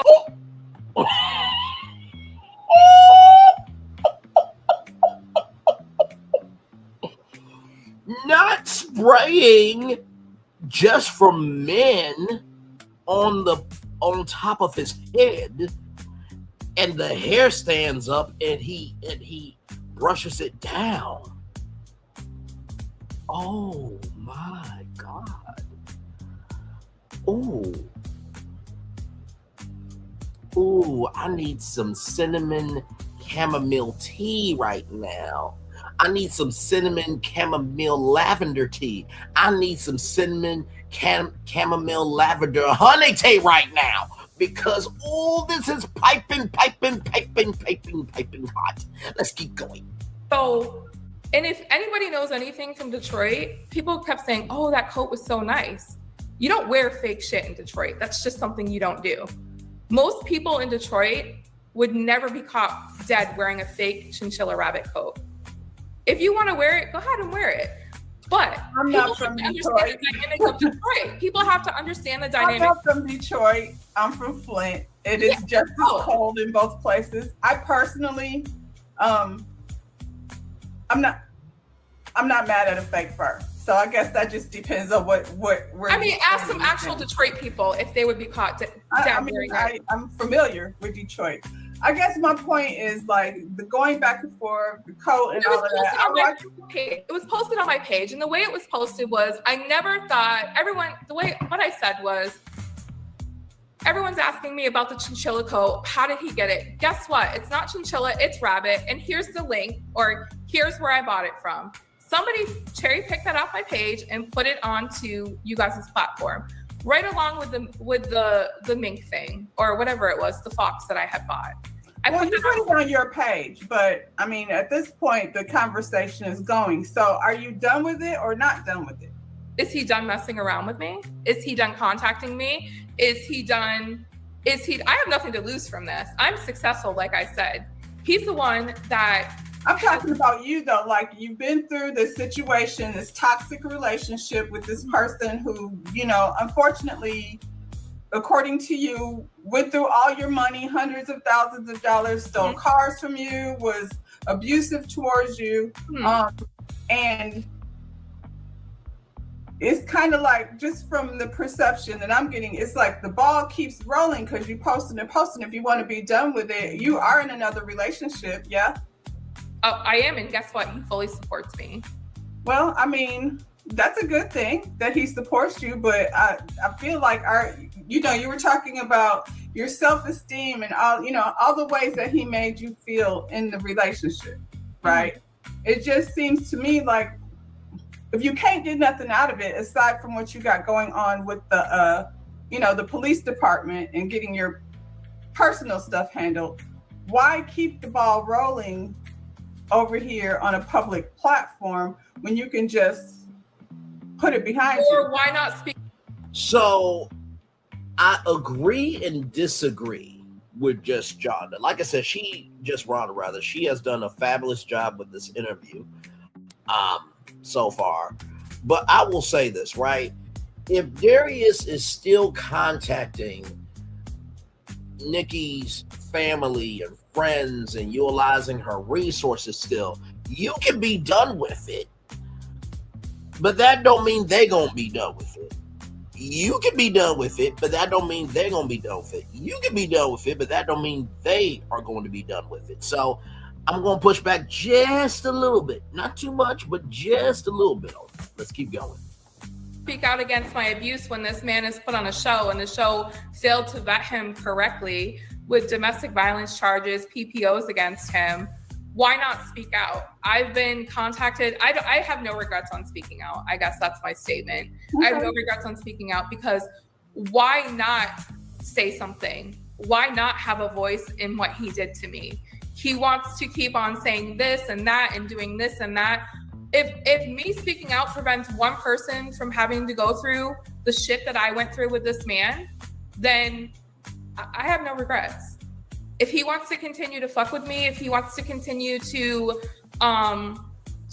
use my resources or do backhanded shit to me, I have no problem speaking out. But when you say use your resources, that's up to them at this point, right? Whether or not they want to be involved with him.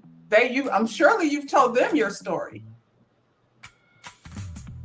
I guess no one can silence me. That's what I have to say. I'm not saying you should be silent by any means. I'm just saying, like, where does the Darius chapter end? With Darius, like I said, if Darius would have never gone and like charged stuff to my account a couple months ago, I never would have said anything. If he wouldn't have recently reached out to some of my friends and family, I would have never even said anything. Darius does stuff and then he sits back and keeps quiet and lets his minions talk for him.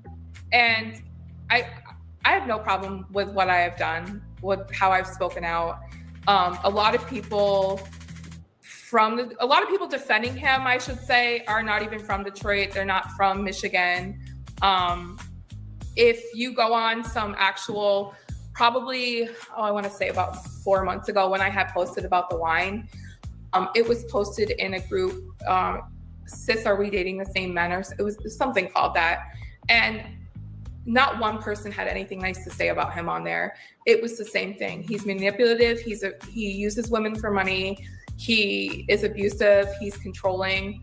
So when you go, because that's another, I don't know about the wine website or Who Are We Dating website. So you go on Are We Dating the Same Man website and you get all this validation in terms of don't do it. I know he's this guy. I know he's that guy.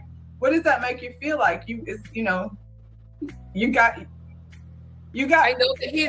I'm not the only one. I'm not the only one that's dealt with what he's dealt with.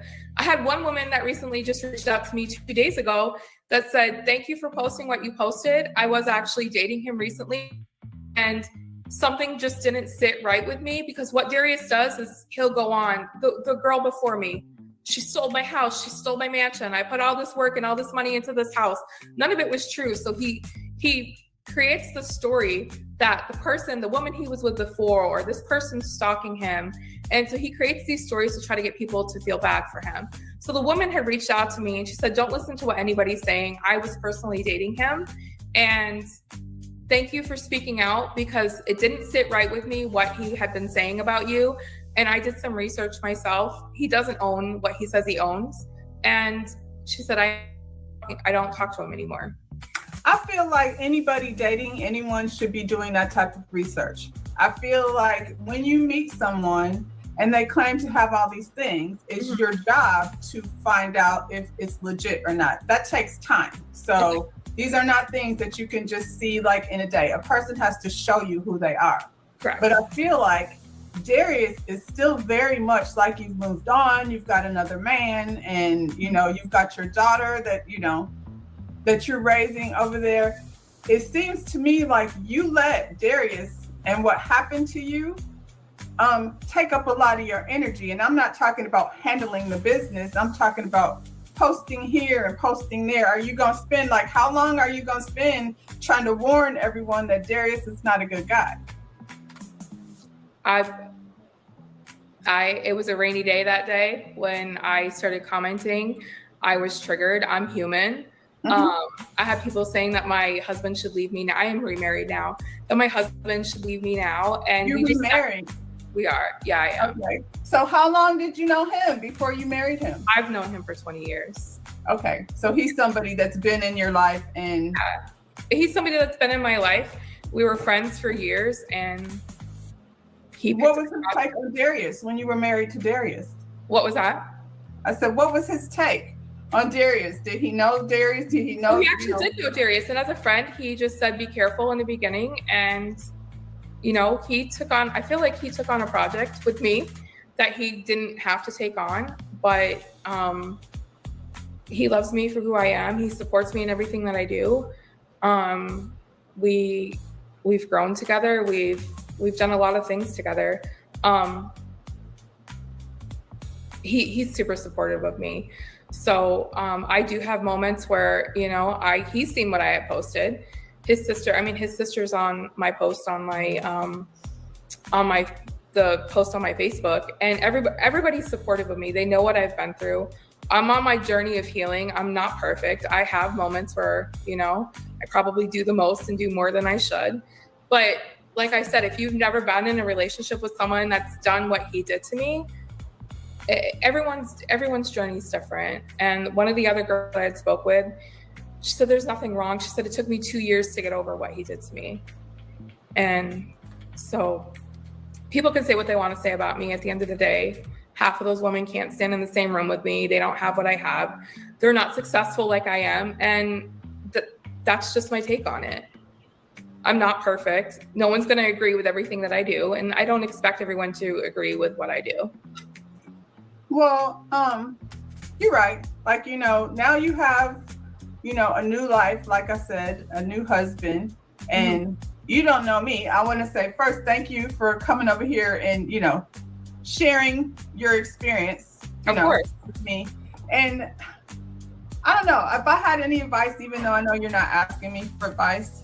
I would say keep people that you don't know out of your business. That can't at all be any way healing. It can't be healing for you to, because I see what's being said over, that's the only group I look in because I watch and review the show. I'm not here, I'm not there, I'm not all these other places. Yeah.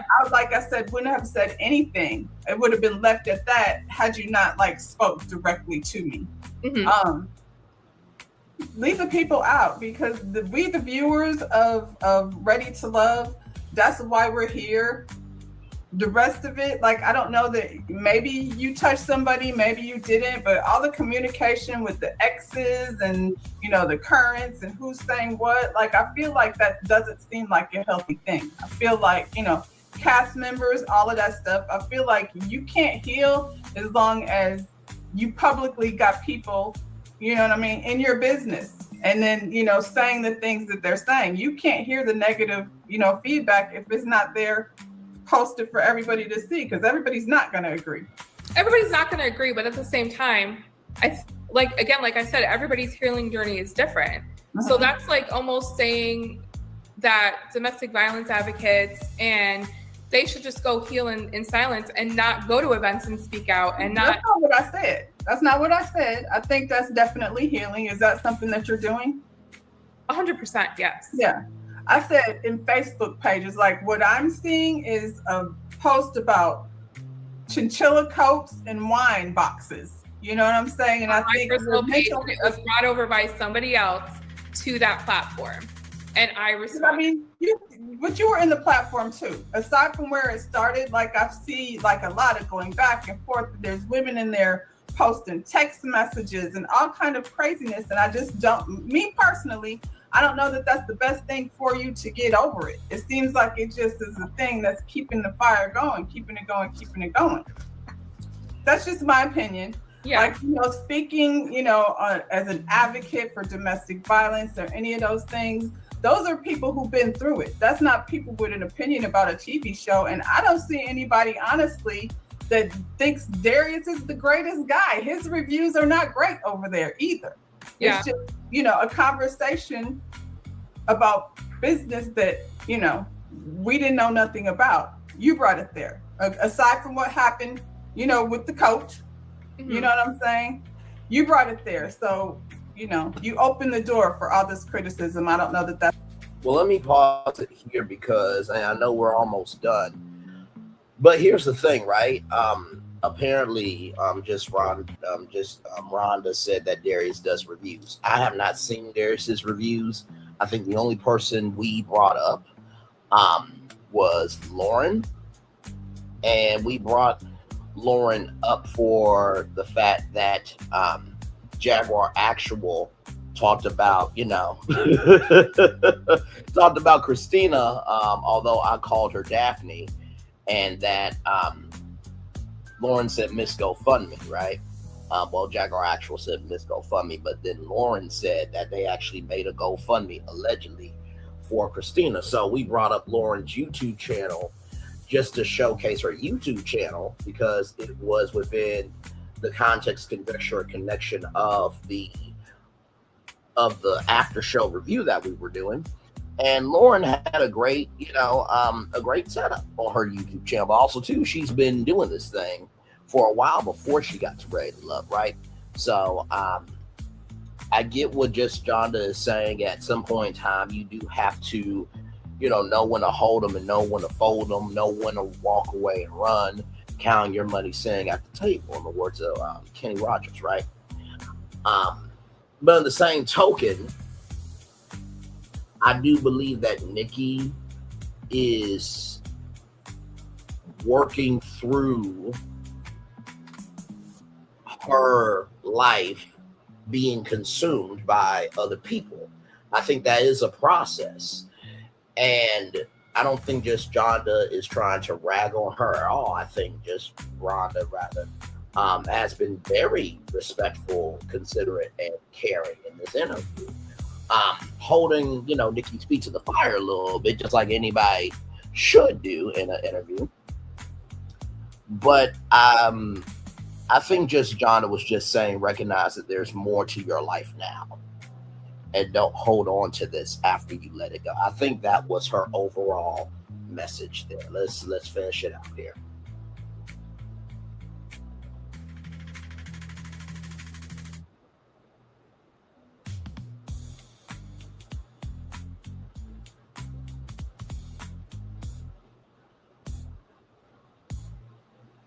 Give me a moment, y'all. Technology's technology.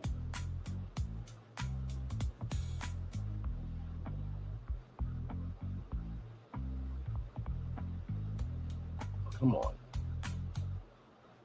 Okay, there we go. Okay, let's finish it out.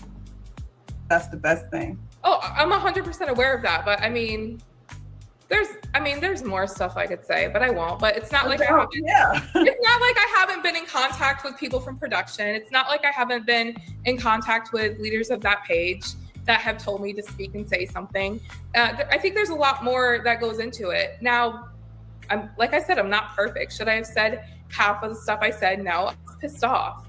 I was pissed off because of other stuff that had happened. Like I said, it was a rainy day. I was actually in Hawaii on vacation, and people were like, oh, that's what you're spending your time doing? Yeah, I was rained in that day. I was pissed off, and I was contacted by the prosecutor's office on my vacation about him. I was pissed off that they said potentially that I could get a case for supposedly lying to a police officer when I never lied to the police officer that day. So then I had to take my time to contact my attorney, ask them to do a FOIA request on the body camera footage from that day that we got pulled over. And, so I was pissed off because I feel like, the stuff just keeps creeping up. So like I said, I had some free time that day. It was rainy and I was being petty and I responded. Well, I'm here for petty because I'm patiently petty. And that's I had brought petty to the next level that day. So I was pissed off and I responded. Should I have said everything I said? Probably not. But at the end of the day, I have no regrets with what I said. Well, this show, is halfway through the season. And by summer, we won't be talking about it anymore. Right. On to the next thing. Right. So, like I said, thank you for coming over here to talk to me. And hopefully, after today or somewhere soon after these cases and things are finished, you can focus on the man you got and forget about the one that, I focused on the man I have already, but yeah. And all right. Focused on him. We're focused on each other. But yeah, no, like I said, at this point moving forward, I haven't commented in a couple of days. I'm going to let it play out in court, and that's what's going to happen at this point. Well, thank you again, Nicole, for coming over here to talk to me. Having me. Like the video, subscribe to my channel, and you make sure you check out some of my reviews. Hopefully you check out this one. I will, definitely. Thank you. You're welcome. Bye-bye. Bye. All right, and that is the end of the interview there. Let's look at some of the comments here. 120 comments. Let's see here.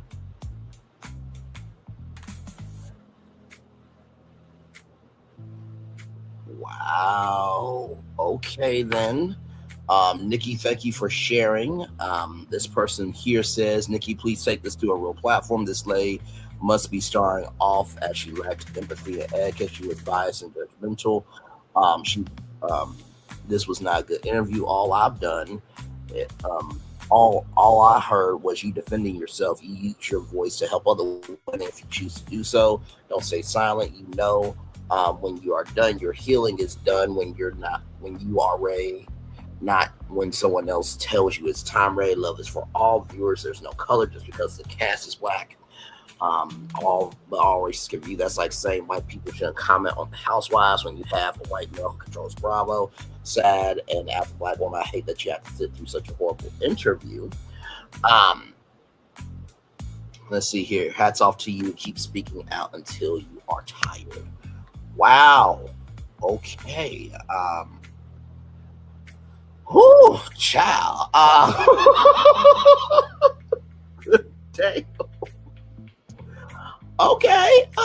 The people are commenting.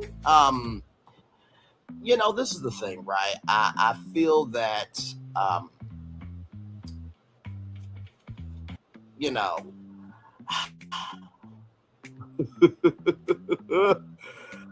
whoo, child.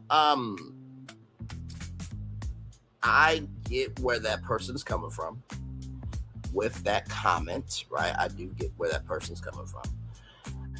In the same token, though, I don't think that the interview was not going to happen without some tension. You know what I mean? I sincerely believe that there should be a little bit of tension compared to some other people. Okay. I think Just Rhonda did what she could. OMG, Just Rhonda, this is my first and last time watching you as you annoy the mess out of me with your unwanted advice. How dare you tell someone who's been abused? Pound the heels, shout to Nikki for coming forward, because if all women did this to men, if all women did this men with it twice before Playoff Fest, I have mad respect for women that warn other women. I'm sorry you have to experience Rhonda's rude behavior. As a guest, Rhonda, you don't speak on behalf of anyone, period, so stop acting like if you hold a torch to life. Okay, I'm 13 minutes in. And I have to go. Your energy toward your guest is so rude, judgmental. If I was her, I would have ended this interview earlier and taken my story to a more professional and empathetic platform. And she has proof. If she has proof Darius is a scammer, as I suspected, I want to hear about that. Right here is not your job as an interview to question this woman's choices. Your job is to ask the questions the audience wants answered to make your guest feel comfortable enough to give you as much information as possible. Telling her that her experiences are alleged is a really bad form. I did say that, you have to say alleged because, you're trying to cover your, channel, right? You're not liable for anything she says. Any slander will reflect negatively on her, not you. It's crazy that you would ask your guests if they have receipts. It's not the point at this juncture. Just let her tell her story. If any of it turns out to be false, conduct another interview, ask her to verify her statements or post a video with proof for her liable claims. This lay is alleged abuse, and you're coming for her, which is disturbing to say the least. You are incredibly biased. I wish this lady had taken her story elsewhere. Letting her on the defense makes no sense. She spent most of the interview explaining herself instead of giving us the 411. What's your day job? The interview was okay. I thought Rhonda had too many opinions. It's her life. She wants to read her story. Love the ownership she's taking, and she did take a lot of ownership. She just did. Well, not just did, but she did. Your interview style is very judgmental. Viewers don't need to hear about what you would or wouldn't do for a man, etc. This is about you. Your superlicious. Your superiorist approach is indicative of your lack of journalistic skill, because your type of questioning will cause most interviewees to become uncomfortable or shut down. No one wants to confide in someone who looks down on them. You got lucky in this instance because this woman is clearly hell bent on exposing this man, putting his alleged personal business in the street, and publicly airing his indiscretions at cost.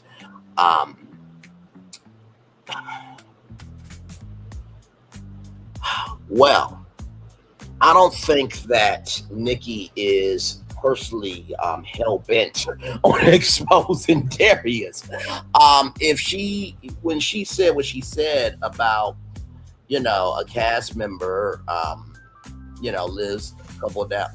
lives down the street from her, and, her personal assistant, Nikki's personal assistant, is friends with somebody for years, and, that some of the cast, has asked her not to speak out, this, that, and the third. There's something there, you know what I mean? And for those people who, see that Rhonda's a bad, interviewer, journalist, what have you, that's their opinion. They have the right to that. But I do think that there was something out of this interview that was very poignant, very purposeful, very there was a propensity of energy that needed to be heard. You know what I mean? So yes, indeed. So, yeah. Whew, my Lord. Wow, you need growth in whatever child you're aspiring to be. You handled this all wrong. This young lady apology, maybe it's like an interview because this was the worst interview in history.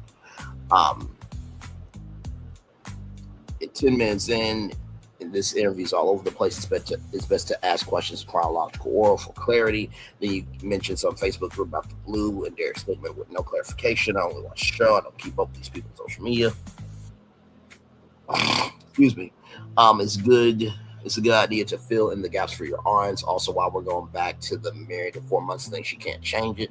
She says she's working through her guilt therapy, or you trying to make her feel worse. That's an unwise strategy. If you plan to interview anyone else in the future, there are some people that are agreeing with Nicole. Not Nicole, but Nikki. It seems like a lot of people are agreeing with Nikki here. Some people are saying that, Darius is giving some fake energy. I don't understand the interviewer's attitude. Also bothers me when people don't understand abuse. The interviews abuse people. It's disgusting because it doesn't take too much to understand how abusers manipulate. It also doesn't take too much to have compassion, but shit, maybe it does. That's why people don't speak up. I hope Nikki goes to a larger, more experienced platform. This is judgment from the host is crazy. Let's not act like there's not desperate women who have fallen victim to this type of male relationships. This host is rude. Won't be clicking on this again. I recommend. I hope the host go back and look at this interview see herself. Right here, maybe you need a few other channels to see how to conduct an unbiased interview. You were incredibly rude to someone who is extremely kind to your extremely small channel. Oh wow! I mean, it is small, but damn, you didn't have to say it out loud. With your unkind judgmental behavior, I can't imagine your channel growing. I'm certain the Facebook platform did not appoint you as its defender. The interview did not once ask your opinion regarding her position. Your thank you with me and listens. Our conduct was abhorrent. A lot of people are agreeing with Nicole, like I said. Rhonda is getting a lot of energy from the Marines, but this is what happens when you bring yourself to the public. I don't have a bias against her. I actually believe a lot of what she was saying. She offered me all the information I brought to my platform. Let's see, April's Gym, Nicole's friend. I'm just fear this was fair, and yes, we believe most of it, not sure about a few things. Wow, okay. This interviewer is a joker, so ready to interject and give annoying irrelevant input. Let the woman speak. Goddamn. The interview was very interesting and informative. I just think the interview style could be a lot better. The interview was giving judgment. Please stop telling a grown woman how to handle her business. If your guess is to be believed, she was chosen by Darius, a black man, asked his wife, whose fault is that? Calling her out on being white on a black platform, speaking about a black man who's on a black show makes zero sense. Ray Love has a black audience. Where else would she go to get her message out there? I see a lady saying Bello is a scammer on Facebook. Oh, Lord Jesus, Swahili goddess. Are you sick, Lord Jesus? Oh, God, why?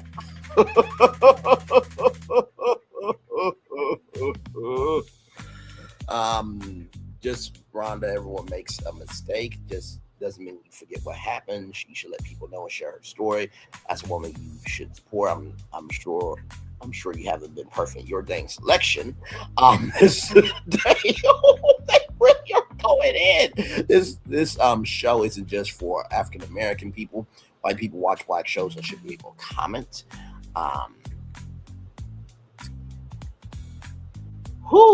Okay. So there you go.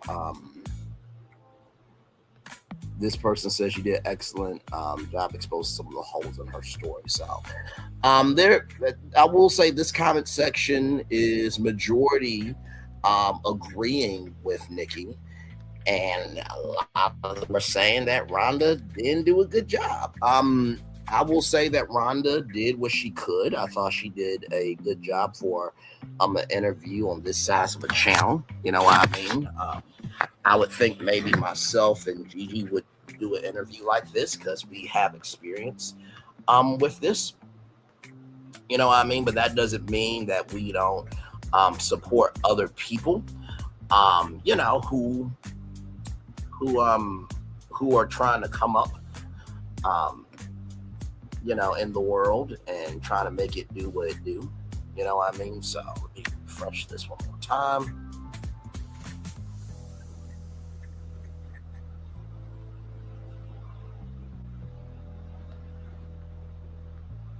Let's see.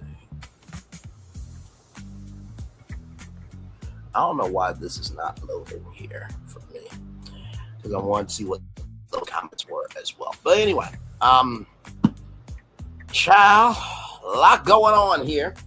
So to the people that are still here with us, first of all, thank you very much for being here still. 3 hours, 53 minutes, and 33 seconds in. Whoever is still here in the building with me, what did you guys think about the interview? Do you feel like just Rhonda did a good job? Do you feel like she was putting 20 on 10? Where's your mind at after this? I do believe Nikki.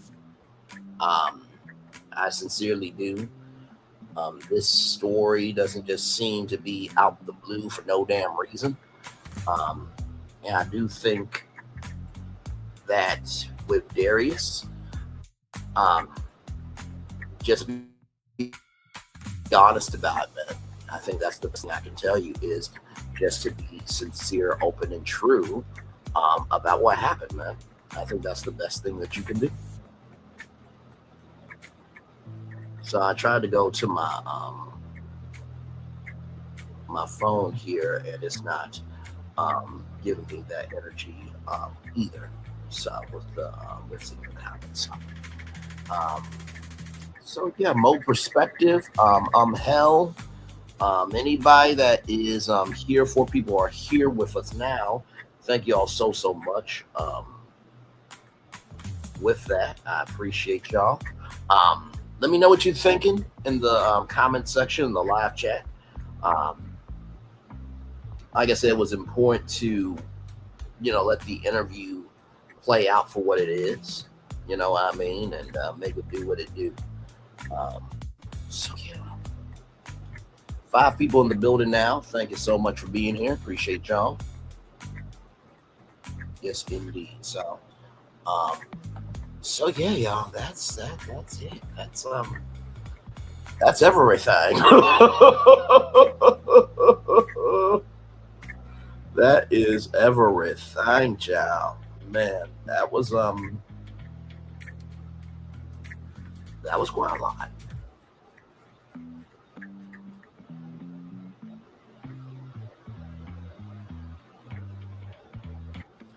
Like I said, I think the biggest thing is we'll see what happens at the reunion, because the reunion is where everything falls. You know what I mean? And most of the time, when it comes to the Ray Love reunions, they don't really bring up issues from the world of social media onto the show.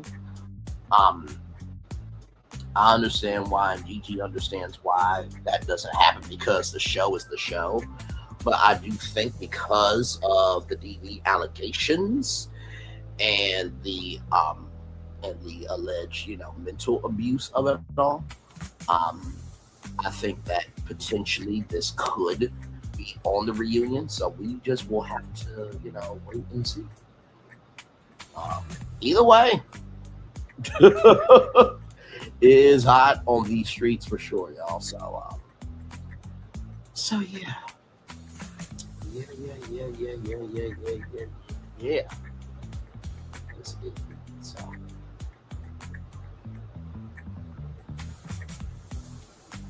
Oh, come on. Sorry, I've been trying to get my phone on the charger for a minute here. You ever have that moment with your cord where it's just like, what is wrong with you? That's what my cord is doing. But don't worry, I got some new cords coming in.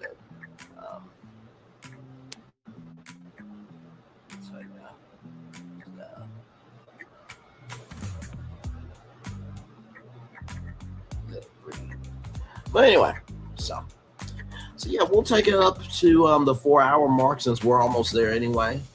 And then I'll read y'all the daily motivator, and then we will head on out of here. Whew. I know Gigi will go back through and watch my commentary on it. I'm sure she'll have some thoughts on it as well. You know what I mean? So yes, so yeah.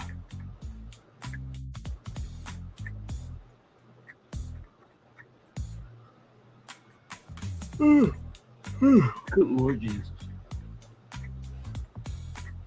By the way, thank you to everybody for being here. Mo Perspective, thank you for being here. Hell, thank you for being here. Nikki News, or the official Nikki News. I always want to say Nikki News or narcissism because that was her original name there. K Luna 24, thank you so much for being here as well. Lunya 12, Jaguar Actual, of course. The person that asked for the shot earlier, thank you for coming through. But yeah, child, that was oh, praise be unto God. Okay. Finally got the chord together. Now, since we're still here, I just saw something from the Oprah Winfrey Network YouTube page. Apparently, Darius and Dominique went out on a date. Yes, they did. They went out on a little datey date. So I am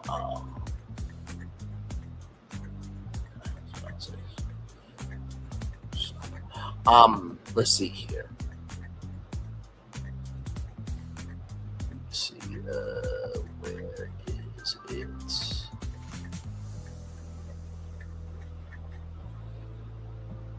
Okay, so this was a digital exclusive. I don't know if I'll be able to play the clip because y'all know how OWN is.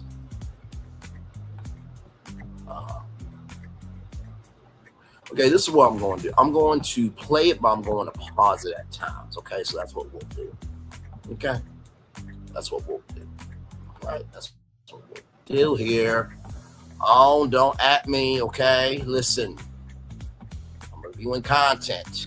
Okay, it's a digital exclusive. Here we go. This week, the women are in power, and I've decided to invite Darius out for a date. What's up? Hey, how you doing?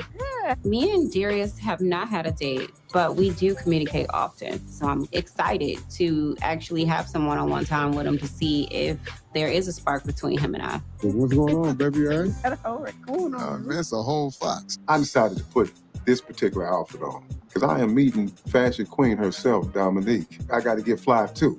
I'm scared.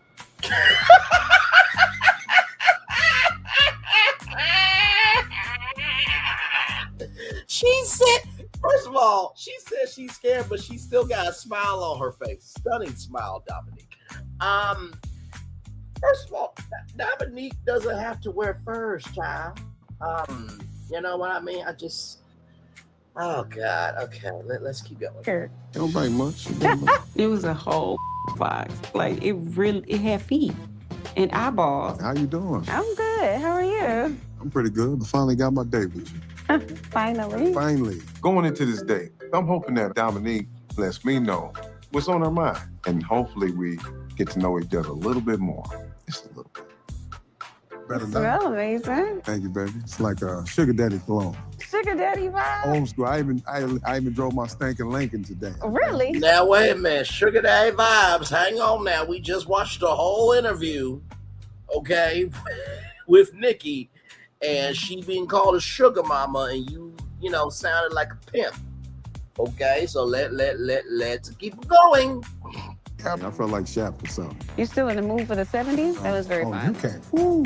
How did I do? Oh my God. Everything about you was lit that day. Yeah. This lady. Your hands is cold. My hand's colder than yours. It's cold outside. So I had some questions for you. What's the questions you got for me? You've been in love before. I have. Describe like what is love like on this next chapter. Friendship. Before we can even start loving each other, we need to be best friends. We need to be in each other's skin with an amazing chemistry, with amazing attraction. Finding a partner that's my best friend is extremely important. I didn't have that in my first marriage, and it could have saved our marriage if we were friends. So it's just something I'm not willing to bypass this time around. I can't. I won't.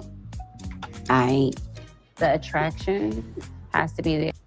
Wait a minute, it's the I ain't for me, okay? And I do agree with that. You know what I mean? I think us as a society, we have lost the joy of what it is to get to know somebody, the joy, the privilege, and the reverence of getting to know somebody, right? So I fully agree with that. Because if I can't stand to be around you, how am I going to be able to come back to you?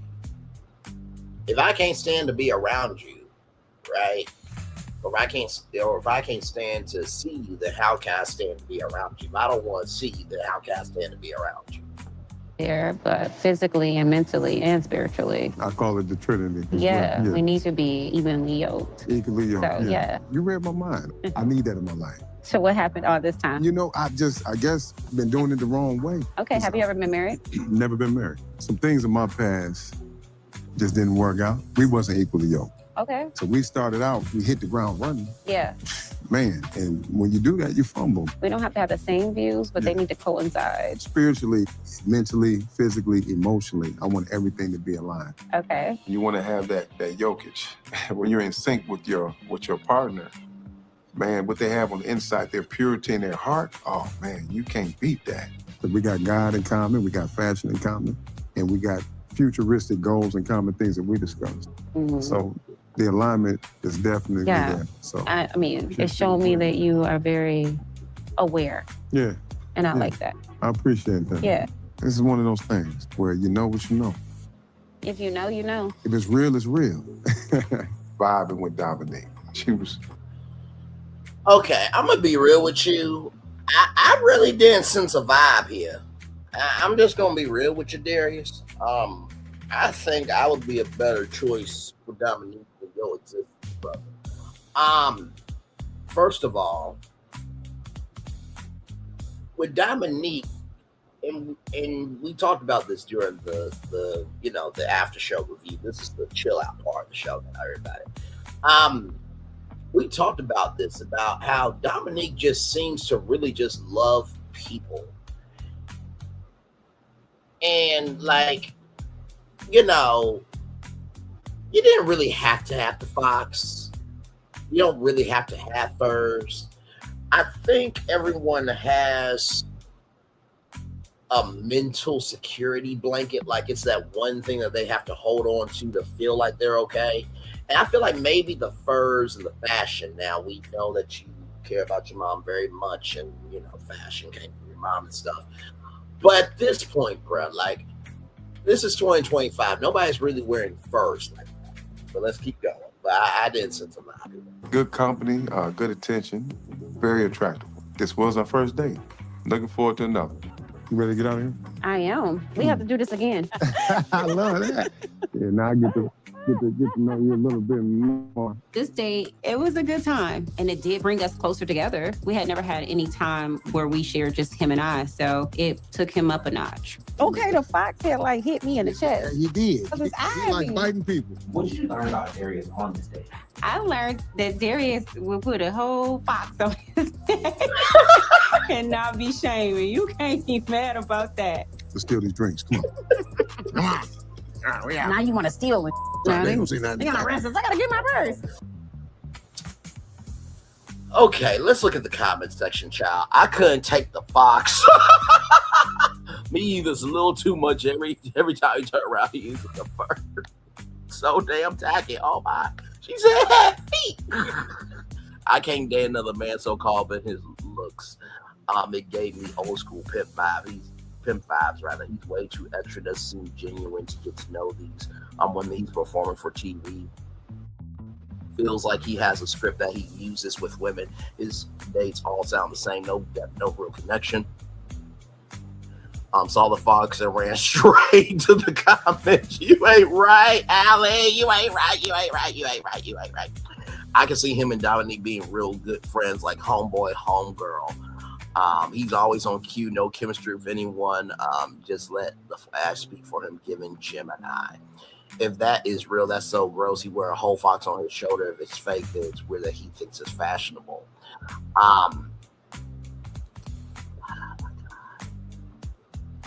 Let me see here.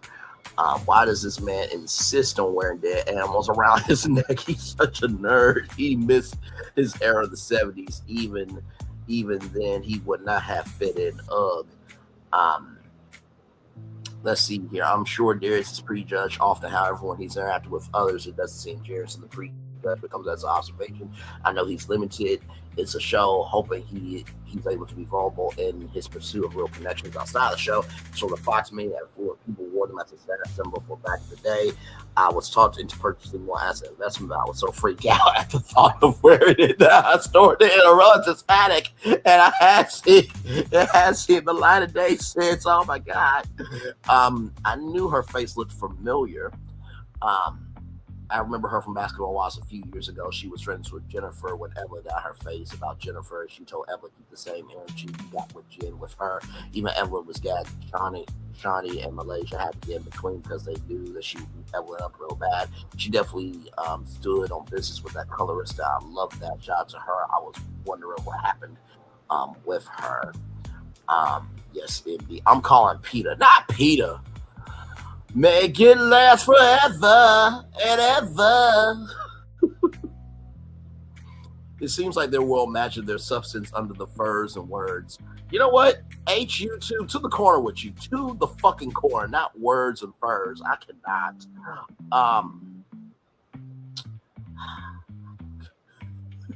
The Fox. Hell no, my granddad definitely would have worn that. Why it looked like he glued his beard? Y'all gotta stop it.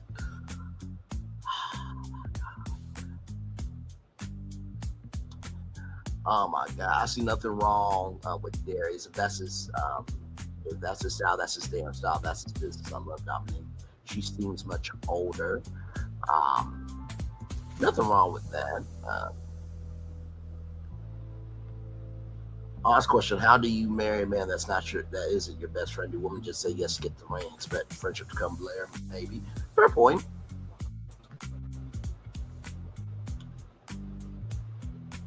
I bet you this knockoff Chris Tucker. Oh no!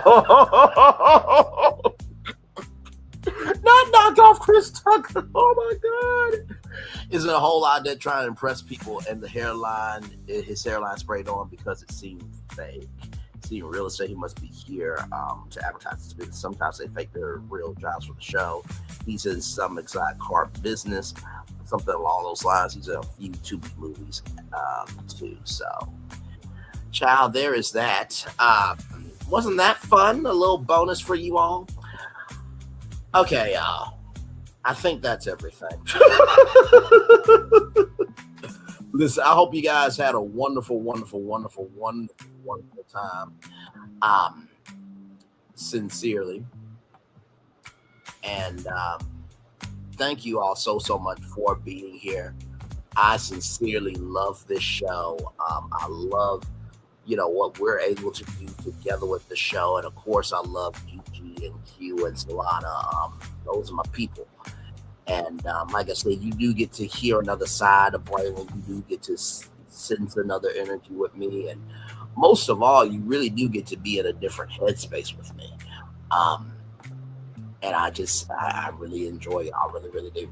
All right, y'all, let me get the Daily Motivator up for you all, and then we will head on out of here. Yes, indeed, we will. Daily Motivator time.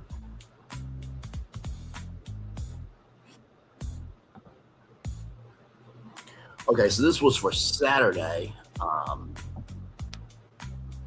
I'll read it for you guys today. Here it is. Here we go. Right here.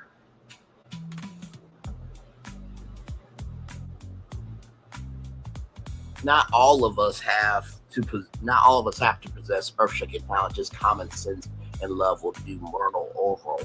Very nicely said. It's time for the Day Motivator for Saturday, December 20th, but we're reading it today for Sunday, December 21st, 2025. Between past and future, take inspiration from what has already happened and find more inspiration of what can be. The past is over, yet some of its energy lives on in the memories of what has happened and why. Use that energy to inform you and inspire you in your present choices and actions. Though the future is not yet here, you can have significant impact on the quality of that future. Set your priorities and live your life in a way that produces value in the days and years to come. The flow of time may sometimes feel oppressive, yet for all its challenges, time also provides great opportunities. Though you are in many ways constrained by time, much of your awareness exists apart from time with clarity about what has been, a good sense of what's coming. You can use your awareness and attention to great benefit. Let your actions in the present be enlightened by your knowledge of the past and encouraged by the vision of your future. You exist between what's been and what is coming and are well positioned to make the best of both. Ralph Walton. You know, when it comes between past and future, the first thing I would say is there's always a chance for you to determine your future. I know that sounds very blasé, but it's very, very true. A lot of times we forget that we can be an agent of evolution, right?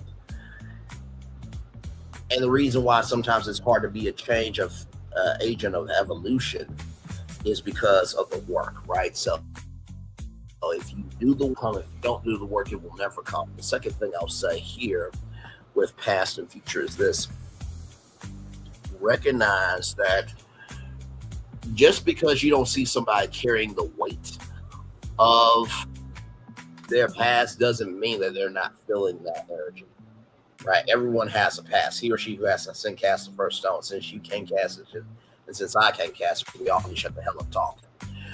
That's the second thing is just because you're not seeing somebody's past doesn't mean that weight is not heavy for them. And then finally, you are well positioned to make the best of both.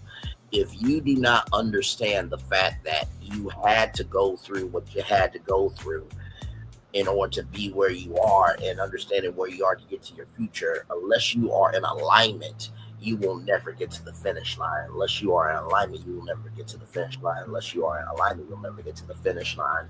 And I'll give y'all a bonus motivator, right? Someone's truth, just because it's someone's truth doesn't mean you have the right to slam it down, right? Because Darius said what he said. The first thing I will say is Nikki's truth is Nikki's truth. Just like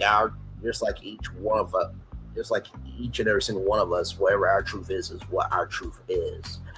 And I said to one of our exes, actions are how people know you, how you carry yourself, it's how people remember you. So as long as your truth is foundationally strong for what you know and you move with integrity, then that's all you can do. The second thing I will say is never apologize for standing up for yourself when you feel that it's a way for you to not only let go of that hurt, but it also will allow you to mentally move forward in a healing way. Because sometimes you have to go through something in order to learn, right? And my friend said you grow through what you go through. And I think that's what you have to do. I think Nikki has shown a lot of understanding, care, and consideration for this, because all that was said tonight was quite a lot, right? And then finally, the third thing is for Darius. Just because it's Nikki's truth doesn't mean that you can't live your life and she can't live her life. If you're going to allow someone's truth to dictate your movement, then maybe she was telling the truth, bro. And I would have the same energy if a woman did a man wrong or if a woman did a woman wrong, right? So with that being said, everybody, it's time for the best outro on YouTube. Know what you do and do what you know. Never say you weren't born special, because you will always want a blessing and trust. You may not be where you want to be, but by the end of it, you'll be where you need to be. Do what you've been chosen to do. Why it's one thing to call yourself, it's nothing to be chosen. One love, much love, all love. We have spent time with you. You have spent time with us. And hopefully by spending time together, we're great together. And always remember, we're doing radio, television, YouTube, living your best life, or you're just allowing time for the truth to breathe.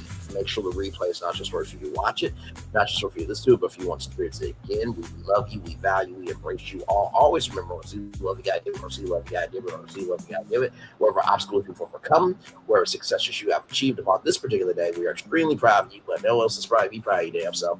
And finally, y'all, listen. We're getting closer to the end of Ray Love. So whatever is going to happen is going to happen. You cannot change what is coming, but what you can change is how you respond to it. I feel like we've heard that a time or two. By the way, in case you guys need to know what's going on over here, tomorrow morning, right here, Stars and FYI, please be here from the top of the show. We are going to break down how Stars acquiring the FYI network could really make Stars that network. And then, of course, Nicki Minaj, Turning Point USA, a lot going on. We'll talk about at 8:30. Then, of course, as you guys know, Mondays are Potomac. By the way, I just saw a upload from Billy Chun that says, and I quote, Toya was ridiculous tonight from Billy Chun TV. So we will talk about that Tuesday. Oh, I'm sorry. I've already been able to see it right here. Here it is right here. Sorry. So right here, like I said, Stars and FYI Network right here. Be here tomorrow morning, 11 a.m. for that live. And then, of course, like I said, so was Amber Rose not available to do Erica's job? We'll get into that too. And then, of course, Potomac. And like I said, Toya was a lot tonight from Billy Chun TV. We'll talk about all that Tuesday night at 6 p.m. One love, much love, all love. I feel the love and send it right back to you. I'll see you tomorrow morning for the 11 a.m. edition of Bringing This Virtual Tour Live, the morning edition. Third show for you all with Nicki Minaj. We'll talk about that live. And then, of course, Potomac. Everybody, Real Housewives of Potomac, 6 p.m. Monday. All right. One love, much love, all love. We feel the love, and we send it right back to you. Bye, everybody.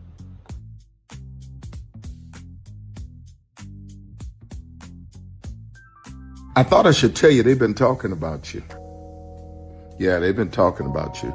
They've been talking about the fact that they've done everything they could to stop you and everything they could to block you, but you still win. They've been talking about the fact that they have undermined your success and they have tried to sabotage your seasons, but you keep winning. They've been talking about the fact that even though they don't like each other, they get together to try to kill you, but you keep winning. They've been talking about the fact that you were voted least likely to succeed, but like cream, you keep rising to the top. They've been talking about how they tried to burn your world down, but like the phoenix, you rose from the ashes. They've been talking about you. And you know what they say? Oh, she's just lucky. He's just lucky. But no, you ain't lucky. You're anointed. You got something on you. You got favor on you. You got power on you. You were born to win.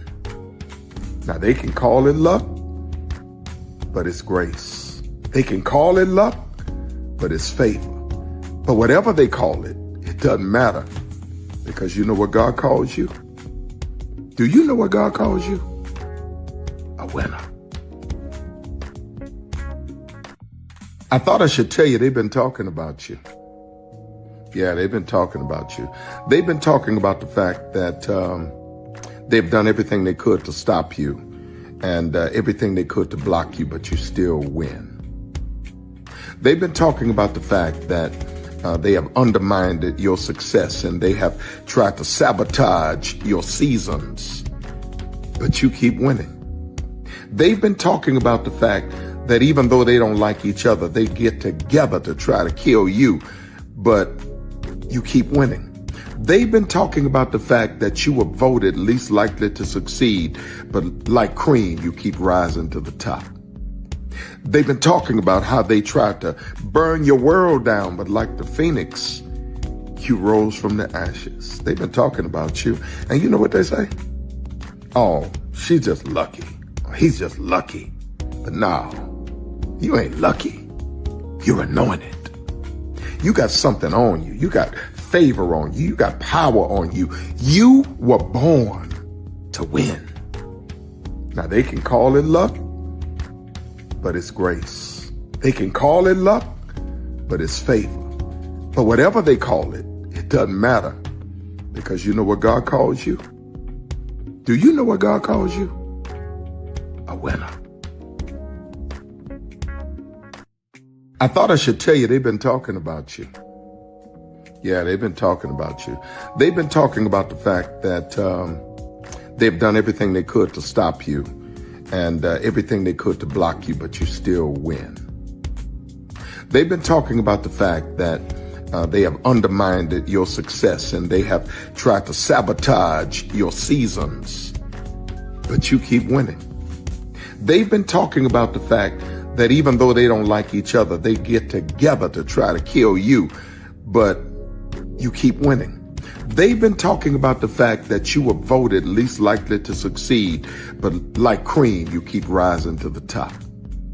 They've been talking about how they tried to burn your world down, but like the phoenix, you rose from the ashes. They've been talking about you. And you know what they say? Oh, she's just lucky. He's just lucky. But no, you ain't lucky. You're anointed. You got something on you. You got favor on you. You got power on you. You were born to win. Now they can call it luck, but it's grace. They can call it luck, but it's favor. But whatever they call it, it doesn't matter, because you know what God calls you? Do you know what God calls you? A winner.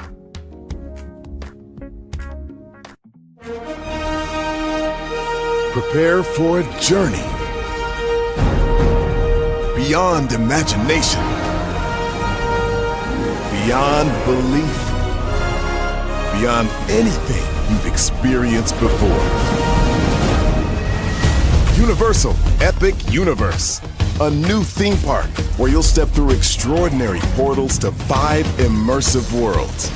Prepare for a cosmic voyage of discovery, an isle of fire-breathing excitement, a shadowy world of monsters and mystery, new wonders in the wizarding world, and a new way to play. Plus the splendor of a magnificent resort hotel overlooking the park.